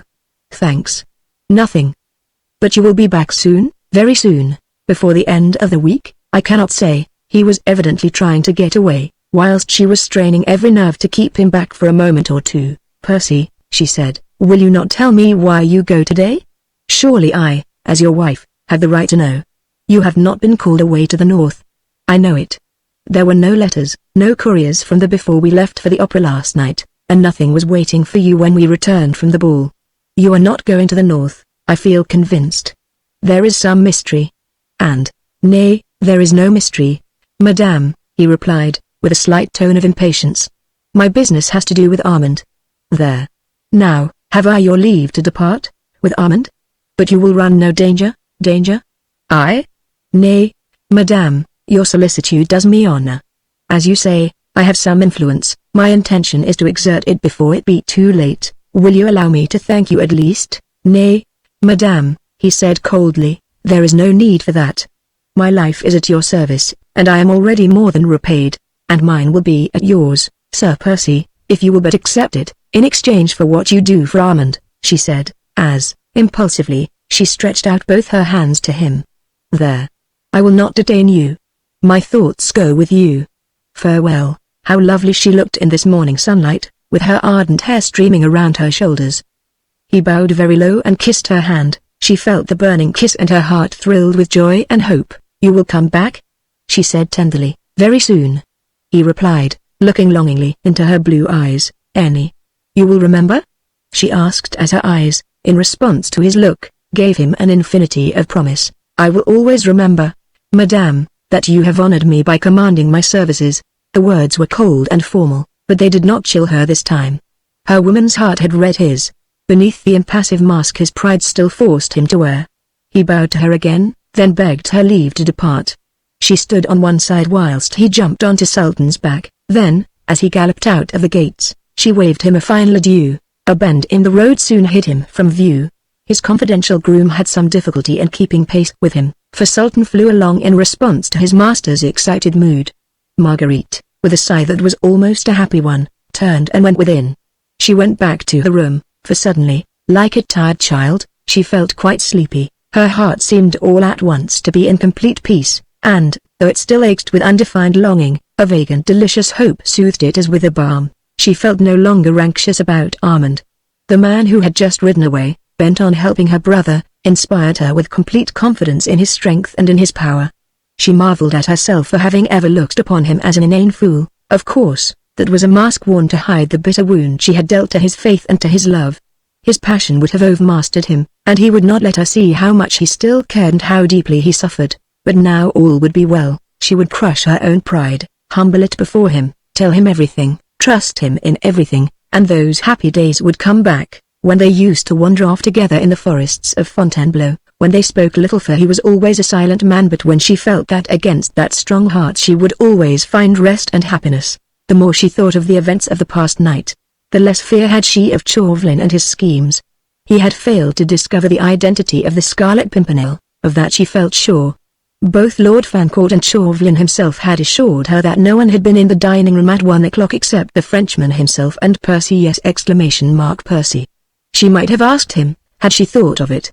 Anyway, she had no fears that the unknown and brave hero would fall in Chauvelin's trap. His death at any rate would not be at her door. Armand certainly was still in danger, but Percy had pledged his word that Armand would be safe, and somehow, as Marguerite had seen him riding away, the possibility that he could fail in whatever he undertook never even remotely crossed her mind. When Armand was safely over in England she would not allow him to go back to France. She felt almost happy now, and, drawing the curtains closely together again to shut out the piercing sun, she went to bed at last, laid her head upon the pillow, and, like a wearied child, soon fell into a peaceful and dreamless sleep. Chapter 18 The Mysterious Device. The day was well advanced when Marguerite woke, refreshed by her long sleep. Louise had brought her some fresh milk and a dish of fruit, and she partook of this frugal breakfast with hearty appetite. Thoughts crowded thick and fast in her mind as she munched her grapes. Most of them went galloping away after the tall, erect figure of her husband, whom she had watched riding out of sight more than 5 hours ago. In answer to her eager inquiries, Louise brought back the news that the groom had come home with Sultan, having left Sir Percy in London. The groom thought that his master was about to get on board his schooner, which was lying off just below London Bridge. Sir Percy had ridden thus far, had then met Briggs, the skipper of the Daydream, and had sent the groom back to Richmond with Sultan and the empty saddle. This news puzzled Marguerite more than ever. Where could Sir Percy be going just now in the Daydream? On Armand's behalf, he had said. Well, Sir Percy had influential friends everywhere. Perhaps he was going to Greenwich, or...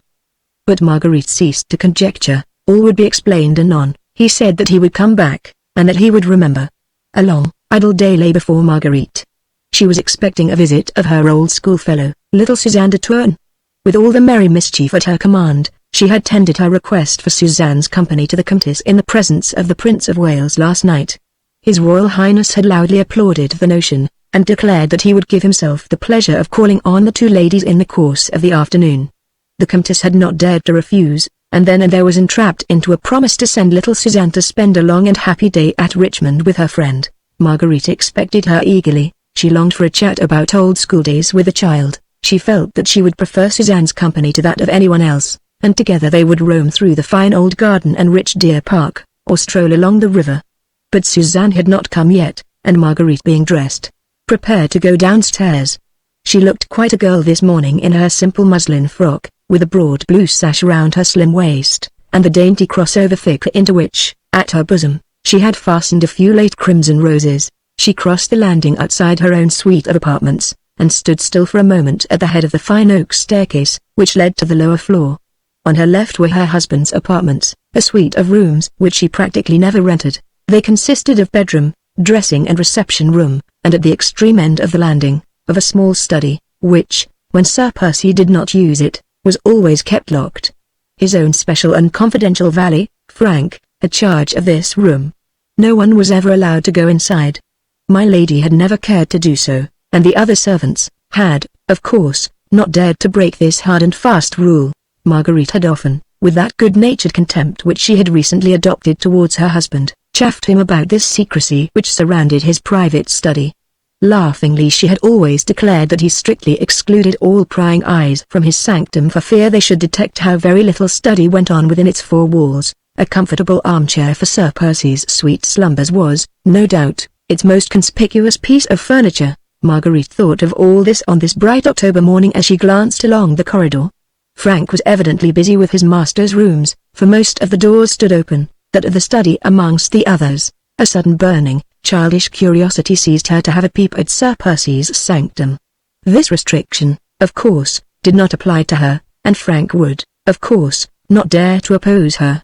Still, she hoped that the valet would be busy in one of the other rooms, that she might have that one quick peep in secret, and unmolested. Gently, on tiptoe, she crossed the landing and, like Bluebeard's wife, trembling half with excitement and wonder, she paused a moment on the threshold, strangely perturbed and irresolute. The door was ajar, and she could not see anything within. She pushed it open tentatively. There was no sound. Frank was evidently not there, and she walked boldly in. At once she was struck by the severe simplicity of everything around her, the dark and heavy hangings, the massive oak furniture, the one or two maps on the wall. In no way recalled to her mind the lazy man about town, the lover of racecourses, the dandified leader of fashion, that was the outward representation of Sir Percy Blakeney. There was no sign here, at any rate, of hurried departure.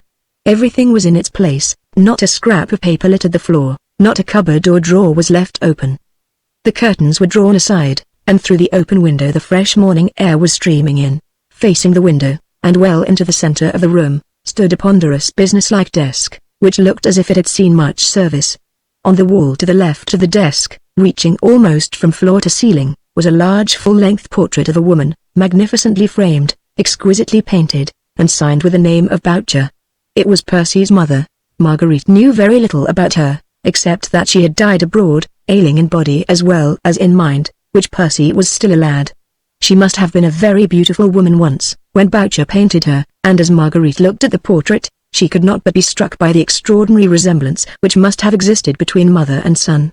There was the same low, square forehead, crowned with thick, fair hair, smooth and heavy, the same deep-set, somewhat lazy blue eyes beneath firmly marked, straight brows, and in those eyes there was the same intensity behind that apparent laziness, the same latent passion which used to light up Percy's face in the olden days before his marriage, and which Marguerite had again noted, last night at dawn, when she had come quite close to him, and had allowed a note of tenderness to creep into her voice.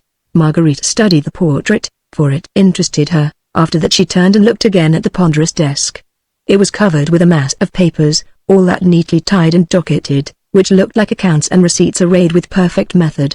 It had never before struck Marguerite, nor had she, alas, found it worthwhile to inquire as to how Sir Percy, whom all the world had credited with the total lack of brains, administered the vast fortune which his father had left him. Since she had entered this neat, orderly room, she had been taken so much by surprise, that this obvious proof of her husband's strong business capacities did not cause her more than a passing thought of wonder. But it also strengthened her in the now certain knowledge that, with his worldly inanities, his foppish ways, and foolish talk, he was not only wearing a mask, but was playing a deliberate and studied part. Marguerite wondered again. Why should he take all this trouble? Why should he, who was obviously a serious, earnest man, wish to appear before his fellow men as an empty-headed nincompoop? He may have wished to hide his love for a wife who held him in contempt. But surely such an object could have been gained at less sacrifice, and with far less trouble than constant incessant acting of an unnatural part. She looked round her quite aimlessly now. She was horribly puzzled, and a nameless dread, before all this strange, unaccountable mystery, had begun to seize upon her. She felt cold and uncomfortable suddenly in this severe and dark room. There were no pictures on the wall, save the fine Boucher portrait, only a couple of maps, both of parts of France, one of the north coast and the other of the environs of Paris. What did Sir Percy want with those, she wondered. Her head began to ache. She turned away from this strange Bluebeard's chamber, which she had entered, and which she did not understand. She did not wish Frank to find her here, and with a fast look round, she once more turned to the door. As she did so, Her foot knocked against a small object, which had apparently been lying close to the desk, on the carpet, and which now went rolling, right across the room. She stooped to pick it up. It was a solid gold ring, with a flat shield, on which was engraved a small device. Marguerite turned it over in her fingers, and then studied the engraving on the shield. It represented a small star-shaped flower, of a shape she had seen so distinctly twice before, once at the opera, and once at Lord Grenville's ball. Chapter 19 The Scarlet Pimpernel. At what particular moment the strange doubt first crept into Marguerite's mind, she could not herself have said. With the ring tightly clutched in her hand, she had run out of the room, down the stairs, and out into the garden, where, in complete seclusion, alone with the flowers, and the river and the birds, she could look again at the ring, and study that device more closely. Stupidly, senselessly, now, sitting beneath the shade of an overhanging sycamore, she was looking at the plain gold shield, with a star-shaped little flower engraved upon it. It was ridiculous. She was dreaming. Her nerves were overwrought, and she saw signs and mysteries in the most trivial coincidences. Had not everybody about town recently made a point of affecting the device of that mysterious and heroic Scarlet Pimpernel? Did she herself wear it embroidered on her gowns? Set in gems and enamel in her hair? What was the strange in the fact that Sir Percy should have chosen to use the device as a seal ring? He might easily have done that. Yes, quite easily. And, besides, what connection could there be between her exquisite dandy of a husband, with his fine clothes and refined, lazy ways, and the daring plotter who rescued French victims from beneath the very eyes of the leaders of a bloodthirsty revolution? Her thoughts were in a whirl, her mind a blank. She did not see anything that was going on around her, and was quite startled when a fresh young voice called to her across the garden. Cheery! Cheery! Where are you? And little Suzanne, fresh as a rosebud, with eyes dancing with glee, and brown curls fluttering in the soft morning breeze, came running across the lawn. They told me you were in the garden, she went on prattling merrily, and throwing herself with a pretty, girlish impulse into Marguerite's arms, so I ran out to give you a surprise. You did not expect me quite so soon, did you, my darling little Margot Cheery? Marguerite, who had hastily concealed the ring in the folds of her kerchief, tried to respond gaily and unconcernedly to the young girl's impulsiveness. Indeed, sweet one, she said with a smile, it is delightful to have you all to myself, and for a nice whole long day. You won't be bored? Oh, bored. Margot, how can you say such a wicked thing? Why? When we were in the dear old convent together, we were always happy when we were allowed to be alone together, and to talk secrets. The two young girls had linked their arms in one another's and began wandering round the garden. Oh, how lovely your home is, Margot, darling, said little Suzanne, enthusiastically, and how happy you must be. Indeed. I ought to be happy, oughtn't I, sweet one? Said Marguerite, with a wistful little sigh. How sadly you say it, Cheery. Well, I suppose now that you are a married woman you won't care to talk secrets with me any longer. Oh, what lots and lots of secrets we used to have at school. Do you remember ? Some we did not even confide to Sister Teresa of the Holy Angels, though she was such a dear. And now you have one all-important secret, little one? Said Marguerite, merrily, which you are forthwith going to confide in me.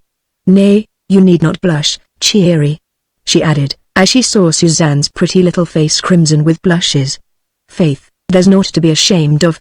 He is a noble and true man, and one to be proud of as a lover, and as a husband. Indeed, Cheery, I am not ashamed, rejoined Suzanne, softly, and it makes me very, very proud to hear you speak so well of him. I think Maman will consent, she added thoughtfully, and I shall be, oh, so happy, but, of course, nothing is to be thought of until Papa is safe. Marguerite started. Suzanne's father. The Comte de Tourne! One of those whose life would be jeopardized if Chauvelin succeeded in establishing the identity of the Scarlet Pimpernel. She had understood all along from the Comtesse, and also from one or two of the members of the League, that their mysterious leader had pledged his honor to bring the fugitive Comte de Tourne safely out of France. Whilst little Suzanne, unconscious of all save her own all-important little secret, went prattling on.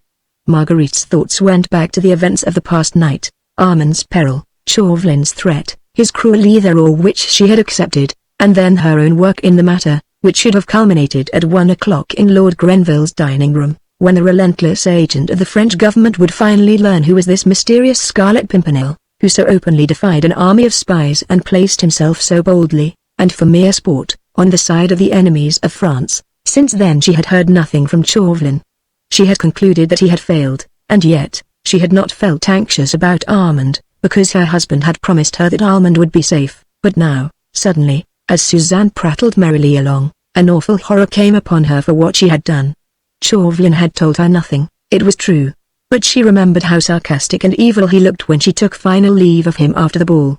Had he discovered something then? Had he already laid his plans for catching the daring plotter, red-handed, in France, and sending him to the guillotine without compunction or delay? Marguerite turned sick with horror, and her hand convulsively clutched the ring in her dress. "You are not listening, Cherie," said Suzanne, reproachfully, as she paused in her long, highly interesting narrative. "Yes, yes, darling, indeed I am," said Marguerite with an effort, forcing herself to smile. "I love to hear you talking. And your happiness makes me so very glad. Have no fear, we will manage to propitiate Maman. Sir Andrew Ffoulkes is a noble English gentleman, he has money and position, the Comtesse will not refuse her consent.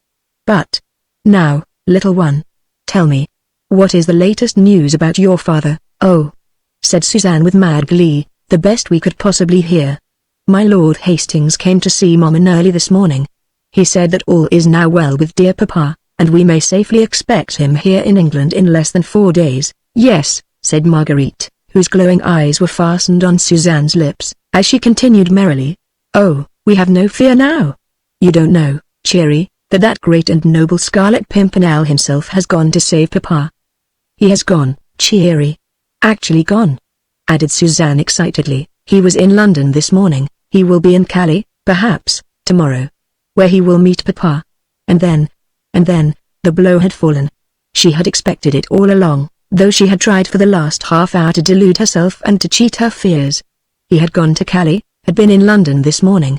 He, the Scarlet Pimpernel, Percy Blakeney, her husband, whom she had betrayed last night to Chauvelin. Percy, her husband, the Scarlet Pimpernel.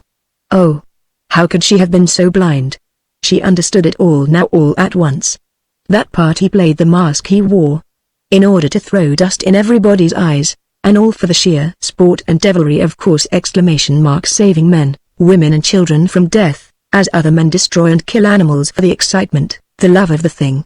The idle, rich man wanted some aim in life. He, and the few young bucks he enrolled under his banner, had amused themselves for months in risking their lives for the sake of an innocent few. Perhaps he had meant to tell her when they were first married, and then the story of the Marquis de Streetsir had come to his ears, and he had suddenly turned from her, thinking, no doubt, that she might someday betray him and his comrades, who had sworn to follow him, and so he had tricked her, as he tricked all others, whilst hundreds now owed their lives to him, and many families owed him both life and happiness. The mask of an inane fop had been a good one, and the part consummately well played. No wonder that Chauvelin's spies had failed to detect, in the apparently brainless nincompoop, the man whose reckless daring and resourceful ingenuity had baffled the keenest French spies, both in France and in England. Even last night when Chauvelin went to Lord Grenville's dining room to seek that daring Scarlet Pimpernel, he only saw that inane Sir Percy Blakeney fast asleep in a corner of the sofa.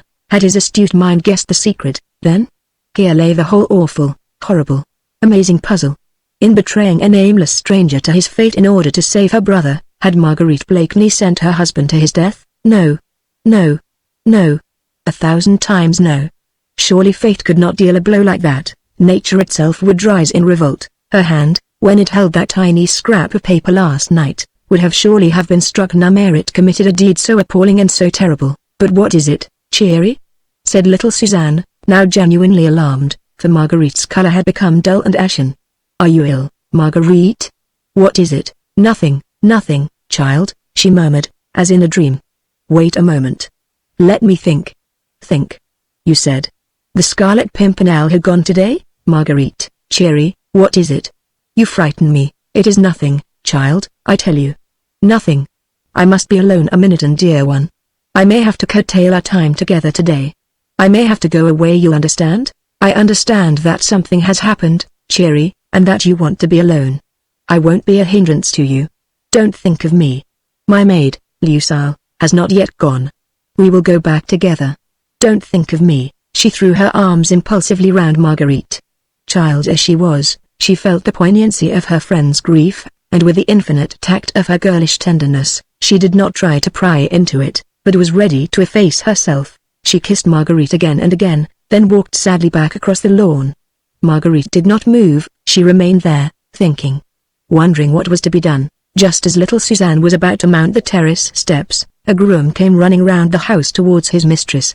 He carried a sealed letter in his hand. Suzanne instinctively turned back. Her heart told her that here perhaps was further ill news for her friend, and she felt that poor Margot was not in a fit state to bear any more. The groom stood respectfully beside his mistress, then he handed her the sealed letter. "What is that?" asked Marguerite. "Just come by runner, my lady." Marguerite took the letter mechanically, and turned it over in her trembling fingers. "Who sent it?" she said. "The runner said, my lady," replied the groom, "that his orders were to deliver this, and that your ladyship would understand from whom it came." Marguerite tore open the envelope. Already her instinct told her what it contained, and her eyes only glanced at it mechanically. It was a letter by Armand Street just to Sir Andrew Ffoulkes, the letter which Chauvelin's spies had stolen at the Fisherman's Rest, and which Chauvelin had held as a rod over her to enforce her obedience. Now he had kept his word. He had sent her back Street Just's compromising letter. For he was on the track of the Scarlet Pimpernel. Marguerite's senses reeled, her very soul seemed to be leaving her body. She tottered, and would have fallen but for Suzanne's arm round her waist. With superhuman effort she regained control over herself. There was yet much to be done. "Bring that runner here to me," she said to the servant, with much calm. "He has not gone." "No, my lady." The groom went, and Marguerite turned to Suzanne. "And you, child, run within. Tell Lucille to get ready. I fear that I must send you home, child. And stay, tell one of the maids to prepare a traveling dress and cloak for me." Suzanne made no reply. She kissed Marguerite tenderly and obeyed without a word. The child was overawed by the terrible, nameless misery in her friend's face. A minute later the groom returned, followed by the runner who had brought the letter. "Who gave you this packet?" asked Marguerite. "A gentleman, my lady," replied the man, "at the Rose and Thistle Inn opposite Charing Cross. He said you would understand." "At the Rose and Thistle? What was he doing?" "He was waiting for the coach, your ladyship, which he had ordered." "The coach?" "Yes, my lady. A special coach he had ordered. I understood from his man that he was posting straight to Dover." "That's enough. You may go." Then she turned to the groom. "My coach and the 4 swiftest horses in the stables, to be ready at once." The groom and runner both went quickly off to obey. Marguerite remained standing for a moment on the lawn quite alone. Her graceful figure was as rigid as a statue, her eyes were fixed, her hands were tightly clasped across her breast, her lips moved as they murmured with pathetic heartbreaking persistence, "What's to be done? What's to be done? Where to find him? Oh, God, grant me light." But this was not the moment for remorse and despair. She had done unwittingly an awful and terrible thing, the very worst crime, in her eyes, that woman ever committed. She saw it in all its horror. Her very blindness in not having guessed her husband's secret seemed now to her another deadly sin. She ought to have known. She ought to have known. How could she imagine that a man who could love with so much intensity as Percy Blakeney had loved her from the first? How could such a man be the brainless idiot he chose to appear? She, at least, ought to have known that he was wearing a mask, and having found that out, she should have torn it from his face, whenever they were alone together. Her love for him had been paltry and weak, easily crushed by her own pride, and she, too, had worn a mask in assuming a contempt for him, whilst, as a matter of fact, she completely misunderstood him. But there was no time now to go over the past.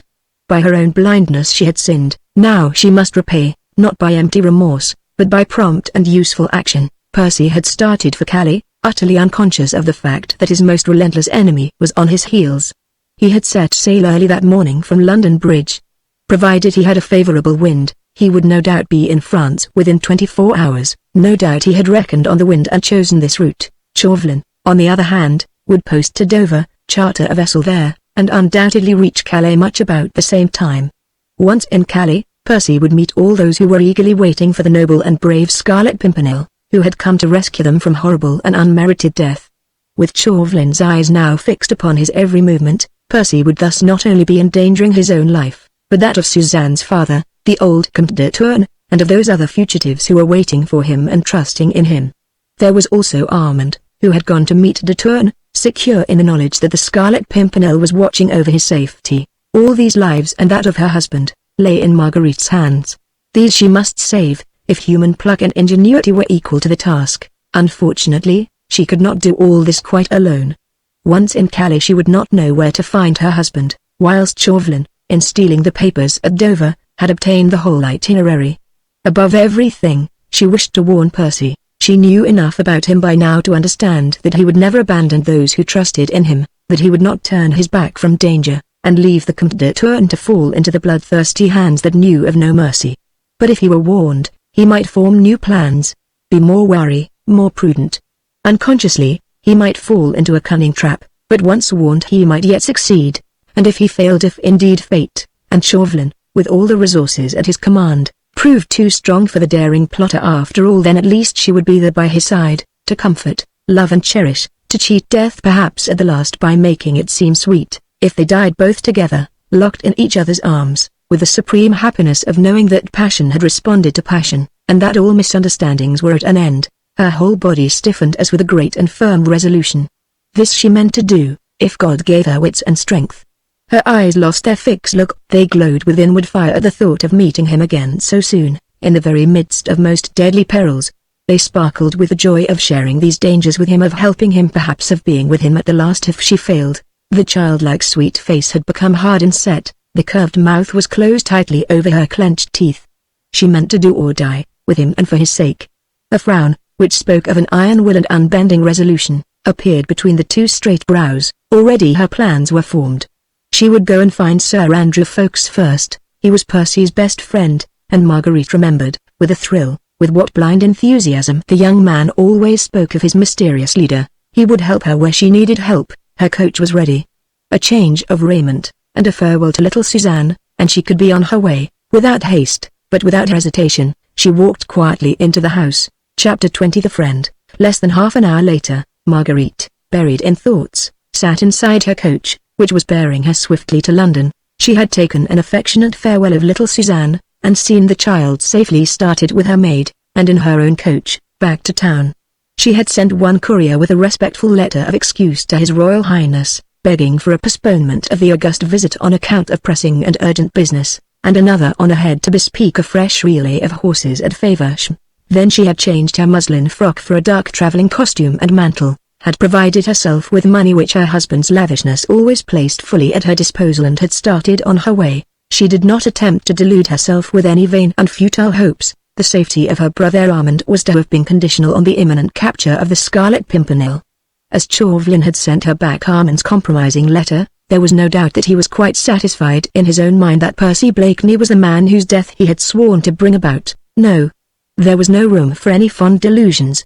Percy, the husband whom she loved with all the ardor which her admiration for his bravery had kindled, was in immediate, deadly peril, through her hand. She had betrayed him to his enemy unwittingly, 'tis true, but she had betrayed him, and if Chauvelin succeeded in trapping him, who so far was unaware of his danger, then his death would be at her door.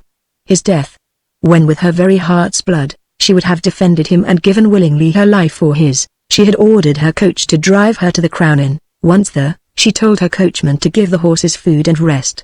Then she ordered a chair, and had herself carried to the house in Pall Mall where Sir Andrew Ffoulkes lived. Among all Percy's friends who were enrolled under his daring banner, she felt that she would prefer to confide in Sir Andrew Ffoulkes. He had always been her friend, and now his love for little Suzanne had brought him closer to her still.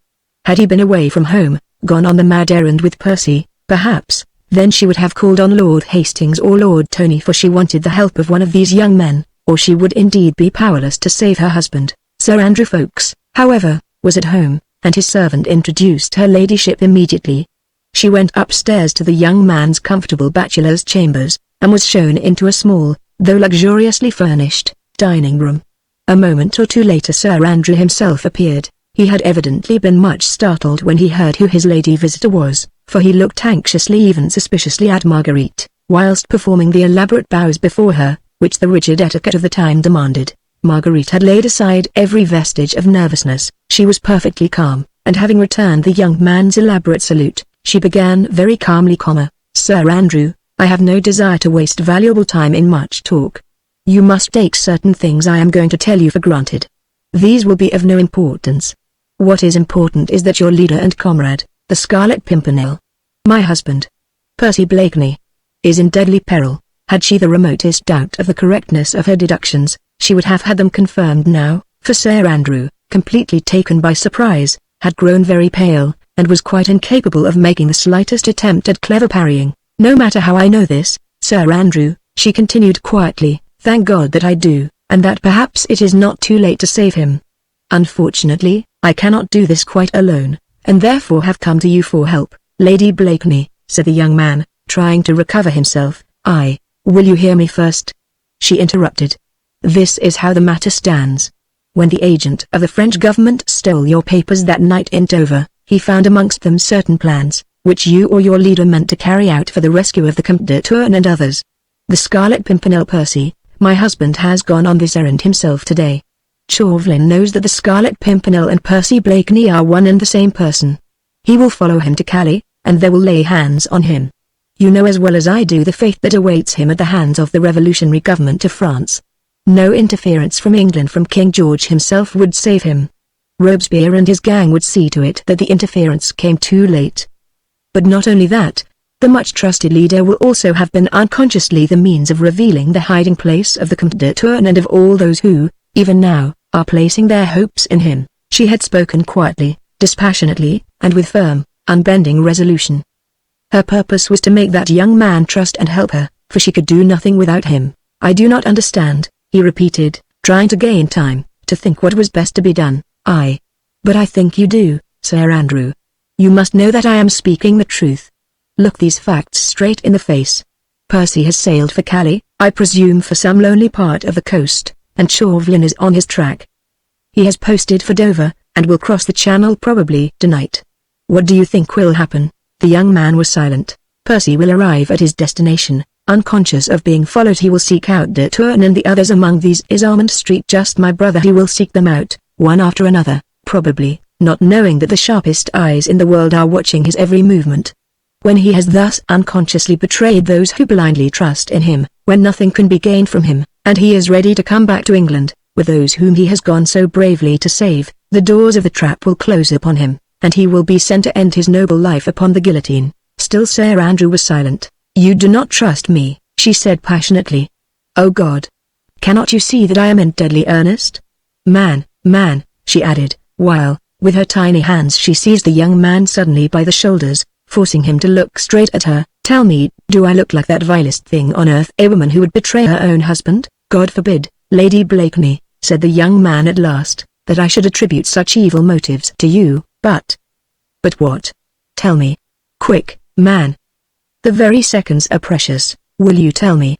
he asked resolutely, and looking searchingly into her blue eyes, whose hand helped to guide them. "Chauvelin, to the knowledge which you say he possesses, mine," she said quietly, "I own it. I will not lie to you, for I wish you to trust me absolutely. But I had no idea. How could I have of the identity of the Scarlet Pimpernel?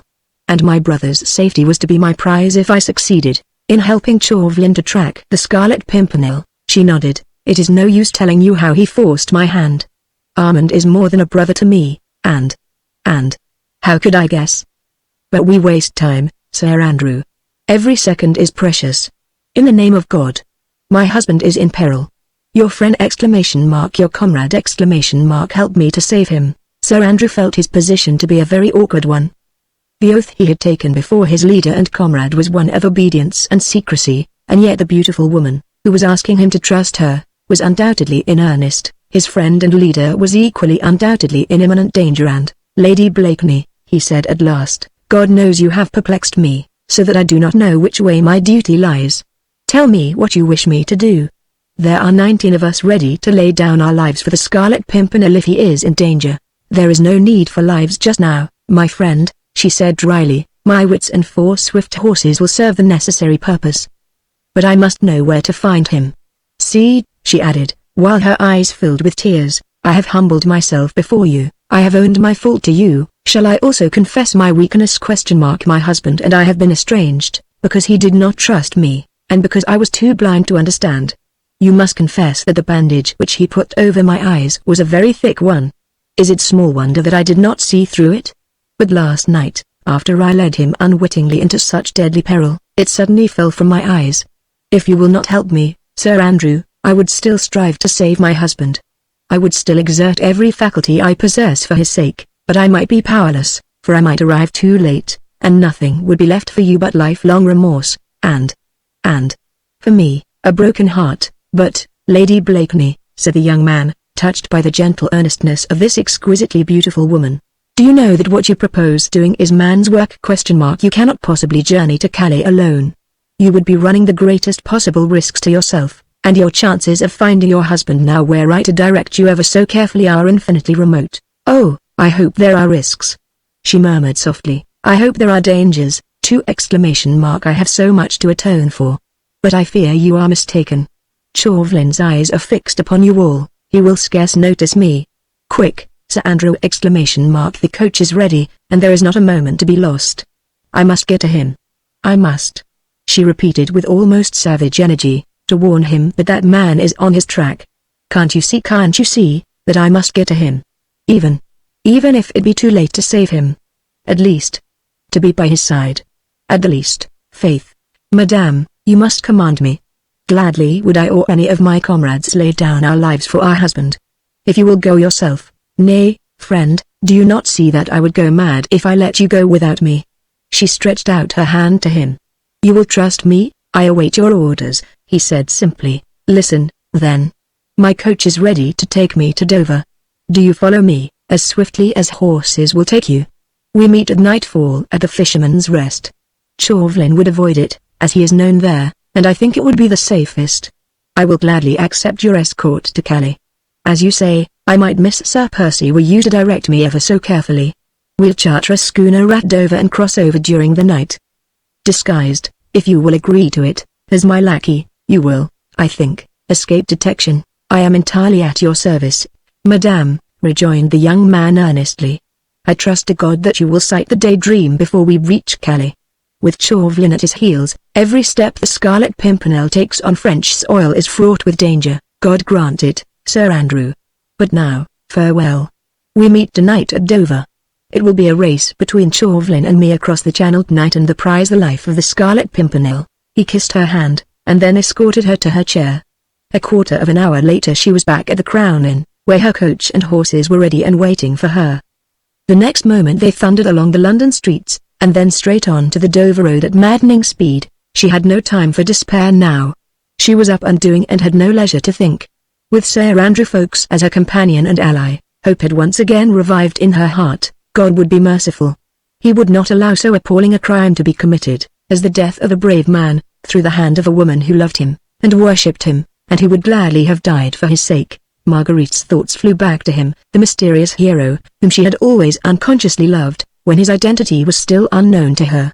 Laughingly, in the olden days, she used to call him the shadowy king of her heart, and now she had suddenly found that this enigmatic personality whom she had worshipped, and the man who loved her so passionately, were one and the same. What wonder that one or two happier visions began to force their way before her mind. She vaguely wondered what she would say to him when first they would stand face to face. She had had so many anxieties, so much excitement during the past few hours, that she allowed herself the luxury of nursing these few more hopeful, brighter thoughts. Gradually the rumble of the coach wheels, with its incessant monotony, acted soothingly on her nerves. Her eyes, aching with fatigue and many shed and unshed tears, closed involuntarily, and she fell into a troubled sleep. Chapter 21 Suspense. It was late into the night when she at last reached the Fisherman's Rest. She had done the whole journey in less than 8 hours, thanks to innumerable changes of horses at the various coaching stations, for which she always paid lavishly, thus obtaining the very best and swiftest that could be had. Her coachman, too, had been indefatigable. The promise of special and rich reward had no doubt helped to keep him up, and he had literally burned the ground beneath his mistress' coach wheels. The arrival of Lady Blakeney in the middle of the night caused a considerable flutter at the Fisherman's Rest.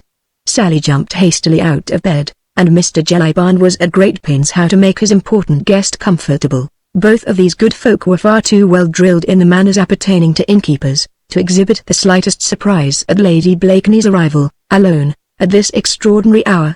No doubt they thought all the more, but Marguerite was far too absorbed in the importance, the deadly earnestness of her journey, to stop and ponder over trifles of that sort. The coffee room, the scene lately of the dastardly outrage on 2 English gentlemen, was quite deserted. Mr. Jellyband hastily relit the lamp, rekindled a cheerful bit of fire in the great hearth, and then wheeled a comfortable chair by it, into which Marguerite gratefully sank. "Will your ladyship stay the night?" asked pretty Miss Sally, who was already busy laying a snow-white cloth on the table, preparatory to providing a simple supper for her ladyship. "No. Not the whole night," replied Marguerite. "At any rate, I shall not want any room but this, if I can have it to myself for an hour or two." "It is at your ladyship's service," said honest Jellyband, whose rubicund face was set in its tightest folds, lest it should betray before the quality that boundless astonishment which the very worthy fellow had begun to feel. "I shall be crossing over at the first turn of the tide," said Marguerite, "and in the first schooner I can get. But my coachman and men will stay the night, and probably several days longer, so I hope you will make them comfortable." "Yes, my lady, I'll look after them."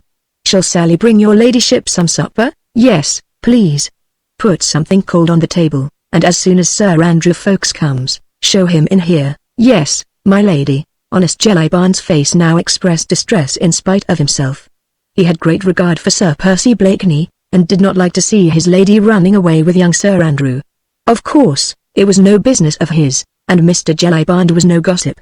Still, in his heart, he recollected that her ladyship was after all only one of them foreigners. What wonder that she was immoral like the rest of them. "Don't sit up, honest Jellyband," continued Marguerite kindly, "nor you either, Mistress Sally. Sir Andrew may be late." Jellyband was only too willing that Sally should go to bed. He was beginning not to like these goings-on at all. Still, Lady Blakeney would pay handsomely for the accommodation, and it certainly was no business of his. Sally arranged a simple supper of cold meat, wine, and fruit on the table, then with a respectful curtsy, she retired, wondering in her little mind why her ladyship looked so serious, when she was about to elope with her gallant. Then commenced a period of weary waiting for Marguerite. She knew that Sir Andrew, who would have to provide himself with clothes befitting a lackey, could not possibly reach Dover for at least a couple of hours. He was a splendid horseman of course, and would make light in such an emergency of the 70-odd miles between London and Dover. He would, too, literally burn the ground beneath his horse's hooves, but he might not always get very good remounts, and in any case, he could not have started from London until at least an hour after she did. She had seen nothing of Chauvelin on the road. Her coachman, whom she questioned, had not seen anyone answering the description his mistress gave him of the wizened figure of the little Frenchman. Evidently, therefore, he had been ahead of her all the time. She had not dared to question the people at the various inns, where they had stopped to change horses. She feared that Chauvelin had spies all along the route, who might overhear her questions, then outdistance her and warn her enemy of her approach. Now she wondered at what inn he might be stopping, or whether he had had the good luck of chartering a vessel already, and was now himself on the way to France. That thought gripped her at the heart as with an iron vice. If indeed she should not be too late already.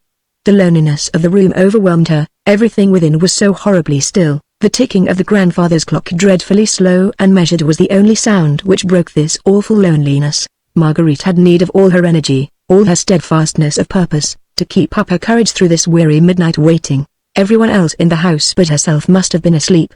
She had heard Sally go upstairs. Mr. Jellyband had gone to see to her coachman and men, and then had returned and taken up a position under the porch outside, just where Marguerite had first met Chauvelin about a week ago. He evidently meant to wait up for Sir Andrew Ffoulkes, but was soon overcome by sweet slumbers, for presently, in addition to the slow ticking of the clock, Marguerite could hear the monotonous and dulcet tones of the worthy fellow's breathing. For some time now, she had realized that the beautiful warm October's day, so happily begun, had turned into a rough and cold night. She had felt very chilly, and was glad of the cheerful blaze in the hearth, but gradually, as time wore on, the weather became more rough, and the sound of the great breakers against the Admiralty Pier, though some distance from the inn, came to her as the noise of muffled thunder. The wind was becoming boisterous, rattling the leaded windows and the massive doors of the old-fashioned house. It shook the trees outside and roared down the vast chimney. Marguerite wondered if the wind would be favorable for her journey. She had no fear of the storm, and would have braved worse risks sooner than delay the crossing by an hour. A sudden commotion outside roused her from her meditations. Evidently it was Sir Andrew Ffoulkes, just arrived in mad haste, for she heard his horse's hooves thundering on the flagstones outside, then Mr. Jellyband's sleepy, yet cheerful tones bidding him welcome. For a moment, then, the awkwardness of her position struck Marguerite, alone at this hour, in a place where she was well known, and having made an assignation with a young cavalier equally well known, and who arrived in disguise. What food for gossip to those mischievously inclined! The idea struck Marguerite chiefly from its humorous side. There was such quaint contrast between the seriousness of her errand, and the construction which would naturally be put on her actions by honest Mr. Jellyband, that, for the first time since many hours, a little smile began playing round the corners of her childlike mouth, and when, presently, Sir Andrew, almost unrecognizable in his lackey-like garb, entered the coffee-room, she was able to greet him with quite a merry laugh. "Faith, Monsieur, my lackey," she said, "I am satisfied with your appearance." Mr. Jellyband had followed Sir Andrew, looking strangely perplexed. The young gallant's disguise had confirmed his worst suspicions. Without a smile upon his jovial face, he drew the cork from the bottle of wine, set the chairs ready, and prepared to wait. "Thanks, honest friend," said Marguerite, who was still smiling at the thought of what the worthy fellow must be thinking at that very moment. "We shall require nothing more, and here's for all the trouble you have been put to on our account." She handed 2 or 3 gold pieces to Jellyband, who took them respectfully, and with becoming gratitude. "Stay, Lady Blakeney," interposed Sir Andrew, as Jellyband was about to retire, "I am afraid we shall require something more of my friend Jelly's hospitality. I am sorry to say we cannot cross over tonight." "Not cross over tonight?" she repeated in amazement. "But we must, Sir Andrew, we must. There can be no question of cannot, and whatever it may cost, we must get a vessel tonight." But the young man shook his head sadly. "I am afraid it is not a question of cost, Lady Blakeney. There is a nasty storm blowing from France. The wind is dead against us, we cannot possibly sail until it has changed." Marguerite became deadly pale.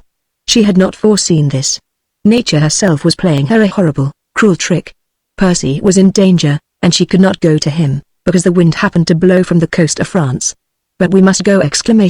"We must," she repeated with strange, persistent energy. "You know, we must go!" "Can't you find a wee?" "I have been down to the shore already," he said, "and had a talk to 1 or 2 skippers.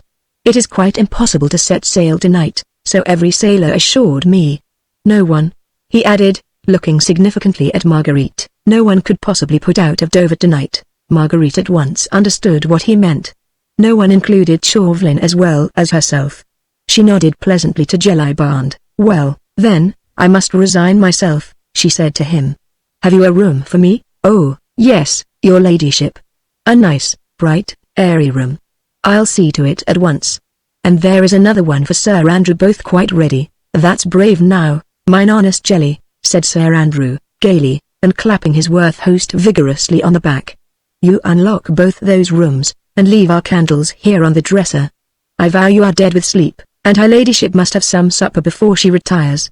There, have no fear, friend of the rueful countenance, her ladyship's visit, though at this unusual hour, is a great honour to thy house, and Sir Percy Blakeney will reward thee doubly, if thou sayest well to her privacy and comfort." Sir Andrew had no doubt guessed the many conflicting doubts and fears which raged in honest Jellyband's head, and, as he was a gallant gentleman, he tried by this brave hint to allay some of the worthy innkeeper's suspicions. He had the satisfaction of seeing that he had partially succeeded. Jellyband's rubicund countenance brightened somewhat, at the mention of Sir Percy's name. "I'll go and see to it at once, sir," he said with alacrity, and with less frigidity in his manner. "Has her ladyship everything she wants for supper?" "Everything, thanks, honest friend, and as I am famished and dead with fatigue, I pray you see to the rooms." "Now tell me," she said eagerly, as soon as Jellyband had gone from the room, "tell me all your news." "There is nothing else much to tell you, Lady Blakeney," replied the young man. "The storm makes it quite impossible for any vessel to put out of Dover this tide. But, what seems to you at first a terrible calamity is really a blessing in disguise. If we cannot cross over to France tonight, Chauvelin is in the same quandary. He may have left before the storm broke out." "God grant he may," said Sir Andrew, merrily, "for very likely then he'll have been driven out of his course. Who knows? He may now even be lying at the bottom of the sea, for there is a furious storm raging, and it will fare ill with all the small craft which happen to be out. But I fear me we cannot build our hopes upon the shipwreck of that cunning devil, and of all his murderous plans. The sailors I spoke to, all assured me that no schooner had put out of Dover for several hours. On the other hand, I ascertained that a stranger had arrived by coach this afternoon, and had, like myself, made some inquiries about crossing over to France. Then Chauvelin is still in Dover?" "Undoubtedly. Shall I go waylay him and run my sword through him? That were indeed the quickest way out of the difficulty." "Nay, Sir Andrew, do not jest. Alas! I have often since last night caught myself wishing for that fiend's death. But what you suggest is impossible. The laws of this country do not permit of murder. It is only in our beautiful France that wholesale slaughter is done lawfully, in the name of liberty and of brotherly love. Sir Andrew had persuaded her to sit down to the table, to partake of some supper and to drink a little wine. This enforced rest of at least 12 hours, until the next tide, was sure to be terribly difficult to bear in the state of intense excitement in which she was. Obedient in these small matters like a child, Marguerite tried to eat and drink. Sir Andrew, with that profound sympathy born in all those who are in love, made her almost happy by talking to her about her husband. He recounted to her some of the daring escapes the brave Scarlet Pimpernel had contrived for the poor French fugitives, whom a relentless and bloody revolution was driving out of their country. He made her eyes glow with enthusiasm by telling her of his bravery, his ingenuity, his resourcefulness, when it meant snatching the lives of men, women, and even children from beneath the very edge of that murderous, ever-ready guillotine. He even made her smile quite merrily by telling her of the Scarlet Pimpernel's quaint and many disguises, through which he had baffled the strictest watch set against him at the barricades of Paris. This last time, the escape of the Comtesse de Tourne and her children had been a veritable masterpiece. Blakeney, disguised as a hideous old market woman, in filthy cap and straggling grey locks, was a sight fit to make the gods laugh. Marguerite laughed heartily as Sir Andrew tried to describe Blakeney's appearance, whose gravest difficulty always consisted in his great height, which in France made disguise doubly difficult. Thus an hour wore on. There were many more to spend in enforced inactivity in Dover. Marguerite rose from the table with an impatient sigh. She looked forward with dread to the night in the bed upstairs, with terribly anxious thoughts to keep her company, and the howling of the storm to help chase sleep away. She wondered where Percy was now. The Daydream was a strong, well-built seagoing yacht. Sir Andrew had expressed the opinion that no doubt she had got in the lee of the wind before the storm broke out, or else perhaps had not ventured into the open at all, but was lying quietly at Gravesend. Briggs was an expert skipper, and Sir Percy handled a schooner as well as any master mariner. There was no danger for them from the storm. It was long past midnight when at last Marguerite retired to rest. As she had feared, sleep sedulously avoided her eyes. Her thoughts were of the blackest during these long, weary hours, whilst that incessant storm raged which was keeping her away from Percy. The sound of the distant breakers made her heart ache with melancholy. She was in the mood when the sea has a saddening effect upon the nerves. It is only when we are very happy, that we can bear to gaze merrily upon the vast and limitless expanse of water, rolling on and on with such persistent, irritating monotony, to the accompaniment of our thoughts, whether grave or gay. When they are gay, the waves echo their gaiety, but when they are sad, then every breaker, as it rolls, seems to bring additional sadness, and to speak to us of hopelessness and of the pettiness of all our joys. Chapter 22. Calais. The weariest nights, the longest days, sooner or later must perforce come to an end. Marguerite had spent over 15 hours in such acute mental torture as well-nigh drove her crazy. After a sleepless night, she rose early, wild with excitement, dying to start on her journey, terrified lest further obstacles lay in her way. She rose before anyone else in the house was astir, so frightened was she, lest she should miss the one golden opportunity of making a start. When she came downstairs, she found Sir Andrew Ffoulkes sitting in the coffee-room. He had been out half an hour earlier, and had gone to the Admiralty Pier, only to find that neither the French packet nor any privately chartered vessel could put out of Dover yet. The storm was then at its fullest, and the tide was on the turn. If the wind did not abate or change, they would perforce have to wait another 10 or 12 hours until the next tide, before a start could be made. And the storm had not abated, the wind had not changed, and the tide was rapidly drawing out. Marguerite felt the sickness of despair when she heard this melancholy news. Only the most firm resolution kept her from totally breaking down, and thus adding to the young man's anxiety, which evidently had become very keen. Though he tried to hide it, Marguerite could see that Sir Andrew was just as anxious as she was to reach his comrade and friend. This enforced inactivity was terrible to them both. How they spent that wearisome day at Dover, Marguerite could never afterwards say.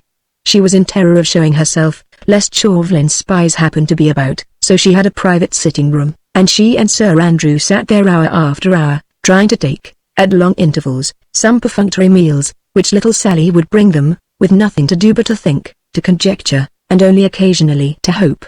The storm had abated just too late, the tide was by then too far out to allow a vessel to put off to sea. The wind had changed, and was settling down to a comfortable northwesterly breeze, a veritable godsend for a speedy passage across to France. And there those two waited, wondering if the hour would ever come when they could finally make a start. There had been one happy interval in this long weary day, and that was when Sir Andrew went down once again to the pier, and presently came back to tell Marguerite that he had chartered a quick schooner, whose skipper was ready to put to sea the moment the tide was favorable. From that moment the hours seemed less wearisome, there was less hopelessness in the waiting, and at last, at 5 o'clock in the afternoon, Marguerite, closely veiled and followed by Sir Andrew Ffoulkes, who, in the guise of her lackey, was carrying a number of impedimenta, found her way down to the pier. Once on board, the keen, fresh sea air revived her, the breeze was just strong enough to nicely swell the sails of the foam crest, as she cut her way merrily towards the open. The sunset was glorious after the storm, and Marguerite, as she watched the white cliffs of Dover gradually disappearing from view, felt more at peace and once more almost hopeful. Sir Andrew was full of kind attentions, and she felt how lucky she had been to have him by her side in this, her great trouble. Gradually the grey coast of France began to emerge from the fast-gathering evening mists. 1 or 2 lights could be seen flickering, and the spires of several churches to rise out of the surrounding haze. Half an hour later Marguerite had landed upon French shore. She was back in that country where at this very moment men slaughtered their fellow creatures by the hundreds, and sent innocent women and children in thousands to the block. The very aspect of the country and its people, even in this remote sea-coast town, spoke of that seething revolution, 300 miles away, in beautiful Paris, now rendered hideous by the constant flow of the blood of her noblest sons, by the wailing of the widows, and the cries of fatherless children. The men all wore red caps in various stages of cleanliness, but all with the tricolour cockade pinned on the left side. Marguerite noticed with a shudder that, instead of the laughing, merry countenance habitual to her own countrymen, their faces now invariably wore a look of sly distrust. Every man nowadays was a spy upon his fellows. The most innocent word uttered in jest might at any time be brought up as a proof of aristocratic tendencies, or of treachery against the people. Even the women went about with a curious look of fear and of hate lurking in their brown eyes, and all watched Marguerite as she stepped on shore, followed by Sir Andrew, and murmured as she passed along, "Sacres aristos," or else "Sacres anglais," otherwise their presence excited no further comment. Calais, even in those days, was in constant business communication with England, and English merchants were often seen on this coast. It was well known that in view of the heavy duties in England, a vast deal of French wines and brandies were smuggled across. This pleased the French bourgeois immensely. He liked to see the English government and the English king, both of whom he hated, cheated out of their revenues, and an English smuggler was always a welcome guest at the tumble-down taverns of Calais and Boulogne. So, perhaps, as Sir Andrew gradually directed Marguerite through the tortuous streets of Calais, many of the population, who turned with an oath to look at the strangers clad in English fashion, thought that they were bent on purchasing dutiable articles for their own fog-ridden country, and gave them no more than a passing thought. Marguerite, however, wondered how her husband's tall, massive figure could have passed through Calais unobserved. She marveled what disguise he assumed to do his noble work, without exciting too much attention. Without exchanging more than a few words, Sir Andrew was leading her right across the town, to the other side from that where they had landed, and the way towards Cap Grisnez. The streets were narrow, tortuous, and mostly evil-smelling, with a mixture of stale fish and damp cellar odors. There had been heavy rain here during the storm last night, and sometimes Marguerite sank ankle-deep in the mud, for the roads were not lighted save by the occasional glimmer from a lamp inside a house, but she did not heed any of these petty discomforts. "We may meet Blakeney at the Chat Gris," Sir Andrew had said, when they landed, and she was walking as if on a carpet of rose leaves, for she was going to meet him almost at once. At last they reached their destination. Sir Andrew evidently knew the road, for he had walked unerringly in the dark, and had not asked his way from anyone. It was too dark then for Marguerite to notice the outside aspect of this house. The Chat Gris, as Sir Andrew had called it, was evidently a small wayside inn on the outskirts of Calais, and on the way to Grisnez. It lay some little distance from the coast, for the sound of the sea seemed to come from afar. Sir Andrew knocked at the door with a knob of his cane, and from within Marguerite heard a sort of grunt and the muttering of a number of oaths. Sir Andrew knocked again, this time more peremptorily. More oaths were heard, and then shuffling steps seemed to draw near the door. Presently this was thrown open, and Marguerite found herself on the threshold of the most dilapidated, most squalid room she had ever seen in all her life. The paper, such as it was hanging from the walls in strips. There did not seem to be a single piece of furniture in the room that could, by the wildest stretch of imagination, be called whole. Most of the chairs had broken backs, others had no seats to them. One corner of the table was propped up with a bundle of faggots. There where the fourth leg had been broken, In one corner of the room there was a huge hearth, over which hung a stock pot, with a not altogether unpalatable load of hot soup emanating therefrom. On one side of the room, high up in the wall, there was a species of loft, before which hung a tattered blue and white checked curtain. A rickety set of steps led up to this loft. On the great bare walls, with their colourless paper, all stained with varied filth, there were chalked up at intervals in great bold characters, the words, "Liberty Egalite Fraternite." The whole of this sordid abode was dimly lighted by an evil-smelling oil lamp, which hung from the rickety rafters of the ceiling. It all looked so horribly squalid, so dirty and uninviting, that Marguerite hardly dared to cross the threshold. Sir Andrew, however, had stepped unhesitatingly forward. "English travellers, citoyen," he said boldly, and speaking in French. The individual who had come to the door in response to Sir Andrew's knock, and who, presumably, was the owner of this squalid abode, was an elderly, heavily built peasant, dressed in a dirty blue blouse, heavy sabots, from which wisps of straw protruded all round, shabby blue trousers, and the inevitable red cap with a tricolour cockade, that proclaimed his momentary political views. He carried a short wooden pipe, from which the odour of rank tobacco emanated. He looked with some suspicion and a great deal of contempt at the two travellers, muttering sacres anglais, and spat upon the ground to further show his independence of spirit, but, nevertheless, he stood aside to let them enter, no doubt well aware that these same sacres anglais always had well-filled purses. "Oh, lud," said Marguerite, as she advanced into the room, holding her handkerchief to her dainty nose, "what a dreadful hole. Are you sure this is the place?" "Aye. This the place, sure enough," replied the young man as, with his lace-edged, fashionable handkerchief, he dusted a chair for Marguerite to sit on. "But I vow I never saw a more villainous hole, faith," she said, looking round with some curiosity and a great deal of horror at the dilapidated walls, the broken chairs, the rickety table. "It certainly does not look inviting." The landlord of the Chat Grice by name, Brogard, had taken no further notice of his guests. He concluded that presently they would order supper, and in the meanwhile it was not for a free citizen to show deference, or even courtesy, to anyone, however smartly they might be dressed. By the hearth sat a huddled-up figure clad, seemingly, mostly in rags. That figure was apparently a woman, although even that would have been hard to distinguish, except for the cap, which had once been white, and for what looked like the semblance of the petticoat. She was sitting mumbling to herself, and from time to time stirring the brew in her stock-pot. "Hey, my friend," said Sir Andrew at last, "we should like some supper. The citoyen there," he added, "is concocting some delicious soup, I'll warrant, and my mistress has not tasted food for several hours." It took Brogard some few minutes to consider the question.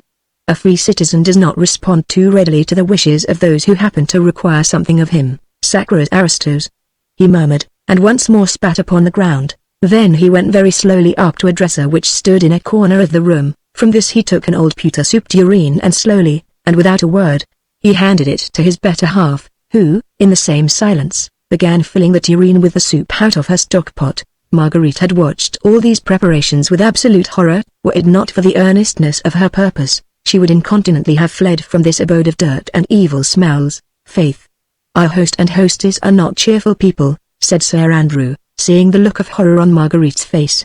"I would I could offer you a more hearty and more appetizing meal.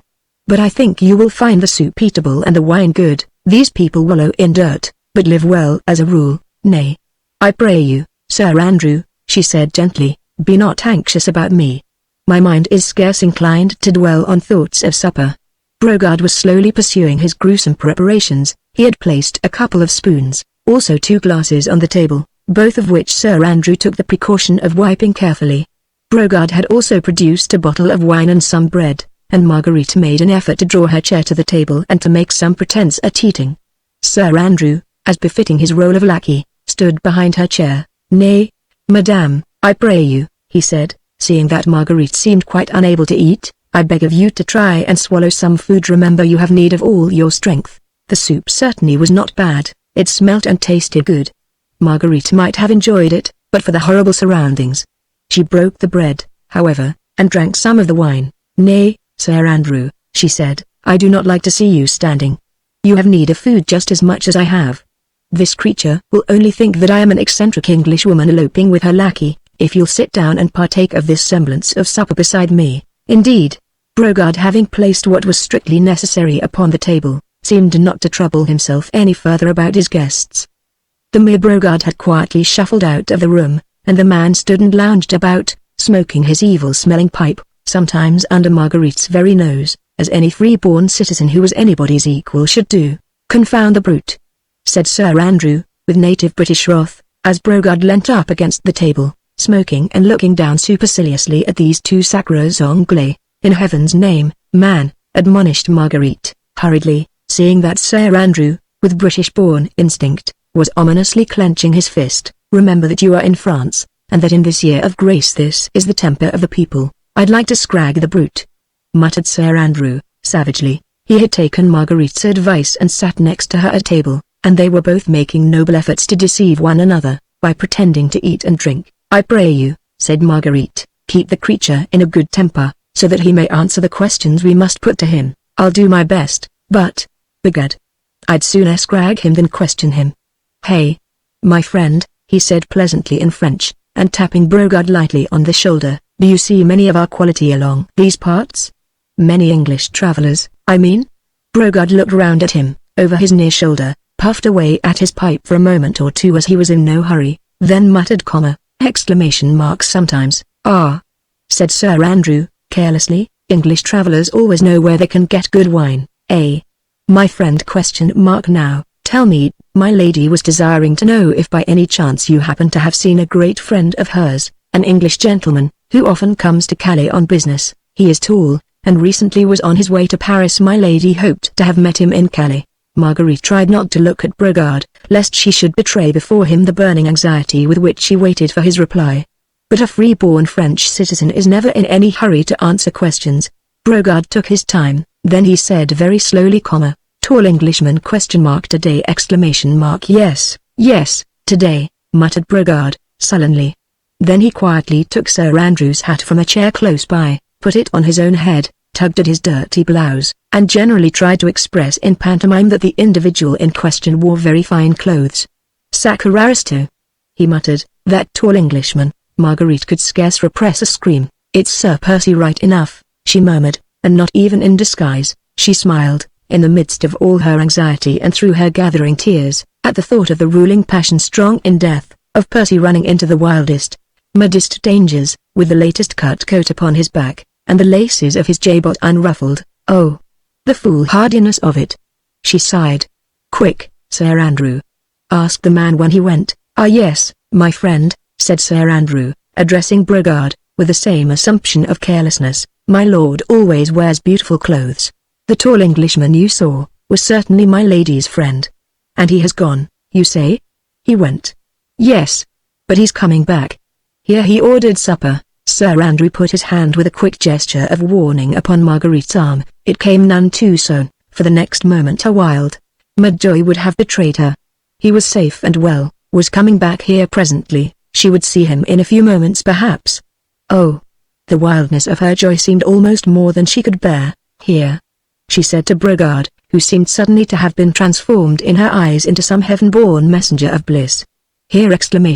"Did you say the English gentleman was coming back here?" The heaven-born messenger of bliss spat upon the floor, to express his contempt for all and sundry aristos, who chose to haunt the chat grace. "Aye," he muttered. "He ordered supper. He will come back. Sacre anglais," he added, by way of protest against all this fuss for a mere Englishman. "But where is he now? Do you know?" she asked eagerly, placing her dainty white hand upon the dirty sleeve of his blue blouse. "He went to get a horse and cart," said Brogard, laconically, as with a surly gesture. He shook off from his arm that pretty hand which princes had been proud to kiss. "At what time did he go?" But Brogard had evidently had enough of these questionings. He did not think that it was fitting for a citizen who was the equal of anybody to be thus catechized by these sacres aristos, even though they were rich English ones. It was distinctly more fitting to his newborn dignity to be as rude as possible. It was a sure sign of civility to meekly reply to civil questions. "I don't know," he said surlily. "I have said enough, voyons, les aristos. He came today. He ordered supper. He went out. He'll come back. Voila." And with this parting assertion of his rights as a citizen and a free man, to be as rude as he well pleased, Brogard shuffled out of the room, banging the door after him. Chapter 23. Hope, Faith. "Madame," said Sir Andrew, seeing that Marguerite seemed desirous to call her surly host back again, "I think we'd better leave him alone." We shall not get anything more out of him, and we might arouse his suspicions. One never knows what spies may be lurking around these god-forsaken places. What care I? She replied lightly, now I know that my husband is safe, and that I shall see him almost directly. Hush, he said in genuine alarm, for she had talked quite loudly, in the fullness of her glee. The very walls have ears in France, these days. He rose quickly from the table, and walked round the bare, squalid room, listening attentively at the door, through which Brogard has just disappeared, and whence only muttered oaths and shuffling footsteps could be heard. He also ran up the rickety steps that led to the attic, to assure himself that there were no spies of Chauvelin's about the place. Are we alone, monsieur, my lackey? Said Marguerite, gaily, as the young man once more sat down beside her. May we talk? As cautiously as possible. He entreated. Faith, man. But you wear a glum face. As for me, I could dance with joy. Surely there is no longer any cause for fear. Our boat is on the beach, the foam crest not 2 miles out at sea, and my husband will be here, under this very roof, within the next half hour perhaps. Sure. There is naught to hinder us. Chauvelin and his gang have not yet arrived. Nay, madame. That I fear we do not know. What do you mean? He was at Dover at the same time that we were, held up by the same storm, which kept us from starting. Exactly. But I did not speak of it before, for I feared to alarm you. I saw him on the beach not 5 minutes before we embarked. At least, I swore to myself at the time that it was himself. He was disguised as a cure, so that Satan, his own guardian, would scarce have known him. But I heard him then, bargaining for a vessel to take him swiftly to Calais, and he must have set sail less than an hour after we did. Marguerite's face had quickly lost its look of joy. The terrible danger in which Percy stood, now that he was actually on French soil, became suddenly and horribly clear to her. Chauvelin was close upon his heels. Here in Calais, the astute diplomatist was all-powerful. A word from him and Percy could be tracked and arrested, and every drop of blood seemed to freeze in her veins. Not even during the moments of her wildest anguish in England had she so completely realized the imminence of the peril in which her husband stood. Chauvelin had sworn to bring the Scarlet Pimpernel to the guillotine, and now the daring plotter, whose anonymity hitherto had been his safeguard, stood revealed through her own hand, to his most bitter, most relentless enemy. Chauvelin, when he waylaid Lord Tony and Sir Andrew Ffoulkes in the coffee-room of the Fisherman's Rest, had obtained possession of all the plans of this latest expedition. Armand Street just, the Comte de Tourne and other fugitive royalists were to have met the Scarlet Pimpernel, or other, as it had been originally arranged, 2 of his emissaries on this day, the 2nd of October, at a place evidently known to the League, and vaguely alluded to as the Père Blanchard's hut. Armand, whose connection with the Scarlet Pimpernel and disavowal of the brutal policy of the Reign of Terror was still unknown to his countrymen, had left England a little more than a week ago, carrying with him the necessary instructions, which would enable him to meet the other fugitives and to convey them to this place of safety. This much Marguerite had fully understood from the first, and Sir Andrew Ffoulkes had confirmed her surmises. She knew, too, that when Sir Percy realized that his own plans and his directions to his lieutenants had been stolen by Chauvelin, it was too late to communicate with Armand, or to send fresh instructions to the fugitives. They would, of necessity, be at the appointed time and place, not knowing how grave was the danger which now awaited their brave rescuer. Blakeney, who as usual had planned and organized the whole expedition, would not allow any of his younger comrades to run the risk of almost certain capture. Hence his hurried note to them at Lord Grenville's ball: start myself tomorrow alone. And now, with his identity known to his most bitter enemy, his every step would be dogged. The moment he set foot in France, he would be tracked by Chauvelin's emissaries, followed until he reached that mysterious hut where the fugitives were waiting for him, and there the trap would be closed on him and on them. There was but 1 hour, the hour's start which Marguerite and Sir Andrew had of their enemy, in which to warn Percy of the imminence of his danger, and to persuade him to give up the foolhardy expedition, which could only end in his own death. But there was that 1 hour. Chauvelin knows of this from the papers he stole, said Sir Andrew, earnestly, and on landing will make straight for it. He has not landed yet, she said. We have an hour's start on him, and Percy will be here directly. We shall be mid-channel ere Chauvelin has realized that we have slipped through his fingers. She spoke excitedly and eagerly, wishing to infuse into her young friend some of that buoyant hope which still clung to her heart. But he shook his head sadly. Silent again. Sir Andrew? She said with some impatience. Why do you shake your head and look so glum? Faith, madame, he replied, 'tis only because in making your rose-colored plans, you are forgetting the most important factor. What in the world do you mean? I am forgetting nothing. What factor do you mean? She added with more impatience. It stands 6 foot odd high, replied Sir Andrew, quietly, and hath name Percy Blakeney. I don't understand, she murmured. Do you think that Blakeney would leave Calais without having accomplished what he set out to do? You mean, there's the old Comte de Tourne, the Comte, she murmured, and Street Just. And others, my brother, she said with a heartbroken sob of anguish. Heaven help me, but I fear I had forgotten. Fugitives as they are, these men at this moment await with perfect confidence and unshaken faith the arrival of the Scarlet Pimpernel, who has pledged his honor to take them safely across the Channel. Indeed, she had forgotten. With the sublime selfishness of a woman who loves with her whole heart, she had in the last 24 hours have no thought save for him. His precious, noble life, his danger, he, the loved one, the brave hero, he alone dwelt in her mind. My brother, she murmured, as one by one the heavy tears gathered in her eyes, as memory came back to her of Armand, the companion and darling of her childhood, the man for whom she had committed the deadly sin, which had so hopelessly imperiled her brave husband's life. Sir Percy Blakeney would not be the trusted, honoured leader of a score of English gentlemen, said Sir Andrew, proudly, if he abandoned those who placed their trust in him. As for breaking his word, the very thought is preposterous. There was silence for a moment or two. Marguerite had buried her face in her hands, and was letting the tears slowly trickle through her trembling fingers. The young man said nothing, his heart ached for this beautiful woman in her awful grief. All along he had felt the terrible impasse in which her own rash act had plunged them all. He knew his friend and leader so well, with his reckless daring, his mad bravery, his worship of his own word of honor.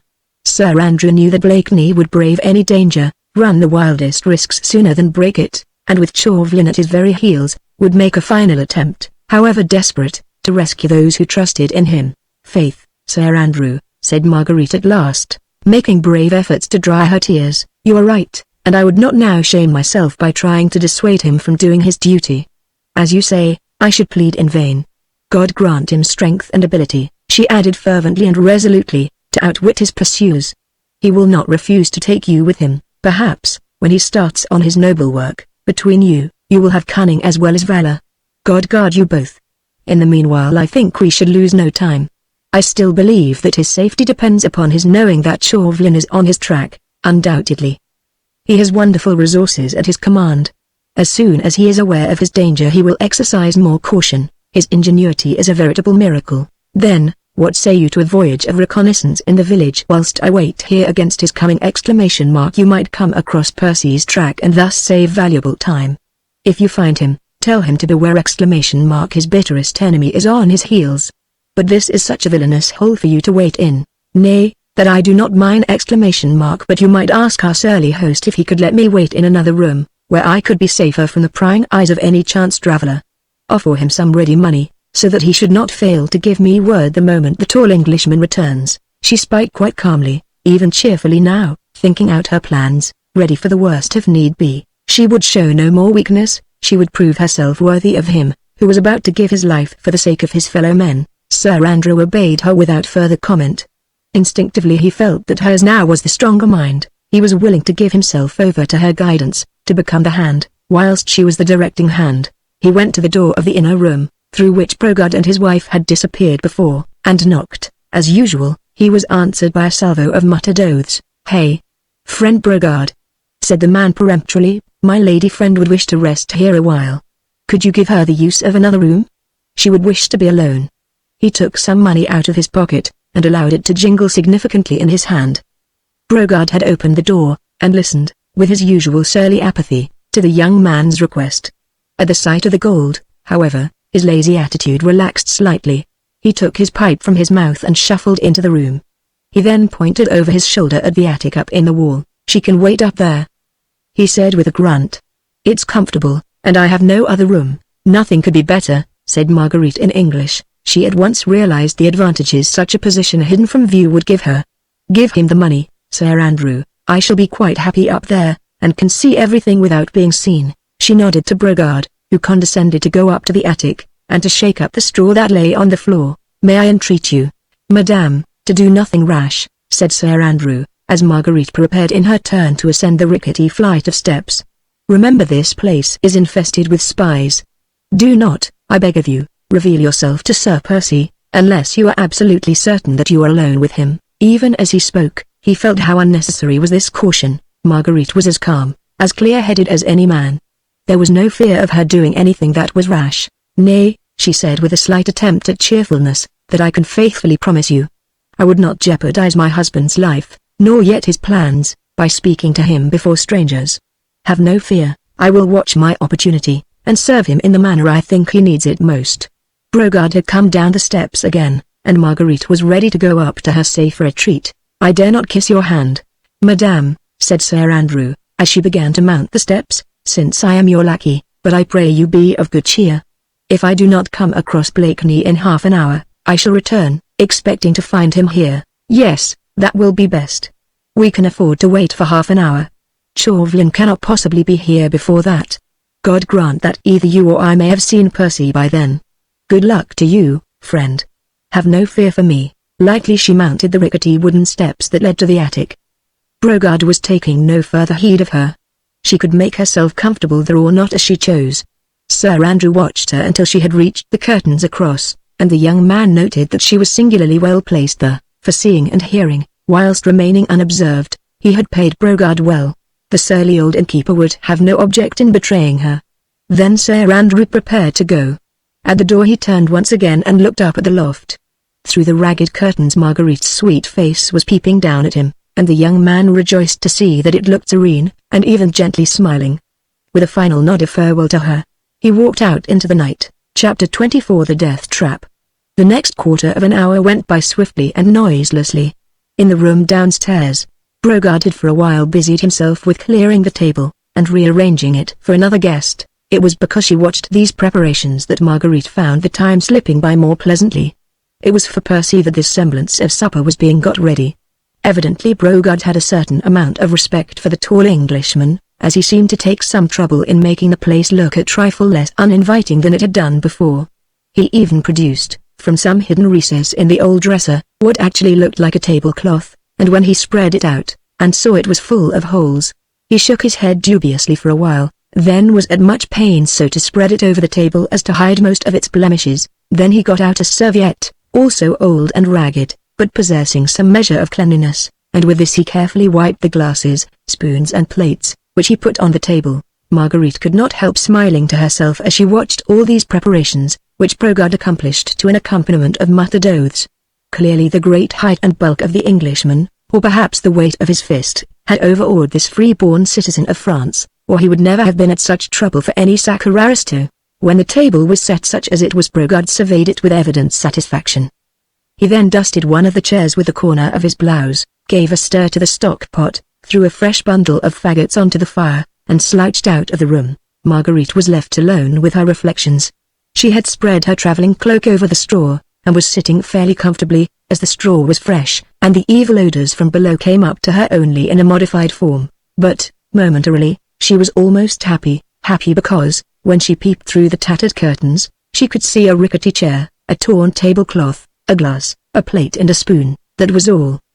But those mute and ugly things seemed to say to her that they were waiting for Percy, that soon, very soon, he would be here, that the squalid room being still empty, they would be alone together. That thought was so heavenly, that Marguerite closed her eyes in order to shut out everything but that. In a few minutes she would be alone with him, she would run down the ladder, and let him see her, then he would take her in his arms, and she would let him see that. After that, she would gladly die for him, and with him, for earth could hold no greater happiness than that. And then what would happen? She could not even remotely conjecture. She knew, of course, that Sir Andrew was right, that Percy would do everything he had set out to accomplish, that now she was here could do nothing, beyond warning him to be cautious, since Chauvelin himself was on his track. After having cautioned him, she would perforce have to see him go off upon the terrible and daring mission. She could not even with a word or look, attempt to keep him back. She would have to obey, whatever he told her to do, even perhaps have to efface herself, and wait, in indescribable agony, whilst he, perhaps, went to his death. But even that seemed less terrible to bear than the thought that he should never know how much she loved him. That at any rate would be spared her.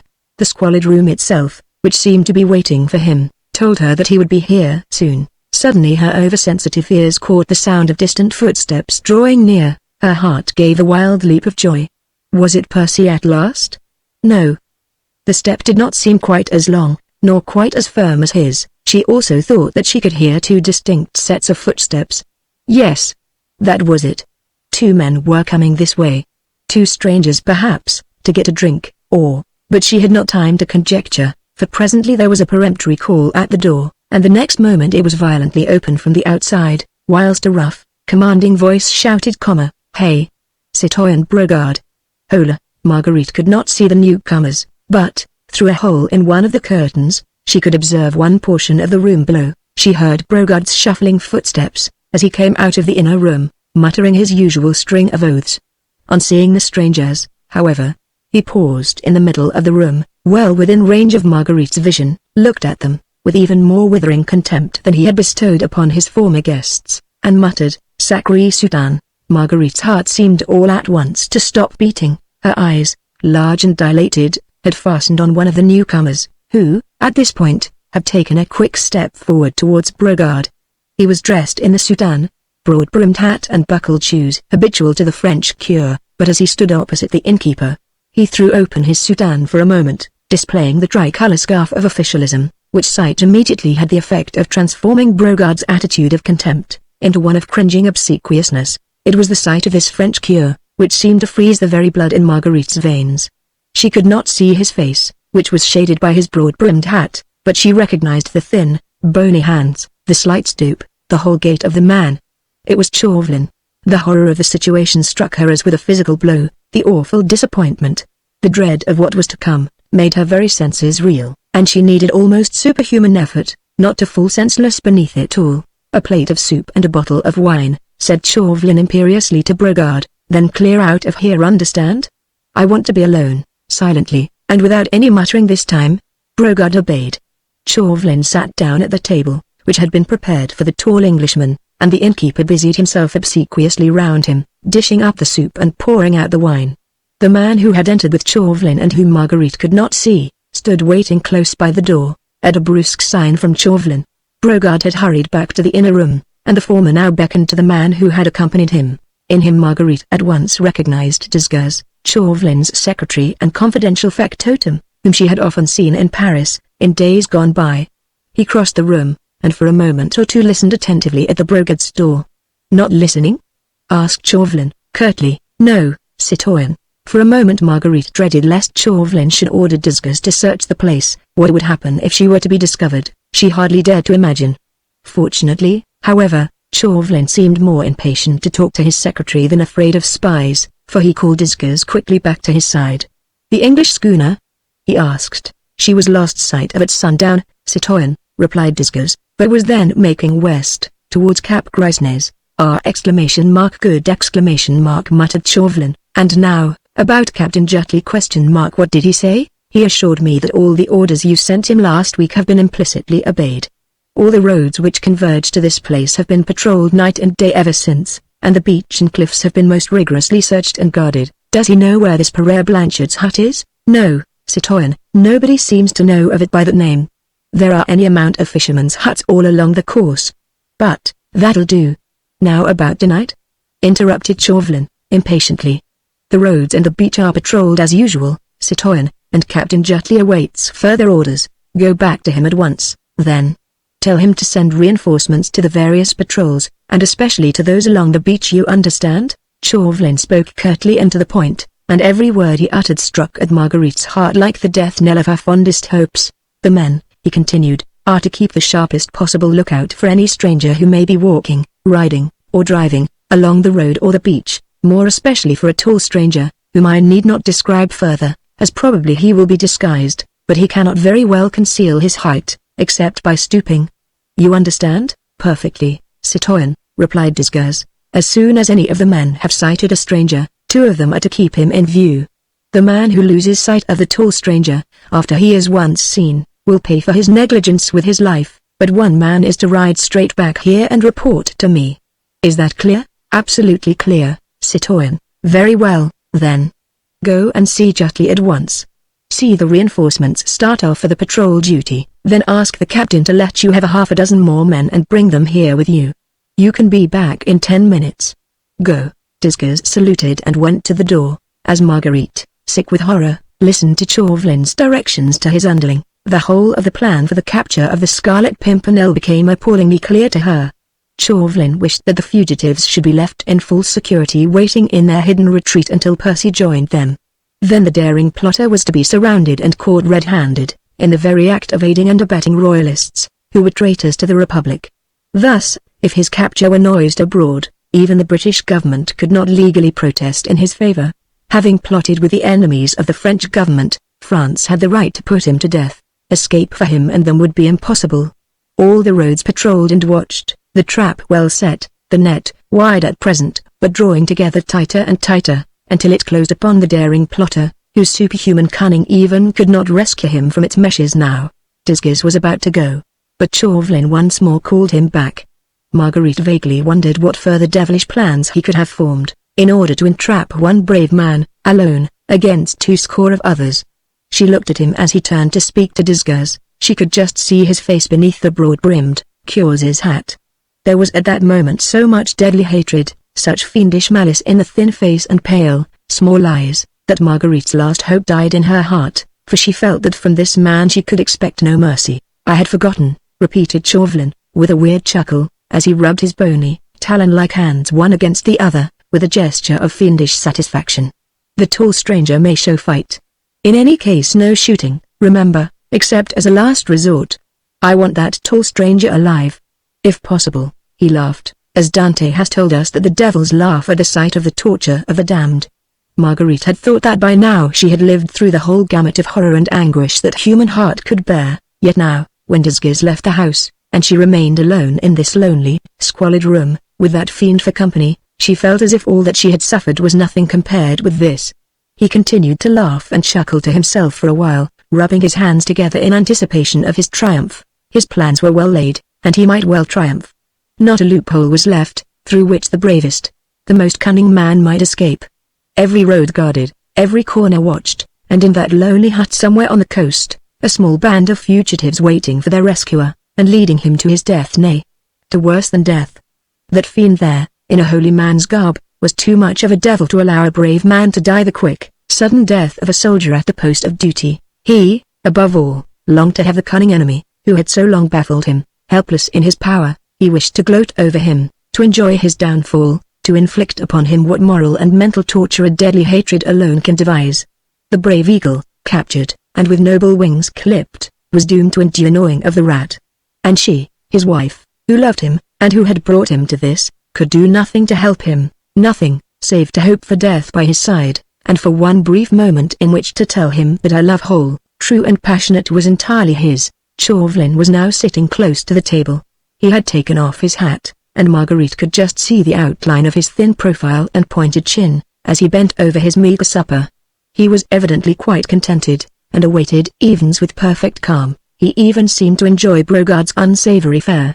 Marguerite wondered how so much hatred could lurk in one human being against another. Suddenly, as she watched Chauvelin, a sound caught her ear, which turned her very heart to stone. And yet that sound was not calculated to inspire anyone with horror, for it was merely the cheerful sound of a gay, fresh voice singing lustily, "God Save the King." Chapter 25 The Eagle and the Fox. Marguerite's breath stopped short. She seemed to feel her very life standing still momentarily whilst she listened to that voice and to that song. In the singer she had recognized her husband.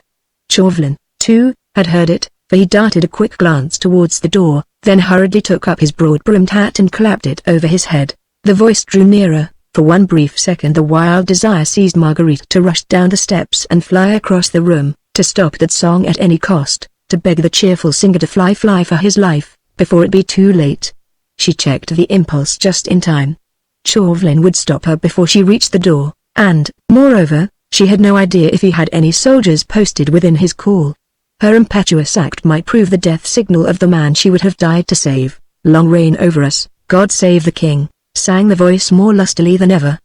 The next moment the door was thrown open and there was dead silence for a second or so. Marguerite could not see the door. She held her breath, trying to imagine what was happening. Percy Blakeney on entering had, of course, at once caught sight of the cure at the table. His hesitation lasted less than 5 seconds. The next moment, Marguerite saw his tall figure crossing the room, whilst he called in a loud, cheerful voice, "Hello, there. No one about? Where's that fool Brogard?" He wore the magnificent coat and riding suit which he had on when Marguerite last saw him at Richmond, so many hours ago. As usual, his get-up was absolutely irreproachable. The fine Mechlin lace at his neck and wrists were immaculate and white, his fair hair was carefully brushed, and he carried his eyeglass with his usual affected gesture. In fact, at this moment, Sir Percy Blakeney, Bart, might have been on his way to a garden party at the Prince of Wales, instead of deliberately, cold-bloodedly running his head in a trap, set for him by his deadliest enemy. He stood for a moment in the middle of the room, whilst Marguerite, absolutely paralyzed with horror, seemed unable even to breathe. Every moment she expected that Chauvelin would give a signal, that the place would fill with soldiers, that she would rush down and help Percy to sell his life dearly. As he stood there, suavely unconscious, she very nearly screamed out to him, "Fly, Percy!" "Tis your deadly enemy!" "Fly before it be too late." But she had not time even to do that, for the next moment Blakeney quietly walked to the table, and, jovially clapped the cure on the back, said in his own drawly, affected way, "Odds his fish. Chauvelin. I vow I never thought of meeting you here." Chauvelin, who had been in the very act of conveying soup to his mouth, fairly choked. His thin face became absolutely purple, and a violent fit of coughing saved this cunning representative of France from betraying the most boundless surprise he had ever experienced. There was no doubt that this bold move on the part of the enemy had been wholly unexpected, as far as he was concerned, and the daring impudence of it completely nonplussed him for the moment. Obviously he had not taken the precaution of having the inn surrounded with soldiers. Blakeney had evidently guessed that much, and no doubt his resourceful brain had already formed some plan by which he could turn this unexpected interview to account. Marguerite up in the loft had not moved. She had made a solemn promise to Sir Andrew not to speak to her husband before strangers, and she had sufficient self-control not to throw herself unreasoningly and impulsively across his plans. To sit still and watch these two men together was a terrible trial of fortitude. Marguerite had heard Chauvelin give the orders for the patrolling of all the roads. She knew that if Percy now left the Chatgrice in whatever direction he happened to go, he could not go far without being sighted by some of Captain Jutley's men on patrol. On the other hand, if he stayed, then Disgers would have time to come back with a dozen men Chauvelin had specially ordered. The trap was closing in, and Marguerite could do nothing but watch and wonder. The two men looked such a strange contrast, and of the two it was Chauvelin who exhibited a slight touch of fear. Marguerite knew him well enough to guess what was passing in his mind. He had no fear for his own person, although he certainly was alone in a lonely inn with a man who was powerfully built, and who was daring and reckless beyond the bounds of probability. She knew that Chauvelin would willingly have braved perilous encounters for the sake of the cause he had at heart, but what he did fear was that this impudent Englishman would, by knocking him down, double his own chances of escape. His underlings might not succeed so well in capturing the Scarlet Pimpernel, when not directed by the cunning hand and the shrewd brain, which had deadly hate for an incentive. Evidently, however, the representative of the French government had nothing to fear for the moment, at the hands of his powerful adversary. Blakeney, with his most inane laugh and pleasant good nature, was solemnly patting him on the back. "I am so damned sorry," he was saying cheerfully, "so very sorry. I seem to have upset you. Eating soup, too. Nasty, awkward thing, soup. Begad! A friend of mine died once. Choked. Just like you. With a spoonful of soup," and he smiled shyly, good-humoredly, down at Chauvelin. "Odds life," he continued, as soon as the latter had somewhat recovered himself, "beastly hole this. Ain't it now? La? You don't mind?" he added, apologetically, as he sat down on a chair close to the table and drew the soup tureen towards him. "That fool Brogard seems to be asleep or something." There was a second plate on the table, and he calmly helped himself to soup, then poured himself out a glass of wine. For a moment Marguerite wondered what Chauvelin would do. His disguise was so good that perhaps he meant, on recovering himself, to deny his identity, but Chauvelin was too astute to make such an obviously false and childish move, and already he too had stretched out his hand and said pleasantly, "I am indeed charmed to see you, Sir Percy. You must excuse me, I thought you the other side of the channel." Sudden surprise almost took my breath away. "La?" said Sir Percy, with a good-humoured grin. "It did that quite, didn't it, Chaubertin? Pardon me, Chauvelin, I beg pardon 1,000 times. Yes, Chauvelin, of course. I never could cotton to foreign names." He was calmly eating his soup, laughing with pleasant good humor, as if he had come all the way to Calais for the express purpose of enjoying supper at this filthy inn, in the company of his arch-enemy. For the moment Marguerite wondered why Percy did not knock the little Frenchman down then and there, and no doubt something of the sort must have darted through his mind, for every now and then his lazy eyes seemed to flash ominously, as they rested on the slight figure of Chauvelin, who had now quite recovered himself and was also calmly eating his soup. But the keen brain, which had planned and carried through so many daring plots, was too far-seeing to take unnecessary risks. This place, after all, might be infested with spies. The innkeeper might be in Chauvelin's pay. One call on Chauvelin's part might bring 20 men about Blakeney's ears for aught he knew, and he might be caught and trapped before he could help, or, at least, warn the fugitives. This he would not risk. He meant to help the others, to get them safely away, for he had pledged his word to them, and his word he would keep. And whilst he ate and chatted, he thought and planned, whilst, up in the loft, the poor, anxious woman racked her brain as to what she should do, and endured agonies of longing to rush down to him, yet not daring to move for fear of upsetting his plans. "I didn't know," Blakeney was saying jovially, "that you, were in holy orders."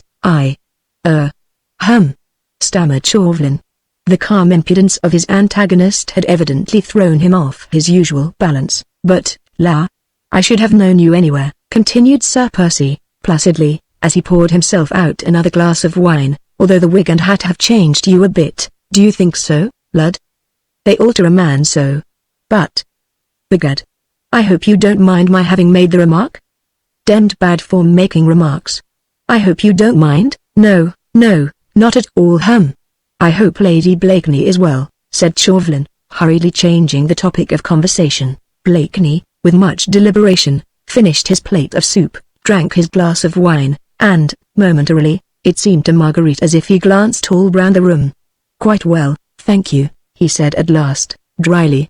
There was a pause, during which Marguerite could watch these two antagonists who, evidently in their minds, were measuring themselves against one another.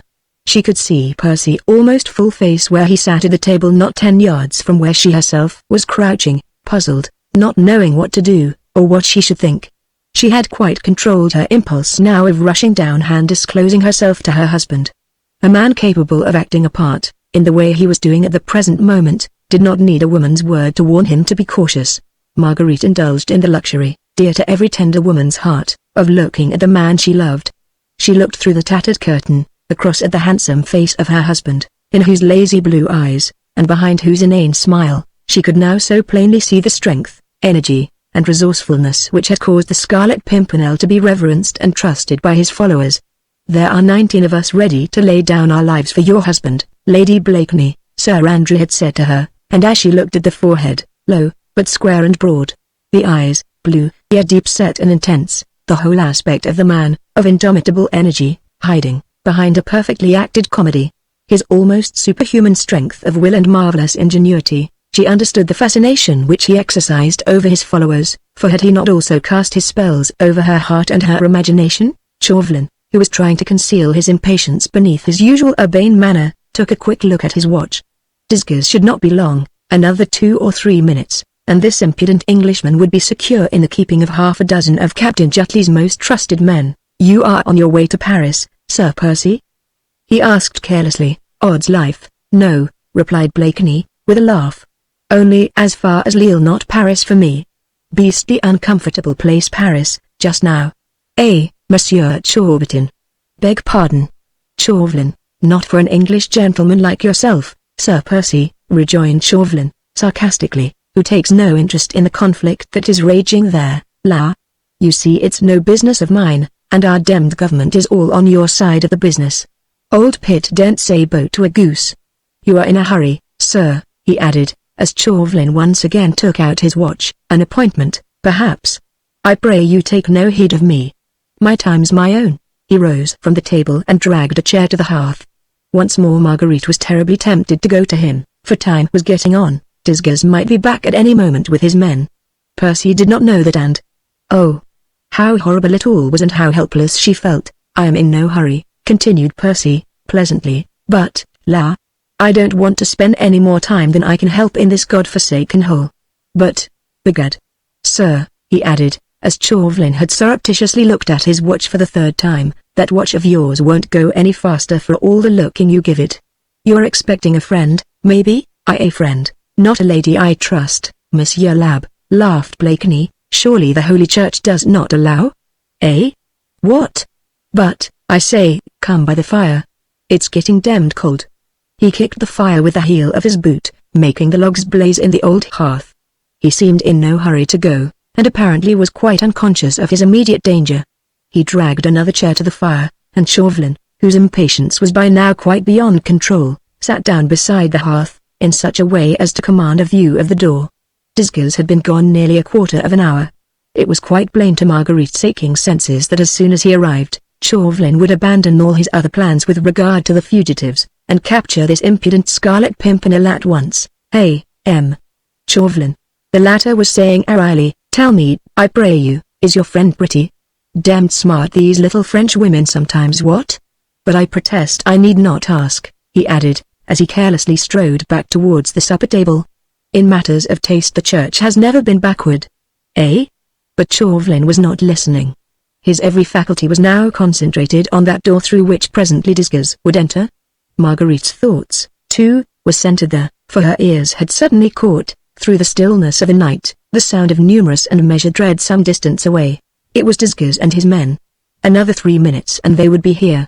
Another 3 minutes and the awful thing would have occurred, the brave eagle would have fallen in the ferret's trap.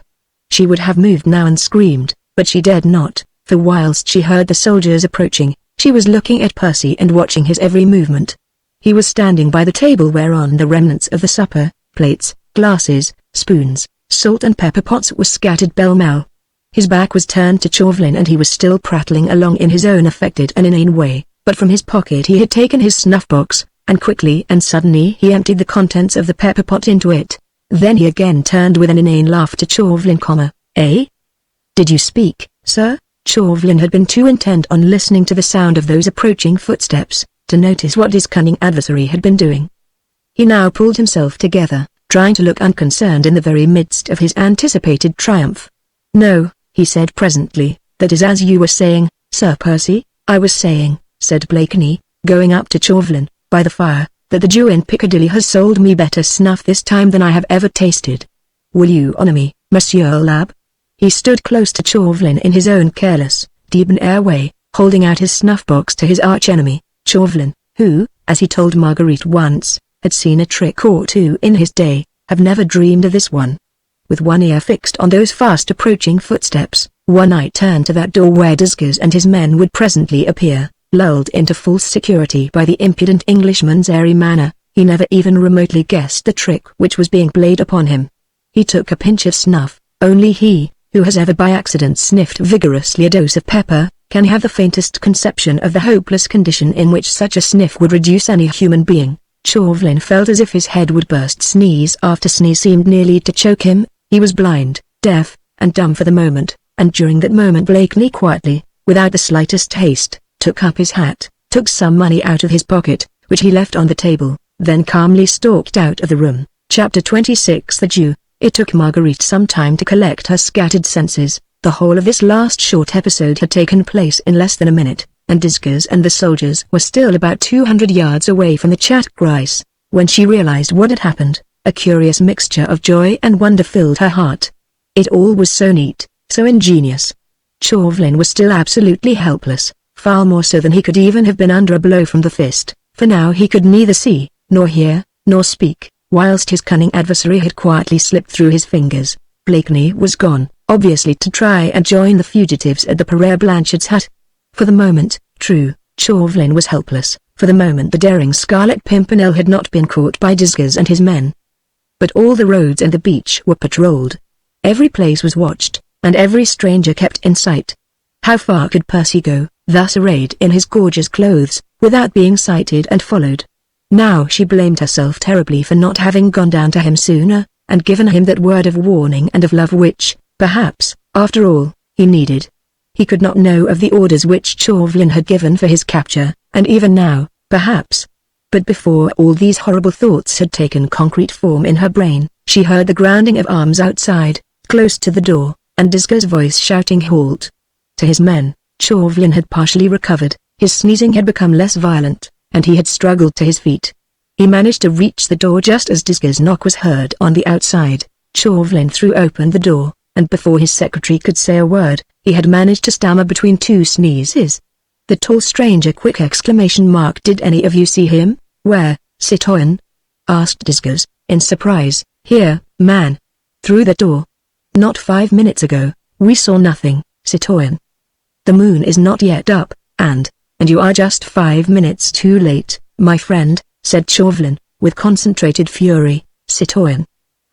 You did what I ordered you to do, said Chauvelin, with impatience. I know that, but you were a precious long time about it. Fortunately, there's not much harm done, or it had fared ill with you, citoyen Disgas. Disgas turned a little pale. There was so much rage and hatred in his superior's whole attitude. The tall stranger, citoyen, he stammered, was here, in this room, 5 minutes ago, having supper at that table. Damn his impudence. For obvious reasons, I dared not tackle him alone. Brogard is too big a fool, and that cursed Englishman appears to have the strength of a bullock, and so he slipped away under your very nose. He cannot go far without being sighted, citoyen. Captain Jutley sent 40 men as reinforcements for the patrol duty. 20 went down to the beach. He again assured me that the watch had been constant all day, and that no stranger could possibly get to the beach, or reach a boat, without being sighted. That's good. Do the men know their work? They have had very clear orders, citoyen, and I myself spoke to those who were about to start. They are to shadow as secretly as possible any stranger they may see, especially if he be tall, or stoop as if he would disguise his height. In no case to detain such a person, of course, said Chauvelin, eagerly. That impudent Scarlet Pimpernel would slip through clumsy fingers. We must let him get to the Père Blanchard's hut now, surround and capture him. The men understand that, citoyen, and also that, as soon as a tall stranger has been sighted, he must be shadowed, whilst one man is to turn straight back and report to you. That is right, said Chauvelin, rubbing his hands, well pleased. I have further news for you, citoyen. What is it? A tall Englishman had a long conversation about 3/4 of an hour ago with a Jew, Reuben by name, who lives not 10 paces from here. Yes, and? Queried Chauvelin, impatiently. The conversation was all about a horse and cart, which the tall Englishman wished to hire, and which was to have been ready for him by 11 o'clock. It is past that now. Where does that Reuben live? A few minutes' walk from this door. Send one of the men to find out if the stranger has driven off in Reuben's cart. Yes, citoyen. Disgas went to give the necessary orders to one of the men. Not a word of this conversation between him and Chauvelin had escaped Marguerite, and every word they had spoken seemed to strike at her heart, with terrible hopelessness and dark foreboding. She had come all this way, and with such high hopes and firm determination to help her husband, and so far she had been able to do nothing, but to watch, with a heart breaking with anguish, the meshes of the deadly net closing round the daring Scarlet Pimpernel. He could not now advance many steps, without spying eyes to track and denounce him. Her own helplessness struck her with the terrible sense of utter disappointment. The possibility of being the slightest use to her husband had become almost nil, and her only hope rested in being allowed to share his fate, whatever it might ultimately be. For the moment, even her chance of ever seeing the man she loved again, has become a remote one. Still, she was determined to keep a close watch over his enemy, and a vague hope filled her heart, that whilst she kept Chauvelin in sight, Percy's fate might still be hanging in the balance. Disgas left Chauvelin moodily pacing up and down the room, whilst he himself waited outside for the return of the man whom he had sent in search of Reuben. Thus several minutes went by. Chauvelin was evidently devoured with impatience. Apparently he trusted no one. This last trick played upon him by the daring Scarlet Pimpernel had made him suddenly doubtful of success, unless he himself was there to watch, direct and superintend the capture of this impudent Englishman. About 5 minutes later, Disgas returned, followed by an elderly Jew, in a dirty, threadbare gabardine, worn greasy across the shoulders. His red hair, which he wore after the fashion of the polished Jews, with the corkscrew curls each side of his face, was plentifully sprinkled with grey. A general coating of grime, about his cheeks and his chin, gave him a peculiarly dirty and loathsome appearance. He had the habitual stoop, those of his race affected in mock humility in past centuries, before the dawn of equality and freedom in matters of faith, and he walked behind Disgas with a peculiar shuffling gait which has remained the characteristic of the Jew trader in continental Europe to this day. Chauvelin, who had all the Frenchman's prejudice against the despised race, motioned to the fellow to keep at a respectful distance. The group of the three men were standing just underneath the hanging oil lamp, and Marguerite had a clear view of them all. "Is this the man?" asked Chauvelin. "No, citoyen," replied Disguise. "Reuben could not be found, so presumably his cart has gone with a stranger, but this man here seems to know something, which he is willing to sell for a consideration." "Ah," said Chauvelin, turning away with disgust from the loathsome specimen of humanity before him.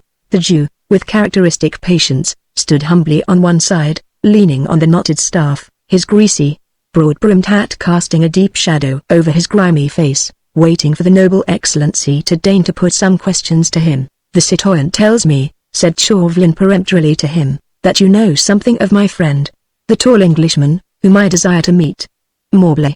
Keep your distance, man," he added hurriedly, as the Jew took a quick and eager step forward. "Yes, your excellency," replied the Jew, who spoke the language with that peculiar lisp which denotes Eastern origin. "I and Reuben Goldstein met a tall Englishman, on the road, close by here this evening." "Did you speak to him?" "He spoke to us, your excellency. He wanted to know if he could hire a horse and cart to go down along the St. Martin Road, to a place he wanted to reach tonight." "What did you say?" "I did not say anything," said the Jew in an injured tone. "Reuben Goldstein, that accursed traitor, that son of Belial." "Cut that short, man," interrupted Chauvelin, roughly, "and go on with your story." "He took the words out of my mouth, your excellency, when I was about to offer the wealthy Englishman my horse and cart, to take him wheresoever he chose. Reuben had already spoken, and offered his half-starved nag, and his broken-down cart. And what did the Englishman do? He listened to Reuben Goldstein, your excellency, and put his hand in his pocket then and there, and took out a handful of gold, which he showed to that descendant of Beelzebub, telling him that all that would be his, if the horse and cart were ready for him by 11 o'clock, and, of course, the horse and cart were ready. Well, they were ready for him in a manner, so to speak, your excellency. Reuben's nag was lame as usual, she refused to budge at first. It was only after a time and with plenty of kicks, that she at last could be made to move, said the Jew with a malicious chuckle. Then they started? Yes, they started about 5 minutes ago. I was disgusted with that stranger's folly. An Englishman ! He ought to have known Reuben's nag was not fit to drive, but if he had no choice, your excellency? Protested the Jew, in a rasping voice. Did I not repeat to him a dozen times, that my horse and cart would take him quicker, and more comfortably than Reuben's bag of bones? He would not listen. Reuben is such a liar, and has such insinuating ways. The stranger was deceived. If he was in a hurry, he would have had better value for his money by taking my cart. You have a horse and cart too, then? Asked Chauvelin, peremptorily. Aye. That I have, your excellency, and if your excellency wants to drive. Do you happen to know which way my friend went in Reuben Goldstein's cart? Thoughtfully the Jew rubbed his dirty chin. Marguerite's heart was beating well nigh to bursting. She had heard the peremptory question, she looked anxiously at the Jew, but could not read his face beneath the shadow of his broad-brimmed hat. Vaguely she felt somehow as if he held Percy's fate in his long dirty hands. There was a long pause, whilst Chauvelin frowned impatiently at the stooping figure before him. At last the Jew slowly put his hand in his breast pocket, and drew out from its capacious depths a number of silver coins. He gazed at them thoughtfully, then remarked, in a quiet tone of voice, "This is what the tall stranger gave me, when he drove away with Reuben, for holding my tongue about him, and his doings." Chauvelin shrugged his shoulders impatiently. "How much is there?" he asked. 20 francs, your excellency, replied the Jew, "and I have been an honest man all my life." Chauvelin without further comment took a few pieces of gold out of his own pocket, and leaving them in the palm of his hand, he allowed them to jingle as he held them out towards the Jew. "How many gold pieces are there in the palm of my hand?" he asked quietly. Evidently he had no desire to terrorize the man, but to conciliate him, for his own purposes, for his manner was pleasant and suave. No doubt he feared the threats of the guillotine, and various other persuasive methods of that type, might addle the old man's brains, and that he would be more likely to be useful through greed of gain, than through terror of death. The eyes of the Jew shot a quick, keen glance at the gold in his interlocutor's hand. "At least 5, I should say, your excellency," he replied obsequiously. "Enough, do you think, to loosen that honest tongue of yours? What does your excellency wish to know? Whether your horse and cart can take me to where I can find my friend the tall stranger, who has driven off in Reuben Goldstein's cart. My horse and cart can take your honor there, where you please, to a place called the Père Blanchard's hut." "Your honor has guessed?"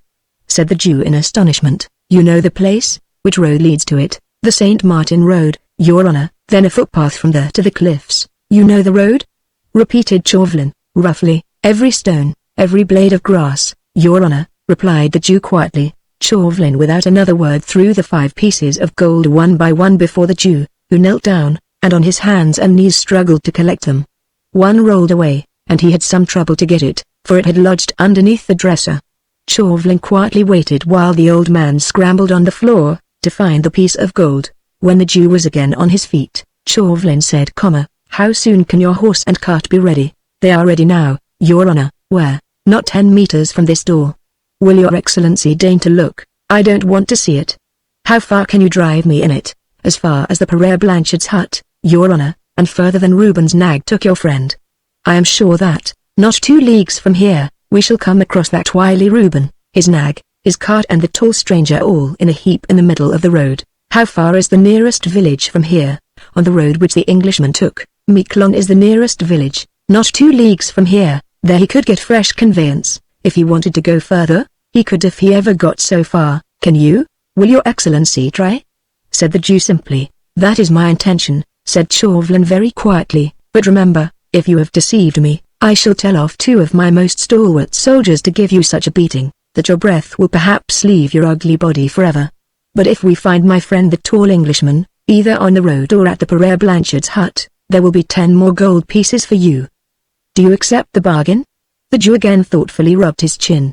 He looked at the money in his hand, then at this stern interlocutor, and at Disgers, who had stood silently behind him all this while. After a moment's pause, he said deliberately, "I accept." "Go and wait outside then," said Chauvelin, "and remember to stick to your bargain, or by heaven, I will keep to mine." With a final, most abject and cringing bow, the old Jew shuffled out of the room. Chauvelin seemed pleased with his interview, for he rubbed his hands together, with that usual gesture of his, of malignant satisfaction. "My coat and boots," he said to Disgers at last. Disgers went to the door, and apparently gave the necessary orders, for presently a soldier entered, carrying Chauvelin's coat, boots, and hat. He took off his soutane, beneath which he was wearing close-fitting breeches and a cloth waistcoat, and began changing his attire. "You, citoyen, in the meanwhile," he said to Disgers, "go back to Captain Jutley as fast as you can, and tell him to let you have another 12 men, and bring them with you along the St. Martin Road, where I dare say you will soon overtake the Jew's cart with myself in it. There will be hot work presently, if I mistake not, in the Père Blanchard's hut. We shall corner our game there, I'll warrant, for this impudent Scarlet Pimpernel has had the audacity or the stupidity, I hardly know which, to adhere to his original plans. He has gone to meet de Tourne, Street Just and the other traitors, which for the moment, I thought, perhaps, he did not intend to do. When we find them, there will be a band of desperate men at bay. Some of our men will, I presume, be put hors combat. These royalists are good swordsmen, and the Englishman is devilish cunning, and looks very powerful. Still, we shall be 5 against 1 at least. You can follow the cart closely with your men, all along the St. Martin Road, through Miquelon. The Englishman is ahead of us, and not likely to look behind him." Whilst he gave these curt and concise orders, he had completed his change of attire. The priest's costume had been laid aside, and he was once more dressed in his usual dark, tight-fitting clothes. At last he took up his hat. "I shall have an interesting prisoner to deliver into your hands," he said with a chuckle, as with unwonted familiarity he took Disgers' arm, and led him towards the door. "We won't kill him outright, eh, friend Disgers? The Père Blanchard's hut is an I mistake not a lonely spot upon the beach, and our men will enjoy a bit of rough sport there with the wounded fox. Choose your men well, friend Disgers. Of the sort who would enjoy that type of sport, eh? We must see that Scarlet Pimpernel with there a bit what ? Shrink and tremble, eh? Before we finally..." He made an expressive gesture, whilst he laughed a low, evil laugh, which filled Marguerite's soul with sickening horror. "Choose your men well, citoyen Disgers," he said once more, as he led his secretary finally out of the room. Chapter 27 On the track. Never for a moment did Marguerite Blakeney hesitate. The last sounds outside the church Grice had died away in the night. She had heard Disgers giving orders to his men, and then starting off towards the fort, to get a reinforcement of a 12 more men. 6 were not thought sufficient to capture the cunning Englishman, whose resourceful brain was even more dangerous than his valor and his strength. Then a few minutes later, she heard the Jew's husky voice again, evidently shouting to his nag, then the rumble of wheels, and noise of a rickety cart bumping over the rough road. Inside the inn, everything was still. Brogard and his wife, terrified of Chauvelin, had given no sign of life. They hoped to be forgotten, and at any rate to remain unperceived. Marguerite could not even hear their usual volleys of muttered oaths. She waited a moment or two longer, then she quietly slipped down the broken stairs, wrapped her dark cloak closely round her and slipped out of the inn. The night was fairly dark, sufficiently so at any rate to hide her dark figure from view, whilst her keen ears kept count of the sound of the cart going on ahead. She hoped by keeping well within the shadow of the ditches which lined the road, that she would not be seen by Desgas' men, when they approached, or by the patrols, which she concluded were still on duty. Thus she started to do this, the last stage of her weary journey, alone, at night, and on foot. Nearly 3 leagues to Miquelon, and then on to the Père Blanchard's hut, wherever that fatal spot might be, probably over rough roads, she cared not. The Jew's nag could not get on very fast, and though she was weary with mental fatigue and nerve strain, she knew that she could easily keep up with it, on a hilly road, where the poor beast, who was sure to be half-starved, would have to be allowed long and frequent rests. The road lay some distance from the sea, bordered on either side by shrubs and stunted trees, sparsely covered with meagre foliage, all turning away from the north, with their branches looking in the semi-darkness, like stiff, ghostly hair, blown by a perpetual wind. Fortunately, the moon showed no desire to peep between the clouds, and Marguerite, hugging the edge of the road, and keeping close to the low line of shrubs, was fairly safe from view. Everything around her was so still, only from far, very far away, there came like a long soft moan, the sound of a distant sea. The air was keen and full of brine. After that enforced period of inactivity, inside the evil-smelling, squalid inn, Marguerite would have enjoyed the sweet scent of this autumnal night, and the distant melancholy rumble of the autumnal night, and the distant melancholy rumble of the waves. She would have revelled in the calm and stillness of this lonely spot, a calm, broken only at intervals by the strident and mournful cry of some distant gull, and by the creaking of the wheels, some way down the road. She would have loved the cool atmosphere, the peaceful immensity of nature, in this lonely part of the coast, but her heart was too full of cruel foreboding, of a great ache and longing for a being who had become infinitely dear to her. Her feet slipped on the grassy bank, for she thought it safest not to walk near the center of the road, and she found it difficult to keep up a sharp pace along the muddy incline. She even thought it best not to keep too near to the cart. Everything was so still, that the rumble of the wheels could not fail to be a safe guide.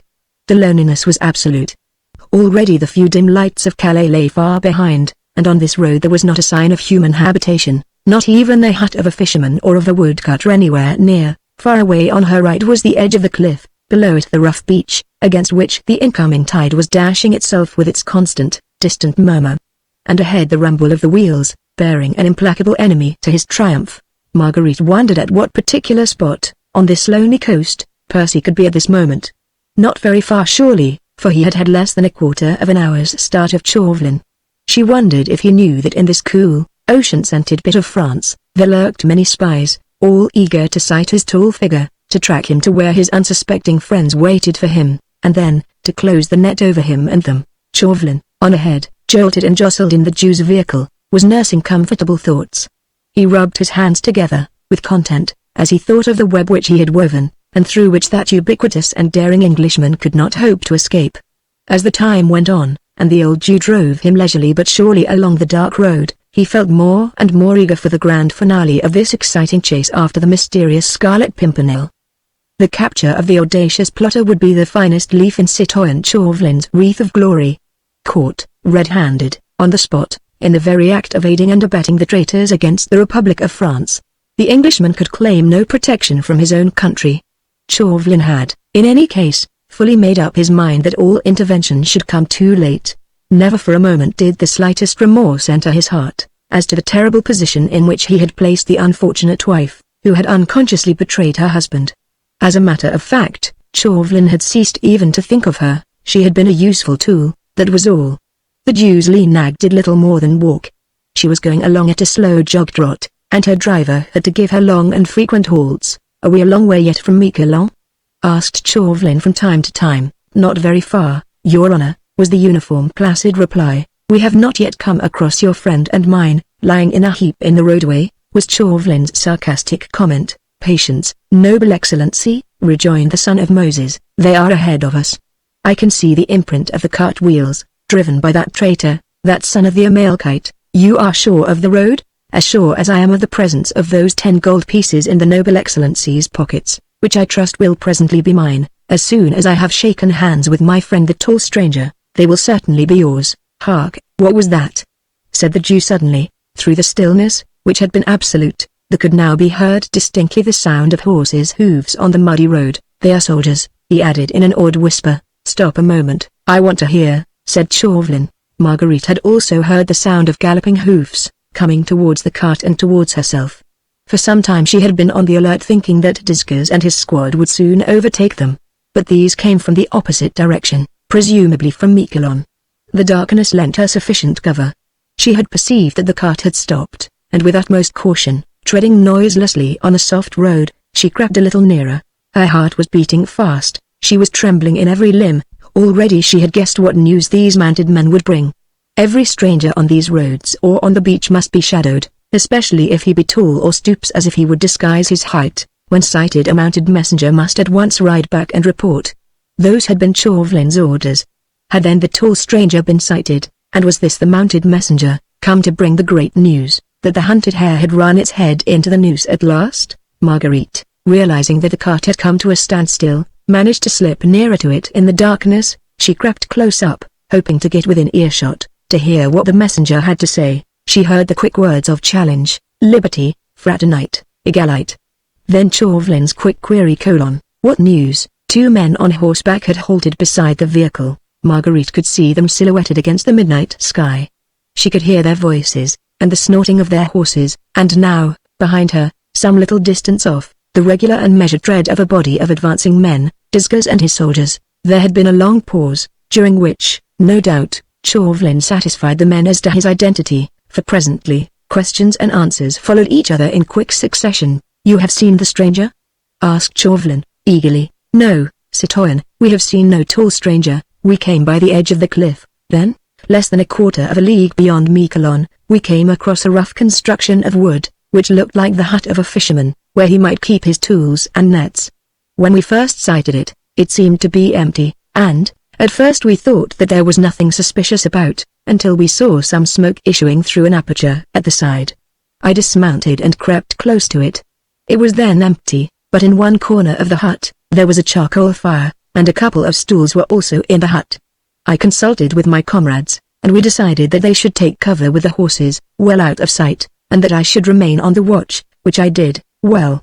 And did you see anything? About half an hour later, I heard voices, citoyen, and presently, 2 men came along towards the edge of the cliff. They seemed to me to have come from the Lille road. One was young, the other quite old.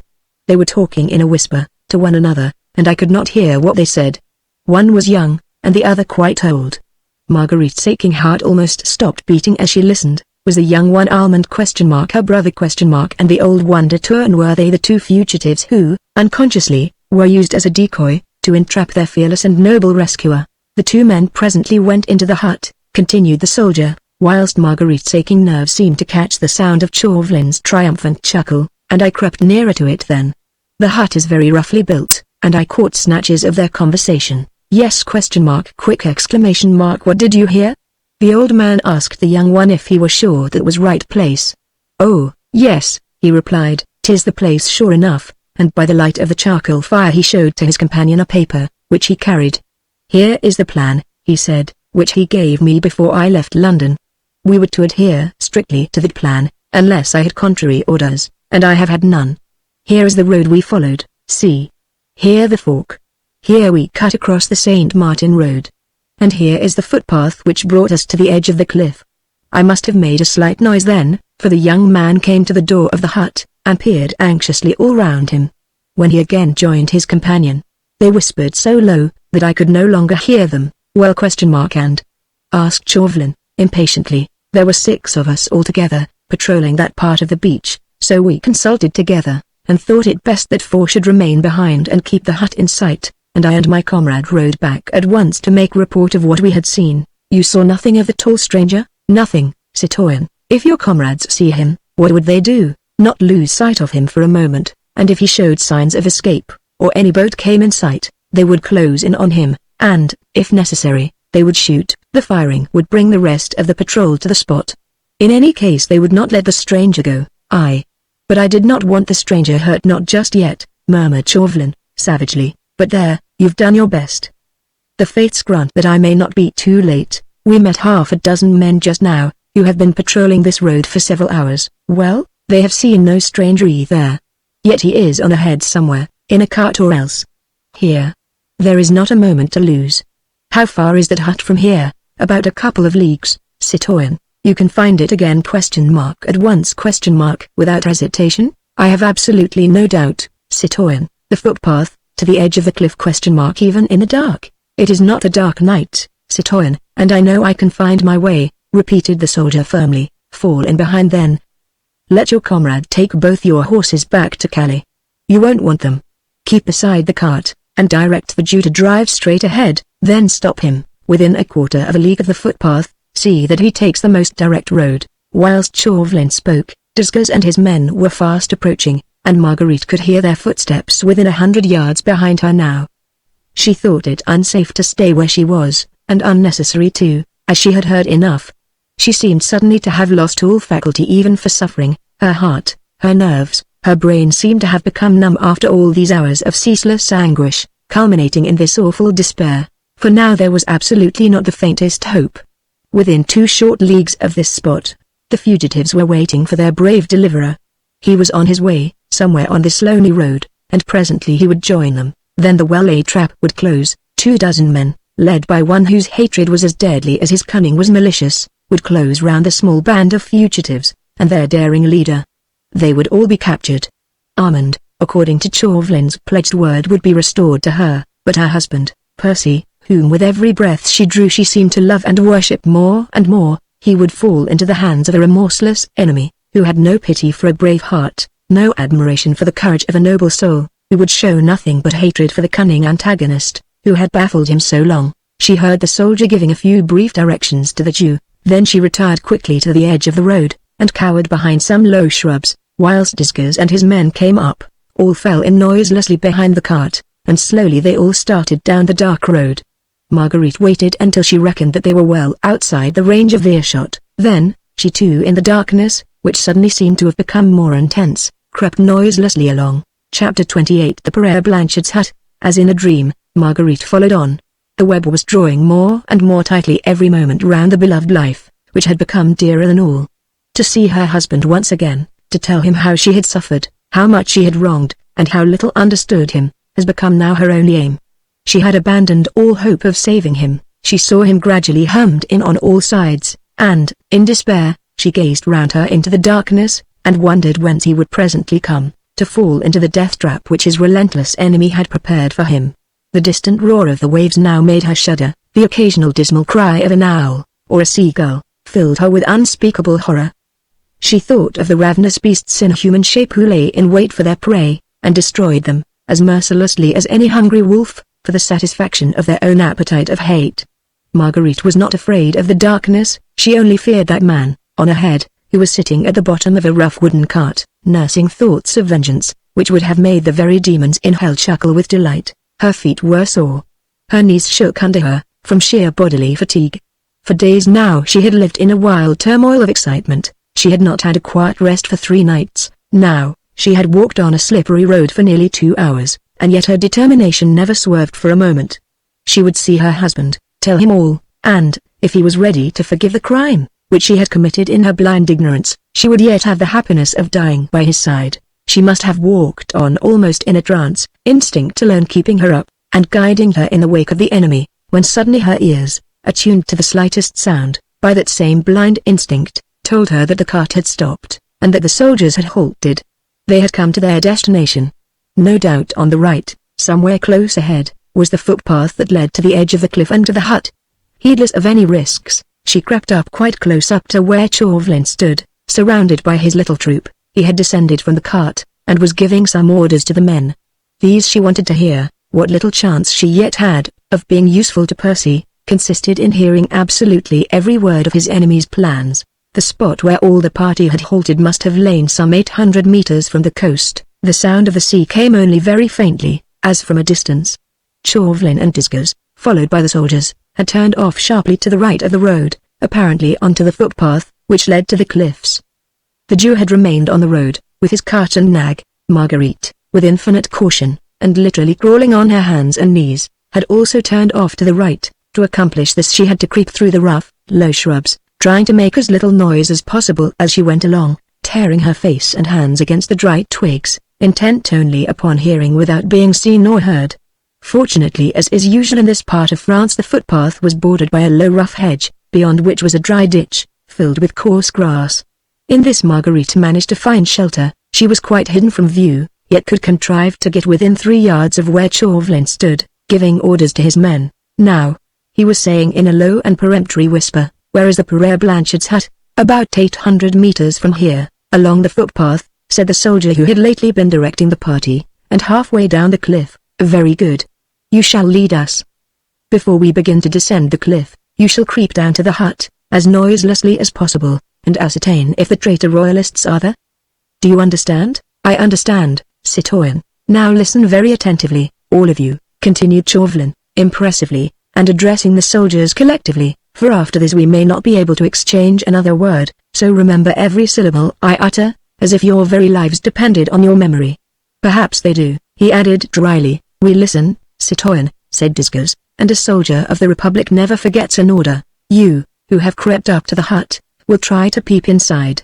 If an Englishman is there with those traitors, a man who is tall above the average, or who stoops as if he would disguise his height, then give a sharp, quick whistle as a signal to your comrades.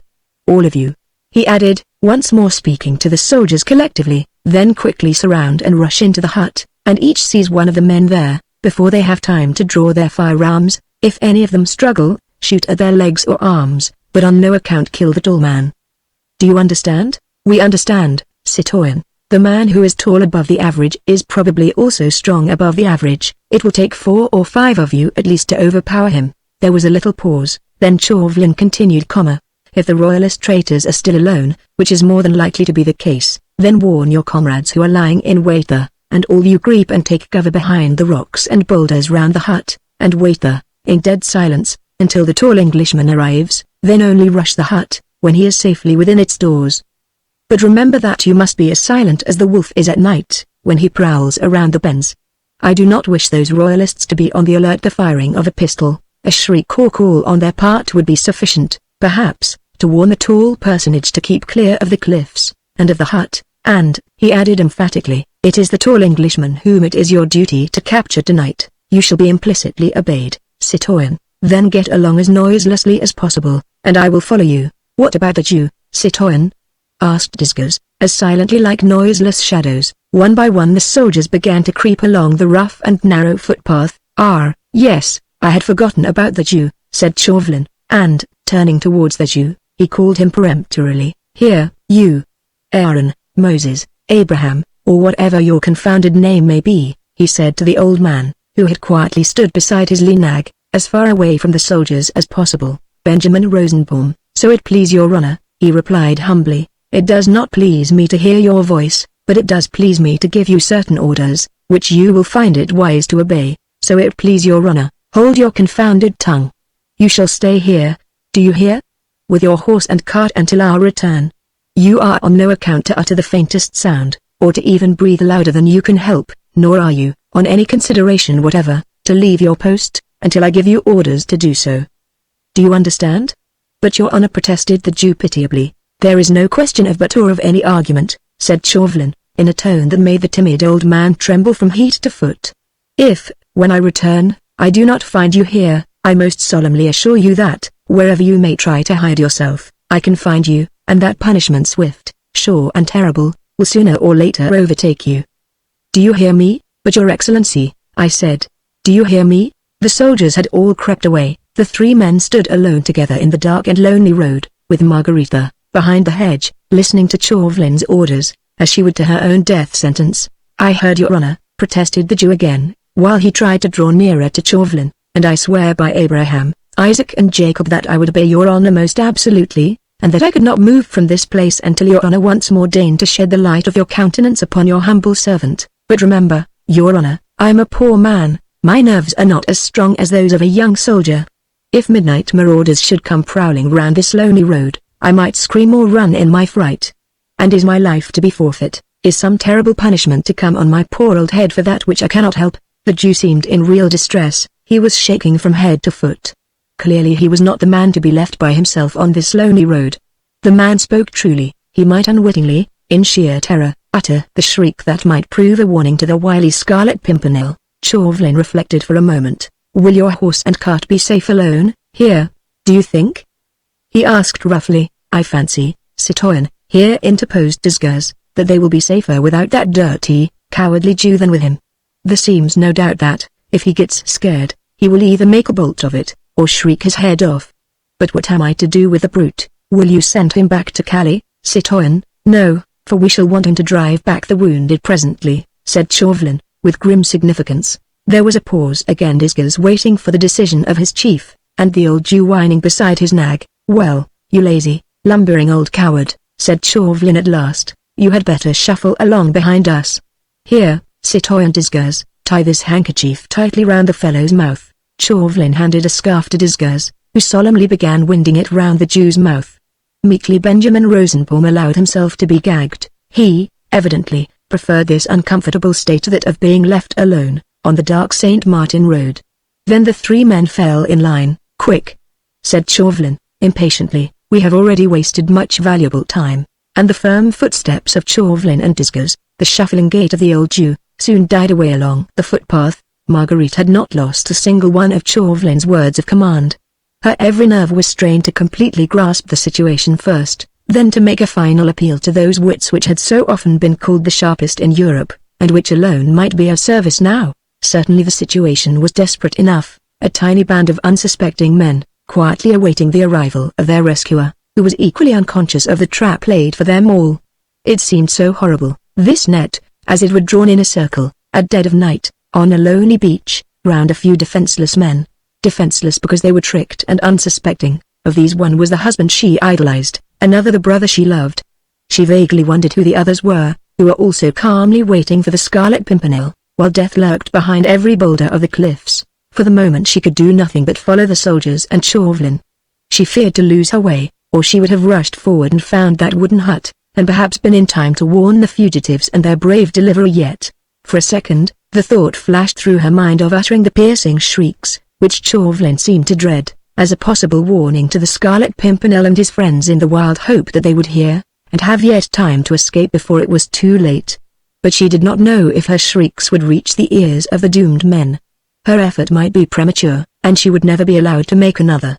Her mouth would be securely gagged, like that of a Jew, and she, a helpless prisoner in the hands of Chauvelin's men. Like a ghost she flitted noiselessly behind that hedge. She had taken her shoes off, and her stockings were by now torn off her feet.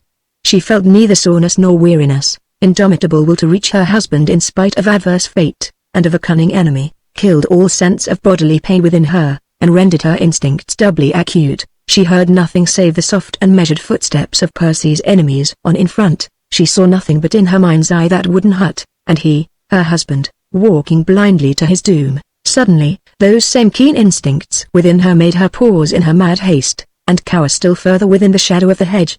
The moon, which had proved a friend to her by remaining hidden behind a bank of clouds, now emerged in all the glory of an early autumn night, and in a moment flooded the weird and lonely landscape with a rush of brilliant light. There, not 200 meters ahead, was the edge of the cliff, and below, stretching far away to free and happy England, the sea rolled on smoothly and peaceably. Marguerite's gaze rested for an instant on the brilliant, silvery waters, and as she gazed, her heart, which had been numb with pain for all these hours, seemed to soften and distend, and her eyes filled with hot tears. Not 3 miles away, with white sails set, a graceful schooner lay in wait. Marguerite had guessed rather than recognized her.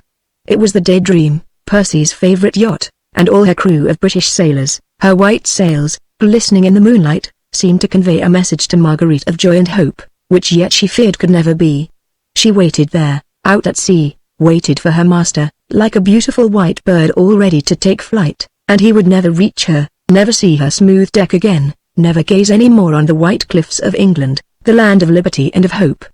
The sight of the schooner seemed to infuse into the poor, wearied woman the superhuman strength of despair. There was the edge of the cliff, and some way below was the hut, where presently, her husband would meet his death. But the moon was out, she could see her way now, She would see the hut from a distance, run to it, rouse them all, warn them at any rate to be prepared and to sell their lives dearly, rather than be caught like so many rats in a hole. She stumbled on behind the hedge in the low, thick grass of the ditch. She must have run on very fast, and had outdistanced Chauvelin and Discos, for presently she reached the edge of the cliff, and heard their footsteps distinctly behind her. But only a very few yards away, and now the moonlight was full upon her. Her figure must have been distinctly silhouetted against the silvery background of the sea. Only for a moment, though, the next she had cowered, like some animal doubled up within itself. She peeped down the great rugged cliffs. The descent would be easy enough, as they were not precipitous, and the great boulders afforded plenty of foothold. Suddenly, as she grazed, she saw at some little distance on her left, and about midway down the cliffs, a rough wooden construction, through the wall of which a tiny red light glimmered like a beacon. Her very heart seemed to stand still. The eagerness of joy was so great that it felt like an awful pain. She could not gauge how distant the hut was, but without hesitation she began the steep descent, creeping from boulder to boulder, caring nothing for the enemy behind, or for the soldiers, who evidently had all taken cover since the tall Englishman had not yet appeared. On she pressed, forgetting the deadly foe on her track, running, stumbling, footsore, half-dazed, but still on. When, suddenly, a crevice, or stone, or slippery bit of rock, threw her violently to the ground. She struggled again to her feet, and started running forward once more to give them that timely warning, to beg them to flee before he came, and to tell him to keep away from this death trap, away from this awful doom. But now she realized that other steps, quicker than her own, were already close at her heels. The next instant a hand dragged at her skirt, and she was down on her knees again, whilst something was wound round her mouth to prevent her uttering a scream. Bewildered, half frantic with the bitterness of disappointment, she looked round her helplessly, and, bending down quite close to her, she saw through the mist, which seemed to gather round her, a pair of keen, malicious eyes, which appeared to her excited brain to have a weird, supernatural green light in them. She lay in the shadow of a great boulder. Chauvelin could not see her features, but he passed his thin, white fingers over her face. "A woman," he whispered. "By all the saints in the calendar, we cannot let her loose, that's certain," he muttered to himself. "I wonder now." Suddenly he paused. After a few moments of deadly silence, he gave forth a long, low, curious chuckle, while once again Marguerite felt, with a horrible shudder, his thin fingers wandering over her face. "Dear me, he whispered, with affected gallantry. "This is indeed a charming surprise," and Marguerite felt her resistless hand raised to Chauvelin's thin, mocking lips. The situation was indeed grotesque, had it not been at the same time so fearfully tragic. The poor, weary woman, broken in spirit, and half frantic with the bitterness of her disappointment, receiving on her knees the banal gallantries of her deadly enemy. Her senses were leaving her, half choked with the tight grip round her mouth. She had no strength to move or to utter the faintest sound.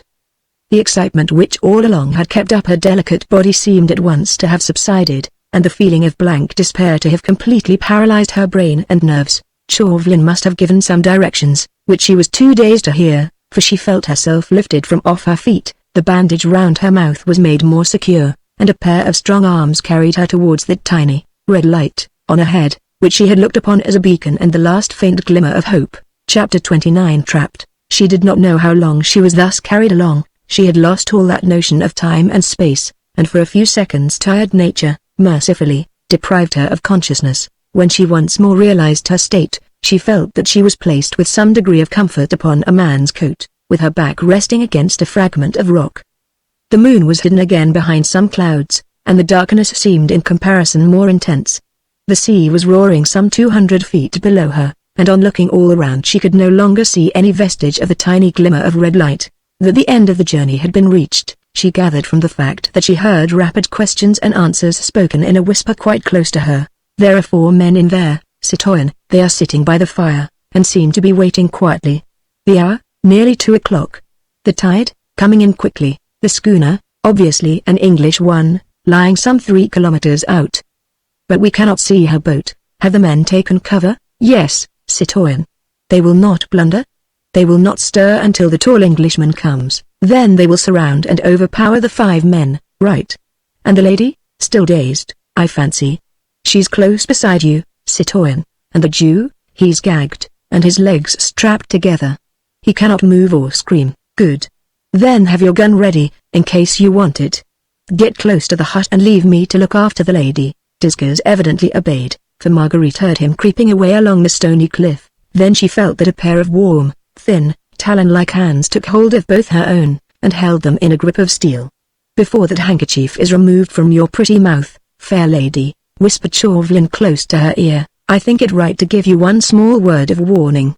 What has procured me the honor of being followed across the channel by so charming a companion, I cannot, of course, conceive, but, if I mistake it not, the purpose of this flattering attention is not one that would commend itself to my vanity, and I think that I am right in surmising, moreover, that the first sound which your pretty lips would utter, as soon as the cruel gag is removed, would be one that would prove a warning to the cunning fox, which I have been at such pains to track to his lair." He paused a moment, while the steel-like grasp seemed to tighten round her waist. Then he resumed in the same hurried whisper: "Inside that hut, if again I am not mistaken, your brother, Armand Street Just, waits with that traitor Detourne, and 2 other men unknown to you, for the arrival of the mysterious rescuer, whose identity has for so long puzzled our Committee of Public Safety, the audacious Scarlet Pimpernel.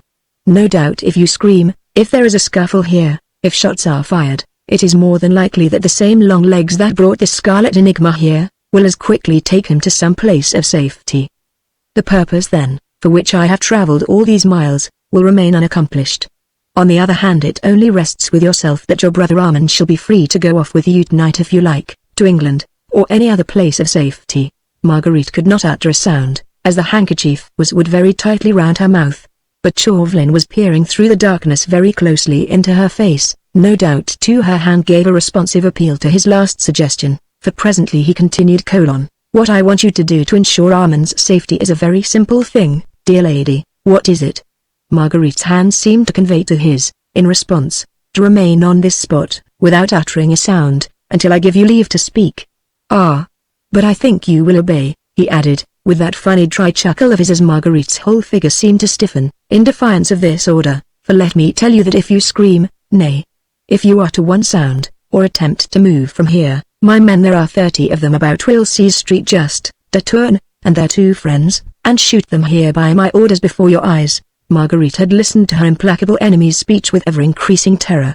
Numbed with physical pain, she yet had sufficient mental vitality in her to realize the full horror of this terrible either-or he was once more putting before her, either-or 10,000 times more appalling and horrible, that the one he had suggested to her that fatal night at the ball. This time it meant that she should keep still, and allow the husband she worshipped to walk unconsciously to his death, or that she should, by trying to give him a word of warning, which perhaps might even be unavailing, actually give the signal for her own brother's death, and that of 3 other unsuspecting men. She could not see Chauvelin, but she could almost feel those keen, pale eyes of his fixed maliciously upon her helpless form, and his hurried, whispered words reached her ear, as the death knell of her last faint, lingering hope. "Nay, fair lady," he added urbanely, "you can have no interest in anyone save in Street Just, and all you need do for his safety is to remain where you are, and to keep silent. My men have strict orders to spare him in every way. As for that enigmatic Scarlet Pimpernel, what is he to you? Believe me, no warning from you could possibly save him. And now, dear lady, let me remove this unpleasant coercion, which has been placed before your pretty mouth. You see, I wish you to be perfectly free, in the choice which you are about to make." Her thoughts in a whirl, her temples aching, her nerves paralyzed, her body numb with pain, Marguerite sat there, in the darkness which surrounded her as with a pall.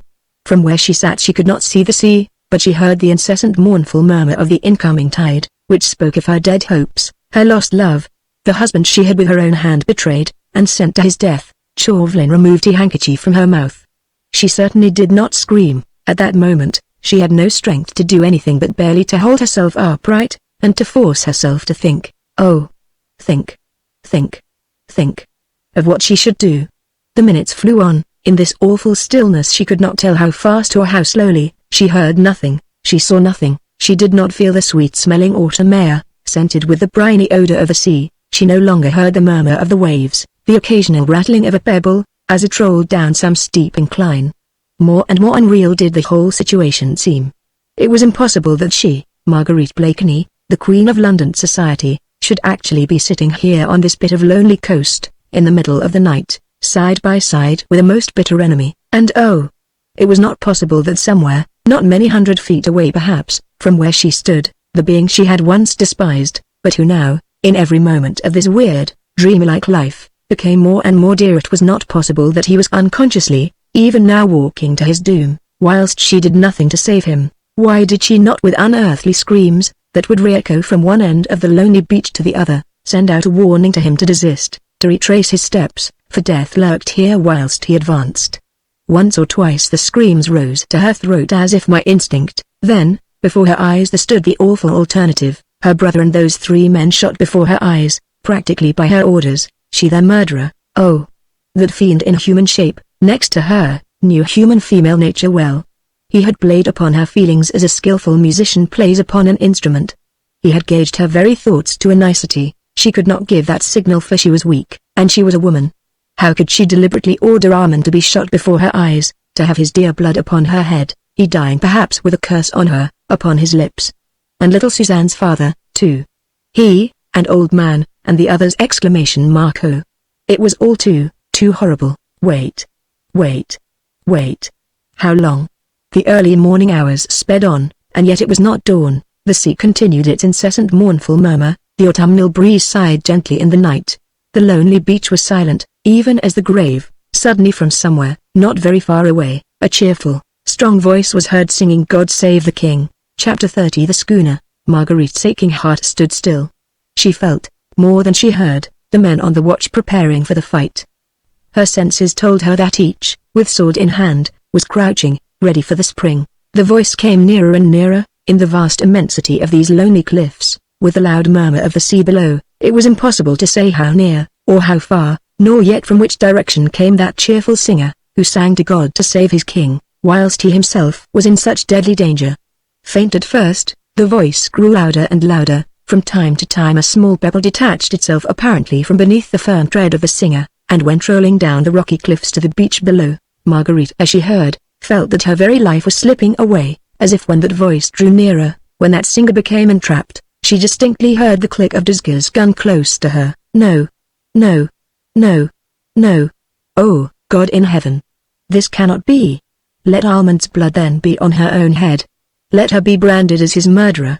Let even he, whom she loved, despise and loathe her for this, but God, oh God, save him at any cost. With a wild shriek, she sprang to her feet, and darted round the rock, against which she had been cowering. She saw the little red gleam through the chinks of the hut. She ran up to it and fell against its wooden walls, which she began to hammer with clenched fists in an almost maniacal frenzy, while she shouted, "Armand!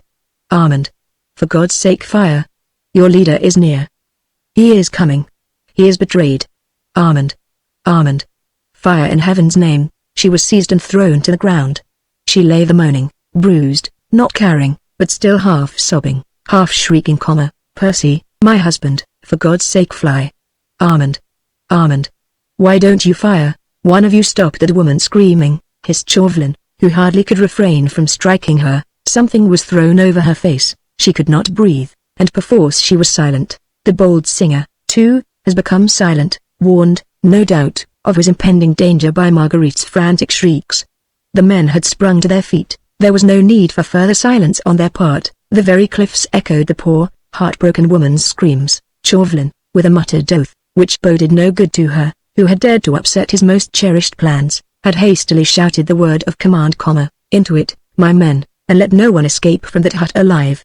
The moon had once more emerged from between the clouds. The darkness on the cliffs had gone, giving place once more to brilliant, silvery light. Some of the soldiers had rushed to the rough, wooden door of the hut, whilst one of them kept guard over Marguerite. The door was partially open. One of the soldiers pushed it further, but within all was darkness, the charcoal fire only lighting with a dim, red light the furthest corner of the hut.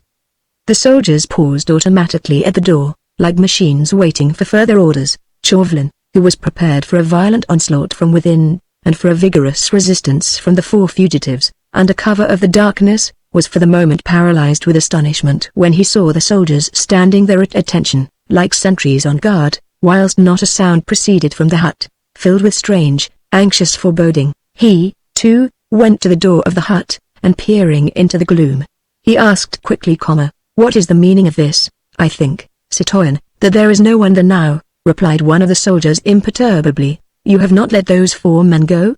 thundered Chauvelin, menacingly. I ordered you to let no man escape alive! Quick, after them all of you.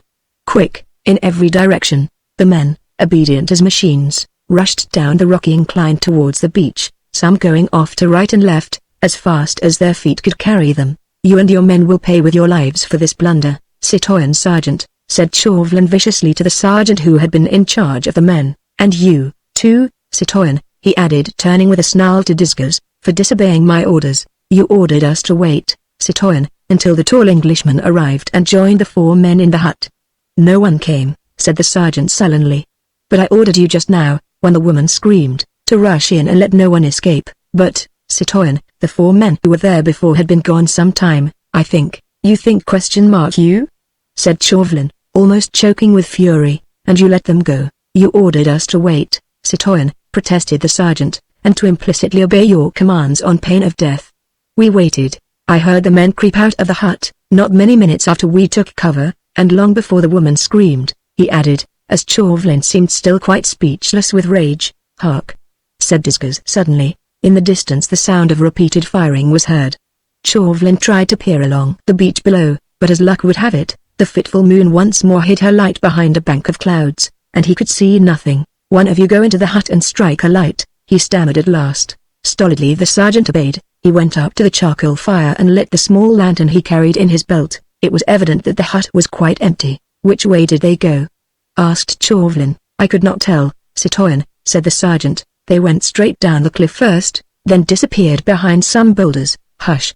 What was that? All 3 men listened attentively. In the far, very far distance, could be heard faintly echoing and already dying away, the quick, sharp splash of half a dozen oars. Chauvelin took out his handkerchief and wiped the perspiration from his forehead. The schooner's boat was all he gasped. Evidently Armand Street just and his 3 companions has managed to creep along the side of the cliffs, whilst the men, like true soldiers of the well-drilled Republican army, had with blind obedience, and in fear of their own lives, implicitly obeyed Chauvelin's orders to wait for the tall Englishman, who was the important capture. They had no doubt reached one of the creeks which jut far out to sea on this coast at intervals. Behind this, the boat of the Daydream must have been on the lookout for them, and they were by now safely on board the British schooner. As if to confirm this last supposition, the dull boom of a gun was heard from out at sea. The schooner, Citoyen, said Disguise, quietly, she's off. It needed all Chauvelin's nerve and presence of mind not to give way to a useless and undignified access of rage. There was no doubt now, that once again, that accursed British head had completely outwitted him. How he had contrived to reach the hut, without being seen by one of the 30 soldiers who guarded the spot, was more than Chauvelin could conceive. That he had done so before the 30 men had arrived on the cliff was, of course, fairly clear, but how he had come over in Reuben Goldstein's cart, all the way from Calais, without being sighted by the various patrols on duty was impossible of explanation. It really seemed as if some potent fate watched over that daring Scarlet Pimpernel, and his astute enemy almost felt a superstitious shudder pass through him, as he looked round at the towering cliffs, and the loneliness of this outlying coast. But surely this was reality. And the year of grace 1792, there were no fairies and hobgoblins about. Chauvelin and his 30 men had all heard with their own ears that accursed voice singing God Save the King, fully 20 minutes after they had all taken cover around the hut. By that time the 4 fugitives must have reached the creek, and got into the boat, and the nearest creek was more than a mile from the hut. Where had that daring singer got to? Unless Satan himself had lent him wings, he could not have covered that mile on a rocky cliff in the space of 2 minutes, and only 2 minutes had elapsed between his song and the sound of the boat's oars away at sea. He must have remained behind, and was even now hiding somewhere about the cliffs. The patrols were still about. He would still be sighted, no doubt. Chauvelin felt hopeful once again. 1 or 2 of the men, who had run after the fugitives, were now slowly working their way up the cliff. One of them reached Chauvelin's side, at the very moment that this hope arose in the astute diplomatist's heart. We were too late, Citoyen, the soldier said. We reached the beach just before the moon was hidden by the bank of clouds. The boat had undoubtedly been on the lookout behind that first creek, a mile off, but she had shoved off some time ago, when we got to the beach, and was already some way out to sea. We fired after her, but of course, it was no good. She was making straight and quickly for the schooner. We saw her very clearly in the moonlight. Yes, said Chauvelin, with eager impatience. She had shoved off some time ago, you said, and the nearest creek is a mile further on. Yes, citoyen. I ran all the way, straight to the beach, though I guessed the boat could have waited somewhere near the creek, as the tide would reach there earliest. The boat must have shoved off some minutes before the woman began to scream. Bring the light in here, he commanded eagerly, as he once more entered the hut. The sergeant brought his lantern, and together the two men explored the little place. With a rapid glance Chauvelin noted its contents, the cauldron placed close under an aperture in the wall, and containing the last few dying embers of burned charcoal, a couple of stools, overturned as if in the haste of sudden departure, then the fisherman's tools and his nets lying in one corner, and beside them, something small and white. Pick that up, said Chauvelin to the sergeant, pointing to this white scrap, and bring it to me. It was a crumpled piece of paper, evidently forgotten by the fugitives, in their hurry to get away. The sergeant, much awed by the citoyen's obvious rage and impatience, picked the paper up and handed it respectfully to Chauvelin. Read it, sergeant, said the latter curtly. It is almost illegible, citoyen. A fearful scrawl. I ordered you to read it, repeated Chauvelin, viciously. The sergeant, by the light of his lantern, began deciphering the few hastily scrawled words. I cannot quite reach you, without risking your lives and endangering the success of your rescue. When you receive this, wait 2 minutes, then creep out of the hut one by one, turn to your left sharply, and creep cautiously down the cliff. Keep to the left all the time, till you reach the first rock, which you see jutting far out to sea behind it in the creek. The boat is on the lookout for you. Give a long, sharp whistle. She will come up. Get into her. My men will row you to the schooner, and thence to England and safety. Once on board the Daydream, send the boat back for me. Tell my men that I shall be at the creek, which is in a direct line opposite the Chatgris near Calais. They know it. I shall be there as soon as possible. They must wait for me at a safe distance out at sea, till they hear the usual signal. Do not delay and obey these instructions implicitly. Then there is the signature, citoyen, added the sergeant, as he handed the paper back to Chauvelin. But the latter had not waited an instant. One phrase of the momentous scrawl had caught his ear. I shall be at the creek which is in a direct line opposite the Chatgris near Calais. That phrase might yet mean victory for him. Which of you knows this coast well? He shouted to his men, who now one by one all returned from their fruitless run, and were all assembled once more round the hut. I do, citoyen, said one of them. I was born in Calais, and know every stone of these cliffs. There is a creek in a direct line from the Chatgris. There is, citoyen. I know it well. The Englishman is hoping to reach that creek. He does not know every stone of these cliffs. He may go there by the longest way round, and in any case he will proceed cautiously for fear of the patrols. At any rate, there is a chance to get him yet. 1,000 francs to each man who gets to that creek before that long-legged Englishman. I know of a short cut across the cliffs, said the soldier, and with an enthusiastic shout, he rushed forward, followed closely by his comrades. Within a few minutes their running footsteps had died away in the distance. Chauvelin listened to them for a moment. The promise of the reward was lending spurs to the soldiers of the Republic. The gleam of hate and anticipated triumph was once more apparent on his face. Close to him Discos still stood mute and impassive, waiting for further orders, whilst 2 soldiers were kneeling beside the prostrate form of Marguerite. Chauvelin gave his secretary a vicious look. His well-laid plan had failed, its sequel was problematical. There was still a great chance now that the Scarlet Pimpernel might yet escape, and Chauvelin, with that unreasoning fury, which sometimes assails a strong nature, was longing to vent his rage on somebody. The soldiers were holding Marguerite pinioned to the ground, though, she, poor soul, was not making the faintest struggle. Overawed nature had at last peremptorily asserted herself, and she lay there in a dead swoon, her eyes circled by deep purple lines, that told of long, sleepless nights, her hair matted and damp round her forehead, her lips parted in a sharp curve that spoke of physical pain.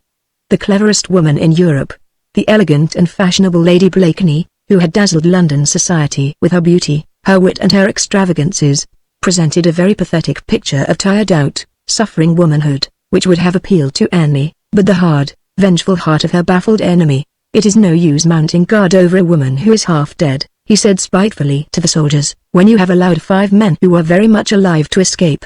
Obediently the soldiers rose to their feet. You'd better try and find that footpath again for me, and that broken down cart we left on the road. Then suddenly a bright idea seemed to strike him. Ah! By the by, where is the Jew? Close by here, citoyen, said Discos. I gagged him and tied his legs together as you commanded. From the immediate vicinity, a plaintive moan reached Chauvelin's ears. He followed his secretary, who led the way to the other side of the hut, where, fallen into an absolute heap of dejection, with his legs tightly pinioned together and his mouth gagged, lay the unfortunate descendant of Israel. His face in the silvery light of the moon looked positively ghastly with terror. His eyes were wide open and almost glassy, and his whole body was trembling, as if with ague, while a piteous wail escaped his bloodless lips. The rope which had originally been wound round his shoulders and arms had evidently given way, for it lay in a tangle about his body, but he seemed quite unconscious of this, for he had not made the slightest attempt to move from the place where Disgas had originally put him, like a terrified chicken which looks upon a line of white chalk, drawn on a table, as on a string which paralyzes its movements. "Bring the cowardly brute here," commanded Chauvelin. He certainly felt exceedingly vicious, and since he had no reasonable grounds for venting his ill humor on the soldiers who had but too punctually obeyed his orders, he felt that the son of the despised race would prove an excellent butt. With true French contempt of the Jew, which has survived the lapse of centuries even to this day, he would not go too near him, but said with biting sarcasm, as the wretched old man was brought in full light of the moon by the two soldiers, "I suppose now, that being a Jew, you have a good memory for bargains? Answer." He again commanded, as the Jew with trembling lips seemed too frightened to speak. "Yes, Your Honor," stammered the poor wretch. "You remember, then, the one you and I made together in Calais, when you undertook to overtake Reuben Goldstein, his nag and my friend the tall stranger? A. B. B. But, Your Honor, there is no but. I said, do you remember? Why? Yes, Your Honor." "What was the bargain?" There was dead silence. The unfortunate man looked round at the great cliffs, the moon above, the stolid faces of the soldiers, and even at the poor, prostrate, inanimate woman close by, but said nothing. "Will you speak?" thundered Chauvelin, menacingly. He did try, poor wretch, but, obviously, he could not.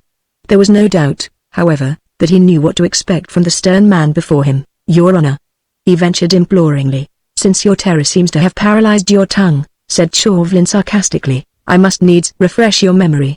It was agreed between us, that if we overtook my friend the tall stranger, before he reached this place, you were to have 10 pieces of gold." A low moan escaped from the Jew's trembling lips. "But," added Chauvelin, with slow emphasis, "if you deceived me in your promise, you were to have a sound beating, one that would teach you not to tell lies." "I did not, Your Honor, I swear it by Abraham, and by all the other patriarchs, I know. Unfortunately, they are still in Hades, I believe, according to your creed, and cannot help you much in your present trouble. Now, you did not fulfill your share of the bargain, but I am ready to fulfill mine. Here," he added, turning to the soldiers, "the buckle end of your 2 belts to this confounded Jew."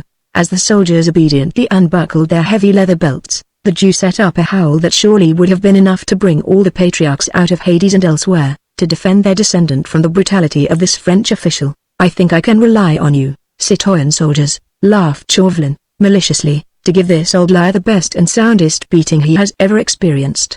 But don't kill him," he added dryly. "We will obey, citoyen," replied the soldiers as imperturbably as ever. He did not wait to see his orders carried out. He knew that he could trust these soldiers who were still smarting under his rebuke not to mince matters, when given a free hand to belabor a third party. "When that lumbering coward has had his punishment," he said to Disgas, "the men can guide us as far as the cart, and one of them can drive us in it back to Calais.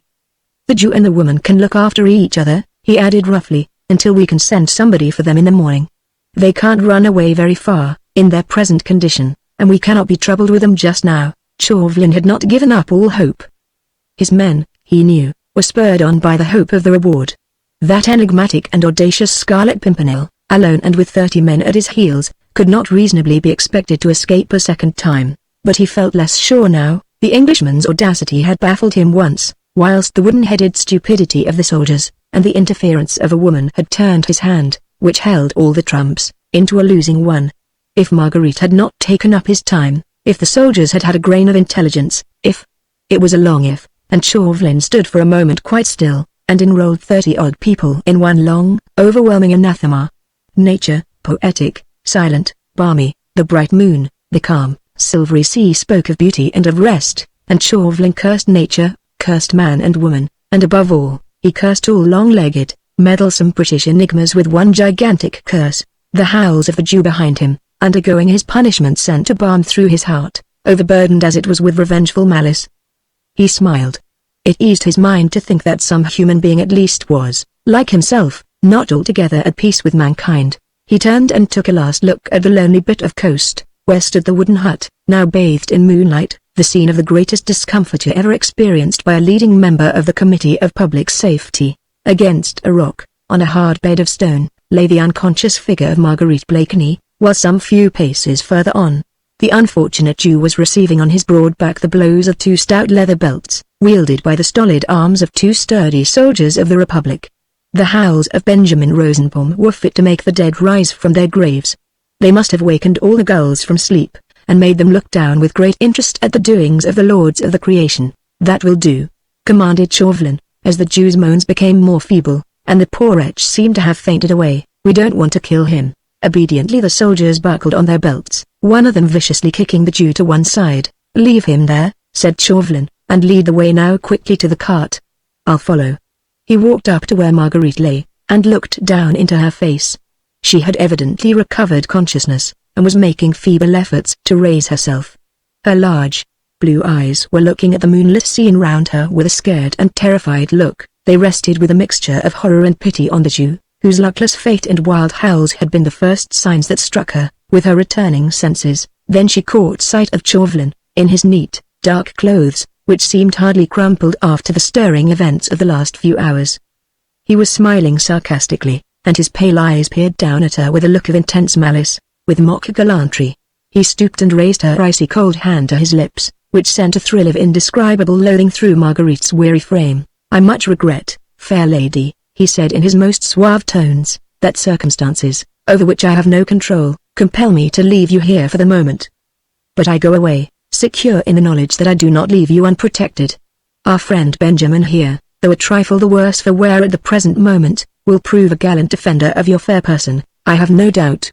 At dawn I will send an escort for you. Until then, I feel sure that you will find him devoted, though perhaps a trifle slow." Marguerite only had the strength to turn her head away. Her heart was broken with cruel anguish.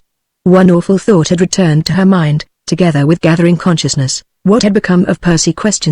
What of Armand? She knew nothing of what had happened after she heard the cheerful song, "God Save the King," which she believed to be the signal of death. "I, myself," concluded Chauvelin, "must now very reluctantly leave you.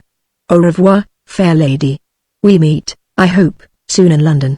Shall I see you at the Prince of Wales garden party?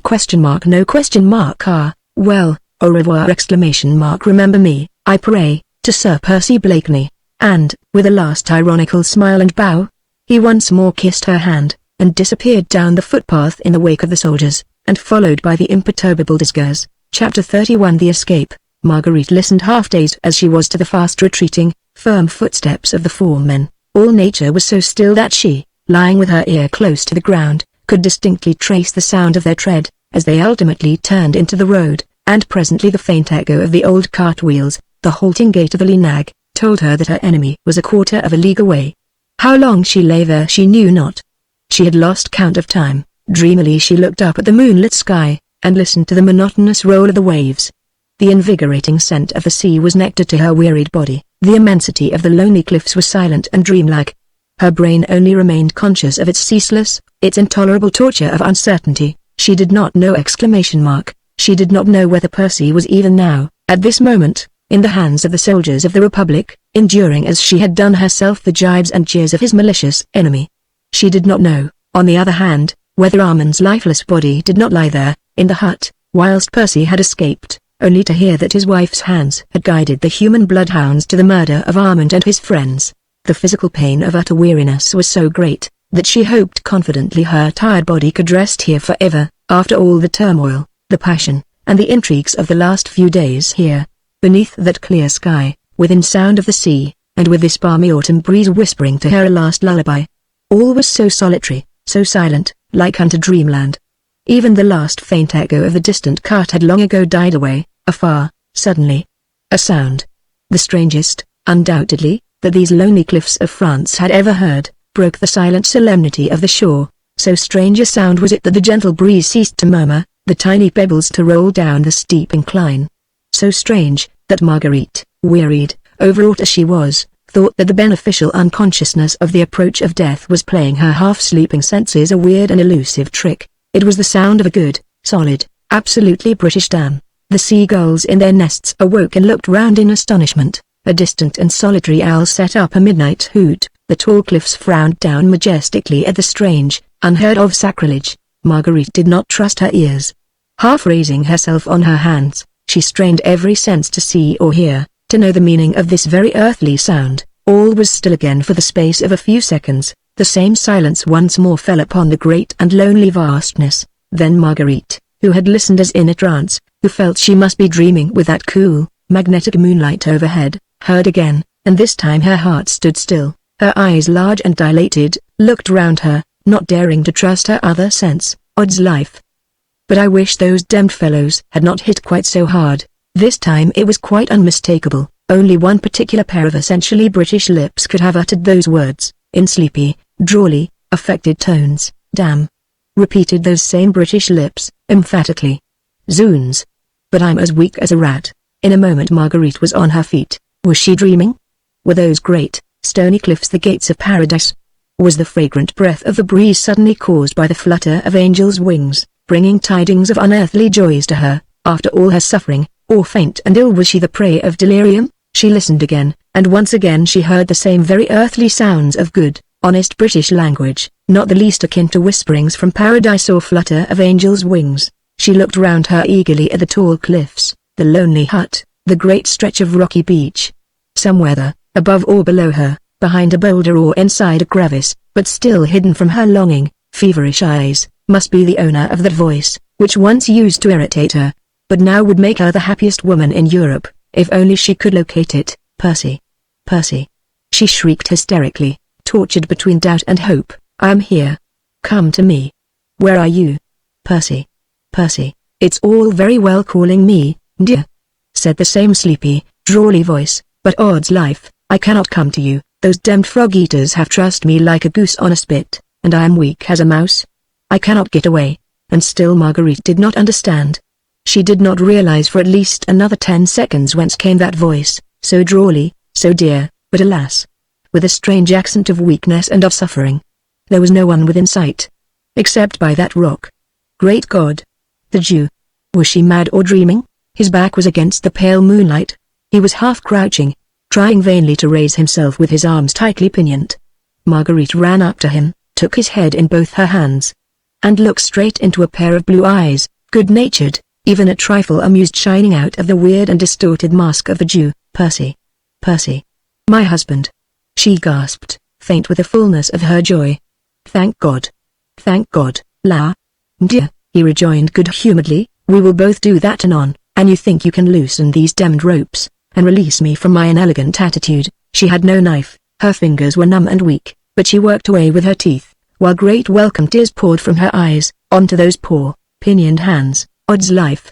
He said, when at last, after frantic efforts on her part, the ropes seemed at last to be giving way, but I marvel whether it has ever happened before, that an English gentleman allowed himself to be licked by a damned foreigner, and made no attempt to give as good as he got. It was very obvious that he was exhausted from sheer physical pain, and when at last the rope gave way, he fell in a heap against the rock. Marguerite looked helplessly round her. Oh! For a drop of water on this awful beach!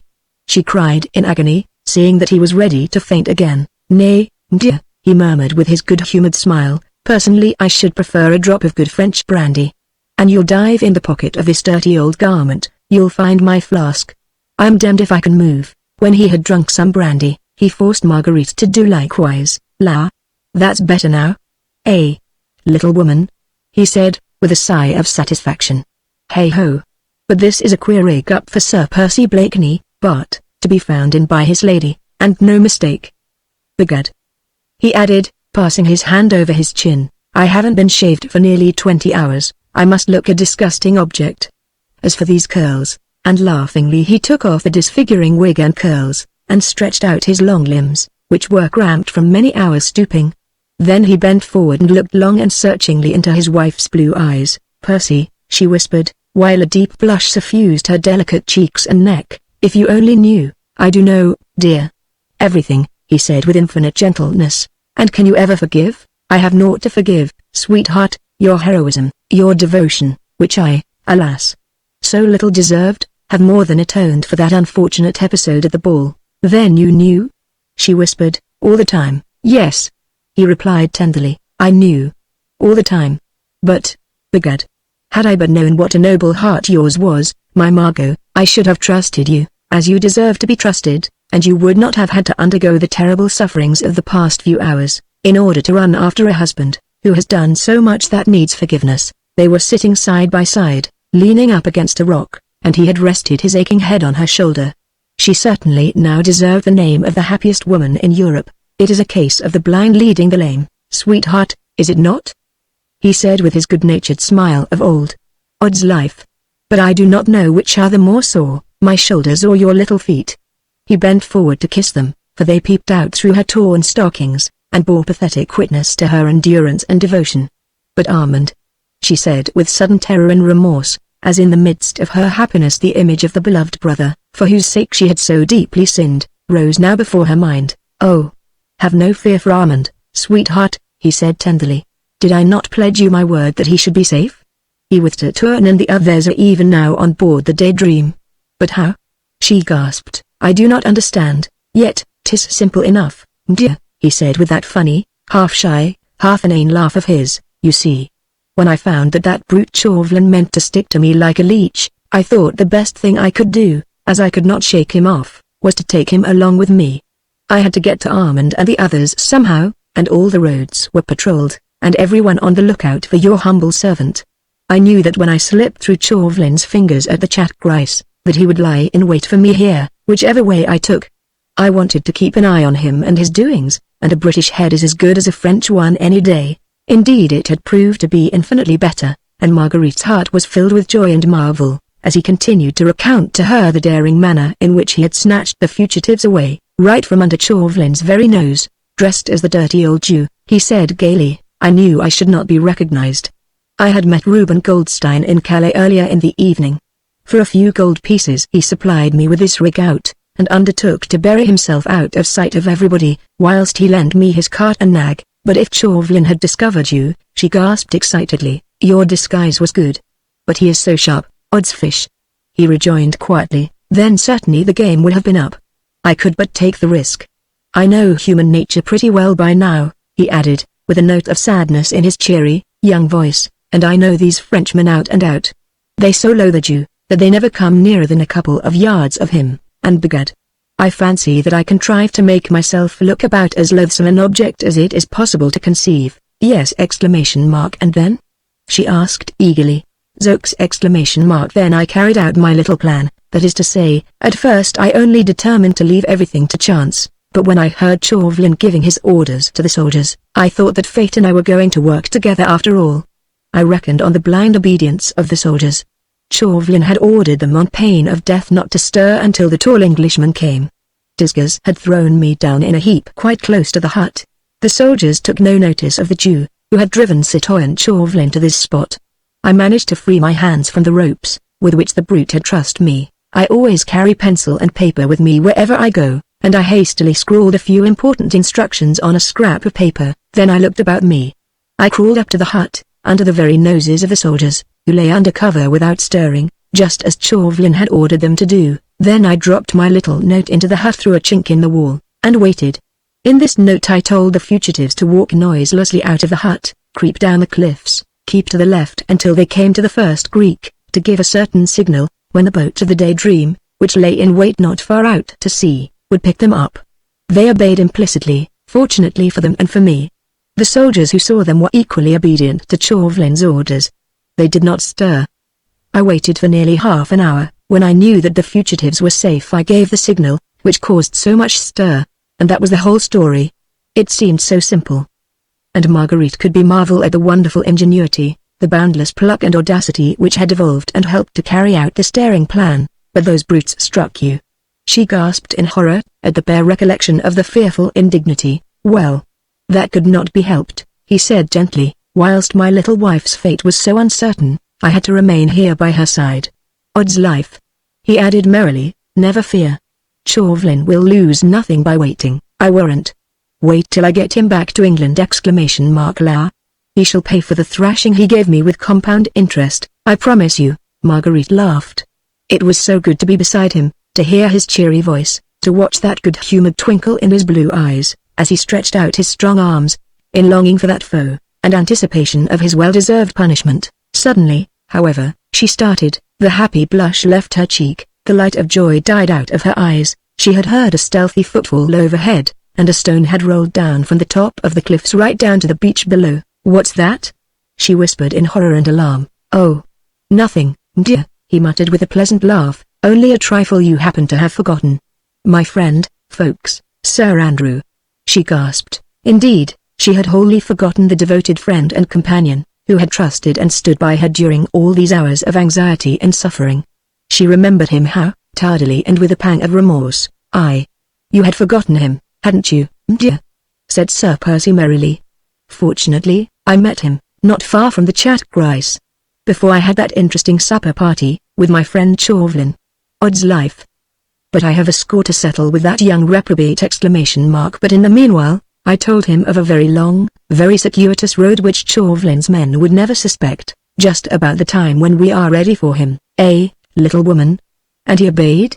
asked Marguerite, in utter astonishment, without word or question.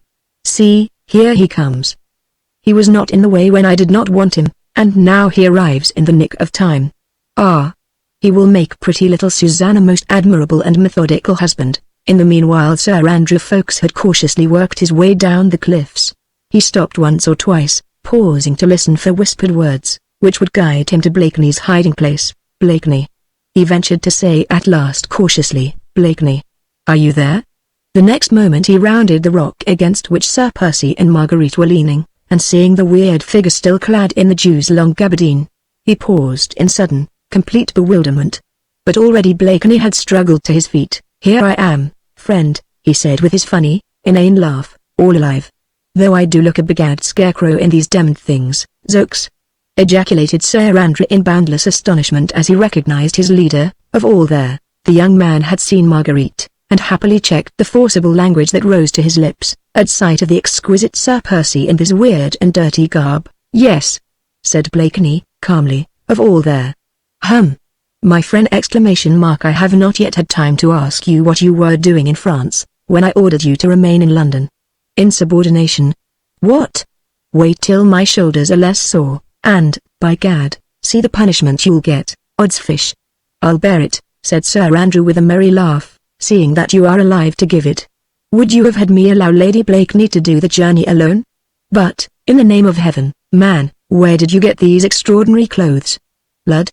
They are a bit quaint, ain't they?" laughed Sir Percy, jovially, "but, odds fish," he added, with sudden earnestness and authority, "now you are here, folks, we must lose no more time, that brute Chauvelin may send someone to look after us." Marguerite was so happy, she could have stayed here forever, hearing his voice, asking 100 questions. But at mention of Chauvelin's name she started in quick alarm, afraid for the dear life she would have died to save. "But how can we get back?"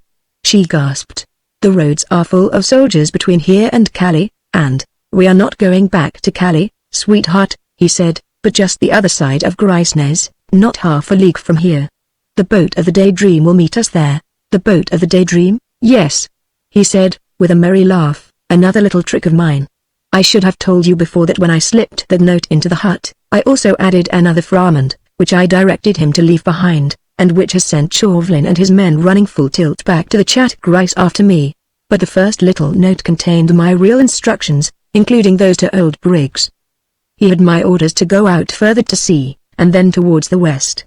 When well out of sight of Calais, he will send a galley to a little creek he and I know of, just beyond Gricenez. The men will look out for me. We have a preconcerted signal, and we will all be safely aboard, whilst Chauvelin and his men solemnly sit and watch the creek which is just opposite the Chat Grice, the other side of Gricenez." "But I cannot walk, Percy," she moaned helplessly as, trying to struggle to her tired feet, she found herself unable even to stand. "I will carry you, dear," he said simply, "the blind leading the lame, you know." Sir Andrew was ready, too, to help with a precious burden, but Sir Percy would not entrust his beloved to any arms but his own. "When you and she are both safely on board the Daydream," he said to his young comrade, "and I feel that Suzanne's eyes will not greet me in England with reproachful looks, then it will be my turn to rest," and his arms, still vigorous in spite of fatigue and suffering, closed round Marguerite's poor, weary body, and lifted her as gently as if she had been a feather. Then, as Sir Andrew discreetly kept out of earshot, there were many things said, or rather whispered, which even the autumn breeze did not catch, for it had gone to rest. All his fatigue was forgotten. His shoulders must have been very sore, for the soldiers had hit hard, but the man's muscles seemed made of steel, and his energy was almost supernatural. It was a weary tramp, half a league along the stony side of the cliffs, but never for a moment did his courage give way or his muscles yield to fatigue.